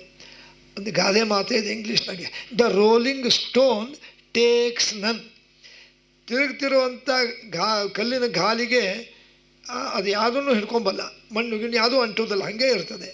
ಅದೇ ಕಲ್ಲು ಕಾಂಪೌಂಡ್ ಹೊರಗಿಟ್ಟಿದ್ರ ಮೇಲೆ ಕಸ ಕಡ್ಡಿ ಕೆಸರು ಹಾಕಿದ್ವಿ, ಅದಕ್ಕೆ ನಾವು ಚಟುವಟಿಕೆ ಆಗಿರಬೇಕು ಅಂದರೆ ನಮಗೇನೂ ಅಂಟೋದಿಲ್ಲ ಅಂಬೋಲ್ಲ ಮಾತಾಡಿದ ಮೇಲೆ ನೋಡ್ರಿ, ಇವರು ಹೇಳ್ತಾ ಇದ್ದ ಕೂಡಲೇ ಕೆಲವು ರಾಕ್ಷಸರು ಬಂದರು. ಅಲ್ಲಿಗೆ ಬಂದು ಆಯುಧ ತೊಗೊಂಬಂದರು. 100 ಜನ ಈ ಸ್ವಯಂಭೂನ ಕೊಂದು ಬಿಡೋಣ ಅಂತ ಬಂದರು. ಅವನಂದ, ಸ್ವಯಂಭೂ ಯಜ್ಞ ಮಗನೇ, ರಾಕ್ಷಸರು ಬಂದ್ರಲ್ಲ ಅಂದರು. ಅಪ್ಪ ಯೋಚನೆ ಮಾಡಬೇಡ, ನಾ ಹೇಳಿದ ಈಶಾವಾಸ್ಯ ಉಪನಿಷತ್ತನ್ನು ಪಾರಾಯಣ ಮಾಡು ಅಂದರು. ಹೇಳಲಿಕ್ಕೆ ಹತ್ತಿದ ಈಶಾವಾಸ್ಯಂ ಇದಂ ಸ. ನೋಡ್ರಿ, ಇಲ್ಲಿ ಪಾರಾಯಣ ಮಾಡಿದರೆ ಎಲ್ಲ ರಾಕ್ಷಸರು ಅಲ್ಲೇ ಸತ್ತು ಬಿದ್ದರು. ಅಂದರೆ ಅರ್ಥ ಏನು? ಯಾರ ಮನೆಯಲ್ಲಿ ವೇದಾಧ್ಯಯನ ನಡೀತದೆ, ಯಾರ ಮನೆಯಲ್ಲಿ ವೇದದ ಪಾಠ ನಡೀತದೆ, ಯಾರು ವೇದವನ್ನು ದಿನ ಉಚ್ಚಾರ ಮಾಡ್ತಾರೆ, ಅವರ ಮನೆಗೆ ದೆವ್ವ ಭೂತ ಗಾಳಿ ಪ್ರೇತ ಪಿಶಾಚಿ ಯಾವುದೂ ಬರೋದಿಲ್ಲ. ಅದಕ್ಕೆ ವೇದವನ್ನು ಬ್ರಾಹ್ಮಣರು ವಿಶೇಷವಾಗಿ ಕ್ಷತ್ರಿಯರು ವೈಶ್ಯರು ವೇದಾಧ್ಯಯನ ಮಾಡಲಿಕ್ಕೆ ಬೇಕ್ರಿ. ಜನವಾರ ಯಾರು ಹಾಕ್ತಾರೆ ವೇದಾಧ್ಯಯನ ಮಾಡಬೇಕು. ವೇದವನೋದದ ವಿಪ್ರತಾನೇಕೆ. ನಾವು ವೇದ ಓದಲಿದ್ರೆ ಅವನು ಬ್ರಾಹ್ಮಣನೇ ಅಲ್ಲ. ಅದಕ್ಕೆ ನಮ್ಮಲ್ಲಿ ಸಂಧ್ಯಾ ವಂದನೆ ಅದು ಬರೀ ವೇದ ಮಂತ್ರಗಳೇ, ಗಾಯತ್ರಿ ಮಂತ್ರ ವೇದ ಮಂತ್ರವೇ, ಅದನ್ನು ಪಾರಾಯಣ ಮಾಡಲಿಕ್ಕೇ ಬೇಕು. ಅದಕ್ಕೆ ಬ್ರಾಹ್ಮಣರು ಆ ವೇದಾಧ್ಯಯನ ಗಾಯತ್ರಿ ಜಪ ಮಾಡೋದರಿಂದ ಅವರಿಗೆ ತೇಜಸ್ಸು ಶಕ್ತಿ ಆರೋಗ್ಯ ಆಯುಷ್ಯ ಇರ್ತದೆ. ಬರೀ ಬ್ರಾಹ್ಮಣರಷ್ಟೇ ಮಾಡಬೇಕು ಅಂತಲ್ಲ, ಬೇರೆಯವ್ರಿಗೆ ಬೇರೆ ಇದೆ, ಬೇರೆಯವ್ರಿಗೆ ನಿಯಮ ಇದೆ, ಅವರು ಅದು ಮಾಡಬೇಕು, ಬ್ರಾಹ್ಮಣರು ಇದು ಮಾಡಬೇಕು. ನೋಡಿ, ಈಶಾವಾಸ್ಯ ಉಪನಿಷತ್ತನ್ನು ಪಾರಾಯಣ ಮಾಡಿದ್ದಕ್ಕೆ ರಾಕ್ಷಸರು ಸತ್ತು ಬಿದ್ದರು. ಅಲ್ಲ ಮಗನೇ, ನೀ ಹೇಳಿದಂಥ ಈಶಾವಾಸ್ಯ ಉಪನಿಷತ್ತಿನಿಂದ ಆ ಈಶಾವಾಸ್ಯ ಉಪನಿಷತ್ತಿನಿಂದ ನಾನು ಬದುಕೊಂಡೆ ಮತ್ತು ನನ್ನ ಮನಸ್ಸಿಗೆ ಶಾಂತಿ ಆಯಿತು, ದುಷ್ಟರೆಲ್ಲ ನಾಶ ಆದರು. ಇನ್ನು ಒಂದು ಮಾತು ಹೇಳಿ ಮುಗಿಸ್ತೀನಿ. ಇನ್ನು 3ನೇ ಮಗಳು ಈ ರೀತಿಯಾಗಿ ಯಜ್ಞನಾಮಕ ಪರಮಾತ್ಮ ತಂದೆಯಾದ ಸ್ವಯಂಭುವಿಗೆ ಈಶಾವಾಸ್ಯ ಉಪನಿಷತ್ತು ಮಾಡಿ ಮುಂದೆ ಅವನು ಸದ್ಗತಿ ಹೊಂದುತ್ತಾನೆ. ಅವರ ಅಪ್ಪ ಇರಲಿ. ಇನ್ನು ತೃತೀಯೋ ಪುತ್ರಿಮೇವಶ್ಚ ಪ್ರಸೂತಿ ಸುಸ್ಮೃತ. 3ನೇ ಮಗಳು ಪ್ರಸೂತಿ ಅಂತ. ಅವಳನ್ನು ದಾಪಯಾಮಾಸ ತತ್ಪುತ್ರಿಂ ದಕ್ಷೋ ಇತೀರಿತ. ಆ 3ನೇ ಮಗಳನ್ನು ದಕ್ಷ ಅಂತ ಒಬ್ಬನು ಪ್ರಜಾಪತಿ, ದಕ್ಷ ಪ್ರಜಾಪತಿ ಅವನಿಗೆ ಕೊಟ್ಟ. 3ನೇ ಮಗಳ ಹೆಸರೇನ್ರಿ? ಪ್ರಸೂತಿ. ನೋಡ್ರಿ, ದಕ್ಷೇನ ಪರಿವೃತ್ತಶ್ಚ ಷೋಡಶ ಕನ್ಯಾ ವಿಶೇಷಣತೆ. ಈ ದಕ್ಷ ಪ್ರಜಾಪತಿಯಿಂದ ಈ ಪ್ರಸೂತಿಯಲ್ಲಿ 16 ಜನ ಹೆಣ್ಣುಮಕ್ಕಳು ಹುಟ್ಟಿದರು. ನೋಡ್ರಿ, 16 ಜನ ಹೆಣ್ಣುಮಕ್ಕಳು ಅಂತಂದರೆ ಅದರಲ್ಲಿ 13 ಜನ ಹೆಣ್ಣುಮಕ್ಕಳನ್ನು ಯಮಧರ್ಮರಾಜರು ಯಮದೇವರು ಕೊಟ್ಟು ಮದುವೆ ಮಾಡಿದ. 13 ಜನನ. ಆ 13 ಜನರಲ್ಲಿ ಒಬ್ಬಳ ಹೆಸರು ಮೂರ್ತಿ ಅಂತ, ಮೂರ್ತಿ ದೇವಿ. ಅವಳನ್ನು ಯಮಧರ್ಮರಾಜ ಕೊಟ್ಟಿದ್ದ 13. ಆ ಮೂರ್ತಿ ದೇವಿಯಲ್ಲಿ ಯಮಧರ್ಮರಾಜನಿಂದ ಹುಟ್ಟಿದ ಮಗನೇ ಬದರಿಯಲ್ಲಿರುವ ನಾರಾಯಣ, ಬದರಿ ನಾರಾಯಣ ಯಾರು? ಈ ಮೂರ್ತಿ ದೇವಿಯಲ್ಲಿ ದಕ್ಷ ಪ್ರಜಾಪತಿಯಿಂದ ಹುಟ್ಟಾನೆ. ಇರಲಿ, ಇನ್ನು ಉಳಿದ 13 ಜನ ಆಯಿತು. ಇನ್ನು 3 ಜನ ಉಳಿದಲ್ಲ 16ರಲ್ಲಿ. ಒಬ್ಬಳನ್ನು ಅಗ್ನಿ ಕೊಟ್ಟ. ಯಾವ ಅಗ್ನಿಗೆ? ಸ್ವಾಹ ಅಂಬೋ ಅಗ್ನಿ. ಏನ್ರಿ, ಅಗ್ನಿ ಒಳಗೆ ಎಷ್ಟು ಜನ ಇದ್ದಾರೆ? ಭಾಳ ಜನ. ಇರಲಿ, ಮುಖ್ಯಸ್ಥರು ಇವರು. ಸ್ವಾಹ ಸ್ವಧ. ಸ್ವಾಹ ಅಗ್ನಿ ಅಂದರೆ ಯಾರು? ಸ್ವಧ ಅಗ್ನಿ ಅಂದರೆ ಯಾರು? ಸ್ವಾಹ ಅಗ್ನಿ ಅಂದರೆ ಮನೆಯಲ್ಲಿ ಹೋಮ ಹವನ ಎಲ್ಲ ಮಾಡ್ತಾರೆ ನೋಡಿರಿ. ಗೃಹ ಪ್ರವೇಶ ಎಲ್ಲ ಮಾಡಿದಾಗ ಅನ್ನ ಎಲ್ಲ ಆಹುತಿ ಹಾಕ್ತಾರಲ್ಲ, ಅಂದರೆ ಬೇಯಿಸಿದ ಗಣ ಹೋಮ ಮಾಡಿದಾಗ ಮೋದಕ ಎಲ್ಲ ಮಾಡ್ತಾರೆ. ಮನೆಯಲ್ಲಿ ಬೇಯಿಸಿದ ಪದಾರ್ಥವನ್ನು ಅಗ್ನಿಯಲ್ಲಿ ಹಾಕಿದಾಗ ಅದು ಆಹಾರ ಇದ್ದಂಗೆ. ಅಂದರೆ ಬೇಯಿಸಿದ ಪದಾರ್ಥವನ್ನು ತಿನ್ನೋ ಅಗ್ನಿಗೆ ಹವ್ಯ ಅಂತ ಹೆಸರು. ಅವನಿಗೆ ಸ್ವಾಹ ಅಂತ ಹೆಸರು, ಹವ್ಯ. ಮತ್ತು ಇನ್ನೊಬ್ಬ ಅಗ್ನಿ ಯಾರು? ಅವನು ಹಸಿ ಮಾಂಸವನ್ನು ಹಾಗೆ ತಿಂತಾನೆ. ದೇಹ ದಹನ ಮಾಡ್ತಾರಲ್ಲ, ಜನವಾರ ಹಾಕಿದವರೆಲ್ಲ ದಹನ ಮಾಡ್ತಾರೆ. ಆ ಚಿತೆ ಮೇಲೆ ದೇಹ ಇಟ್ಟಾಗ ಸುಡ್ತದೆ, ನಮಗೆ ಸುಟ್ಟಂಗೆ ಆ ಅಗ್ನಿಗೆ ಅದೇ ಆಹಾರ. ಅವನಿಗೆ ಹೆಸರೇನು? ಕವ್ಯ ಅಂತ. ಇವನು ಹವ್ಯ, ಅವನ ಕವ್ಯ. ಹವ್ಯನ ಹೆಂಡತಿ ಈ 3 ಜನ ಮಕ್ಕಳು ಉಳಿದಿದ್ರಲ್ಲ, ಒಬ್ಬಳು ಸ್ವಾಹ, ಒಬ್ಬಳು ಸ್ವಧ, ಇನ್ನೊಬ್ಬಳು ದಾಕ್ಷಾಯಿಣಿ. ಸ್ವಾಹ ಅನ್ನ ಹವ್ಯಗ್ನಿ ಕೊಟ್ಟ, ಮನೆಯಲ್ಲಿ ಮಾಡೋ ಹೋಮದ ಅಗ್ನಿ ಅವನು. ಸ್ವಧ ಅಂಬವಳನ್ನು ಹಸಿ ಮಾಂಸವನ್ನು ತಿನ್ನುವಂಥ ಅಗ್ನಿ ಕೊಟ್ಟ ಸ್ವಧ. ಕೊನೆಯ ಮಗಳು ದಾಕ್ಷಾಯಿಣಿ, ಅವಳಿಗೆ ಸತಿ ಅಂತ ಹೆಸರು. ಅವಳನ್ನು ಸಾಕ್ಷಾತ್ ಈಶ್ವರನಿಗೆ ಕೊಟ್ಟ. ಅದಕ್ಕೆ ಈಶ್ವರನಿಗೆ ಸತೀಶ ಅಂತ ಹೆಸರು. ಕೊನೆಯ ಮಗಳು ಸತಿ, ಗಂಡ ಸತೀಶ ಅಲ್ಲ. ಅವಳಿಗೆ ಇನ್ನೊಂದು ಹೆಸರು ದಕ್ಷ ಪ್ರಜಾಪತಿ ಮಗಳು ದಾಕ್ಷಾಯಿಣಿ. ಹೀಗೆಲ್ಲರದು ಮುಗೀತು. ಉಳಿದ ವಿಚಾರ ನಾಳೆ ಬರ್ತದೆ. ಎಲ್ಲರಿಗೂ ಮಕ್ಕಳು ಎಲ್ಲ ಆದರು. ಆದರೆ ಈ ಸತೀದೇವಿ ಕೊನೆಯ ಮಗಳು ದಾಕ್ಷಾಯಣಿಗೆ ಮಕ್ಕಳಾಗಲಿಲ್ಲ. ಯಾಕಾಗಲಿಲ್ಲ? ಅದಕ್ಕೆ ಕಾರಣ ಇದೆಯಪ್ಪ, ಇದನ್ನು ನಾಳೆ ಹೇಳ್ತೀನಿ. ಎಲ್ಲರಿಗೂ ಮಕ್ಕಳಾದರು. ಆ 13 ಜನ ಮಕ್ಕಳನ್ನು ಕೊಟ್ಟಿದ್ದಲ್ಲ, ಯಾರಿಗೆ? ಯಮಧರ್ಮರಾಜನಿಗೆ ಮಕ್ಕಳಾದರು, ಮೂರ್ತಿದೇವಿ ಮಕ್ಕಳಾದರು, ಸ್ವಾಹಾಗೆ ಮಕ್ಕಳಾದರು, ಸ್ವಧಾಗೆ ಮಕ್ಕಳಾದರು. ಆದರೆ ಸತೀದೇವಿ ದಾಕ್ಷಾಯಣಿಗೆ ಮಾತ್ರ ಮಕ್ಕಳು ಆಗಲಿಲ್ಲ. ಯಾಕೆ ಅಂದ್ಬೋದು ಈಗ ನಾಳೆ ಹೇಳ್ತೀನಿ ಅಂತಂದು ವಿದುರನಿಗೆ ಮೈತ್ರೇಯರು ಹೇಳಿದ್ದನ್ನು, ಅಂದರೆ ಮೈತ್ರೇಯರು ವಿದುರನಿಗೆ ಏನು ಹೇಳಿದರು ಅದನ್ನು ಶುಕಾಚಾರ್ಯರು ಪರೀಕ್ಷಿತ ರಾಜನಿಗೆ ಹೇಳ್ತಾ, ನೋಡಿ, ಶೇಷಭಾಗಂ ಪ್ರವಕ್ಷ್ಯಾಮಿ ಶ್ವಃ ಪೂರ್ವಮೇವಚ, ಇನ್ನು ಉಳಿದ ವಿಚಾರವನ್ನು ನಿನಗೆ ನಾಳೆ ಹೇಳ್ತೇನಪ್ಪ ಅಂತಂದು ಆ ವಿದುರನಿಗೆ ಮೈತ್ರೇಯ ಹೇಳಿದಂಗೆ ಶುಕಾಚಾರ್ಯ ಪರೀಕ್ಷಿತ ರಾಜ ಇನ್ನು ಉಳಿದ ವಿಚಾರ ಅಂದರೆ 3ನೇ ಮಗಳು ಅವಳೇನು ಸತೀದೇವಿ ದಾಕ್ಷಾಣಿಗೆ ಯಾಕೆ ಈಶ್ವರನಿಂದ ರುದ್ರದೇವರಿಂದ ಯಾಕೆ ಮಕ್ಕಳಾಗಲಿಲ್ಲ, ಇದರ ಬಗ್ಗೆ ನಾಳೆ ಹೇಳ್ತೇನೆ ಎಂಬುವರಿಗೆ ಶ್ಲೋಕಾಭಿಪ್ರಾಯ ಸವಾಗ್ವಿಸರ್ಗೋ ಜನತಾಗ ವಿಪ್ಲವೋ ಯಸ್ಮಿನ್ ಪ್ರತಿಶ್ಲೋಕಮಬದ್ಯವತ್ಯಪಿ ನಾಮಾನ್ಯನಂತಸ್ಯ ಯಶೋಂಕಿತಾನಿ ಯತ್ ಶೃಣ್ವಂತಿ ಗಾಯಂತಿ ಗೃಣಂತಿ ಸಾಧವಃ ಮಧ್ವೇಷಾರ್ಪಣಮಸ್ತು.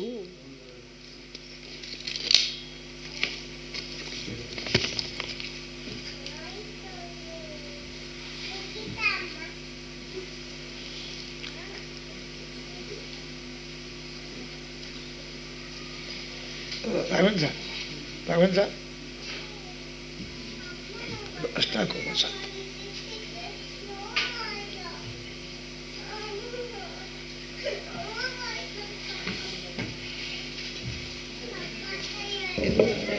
ಬೇಕಾದ್ರೆ ತೆಗಿಯೋಣ.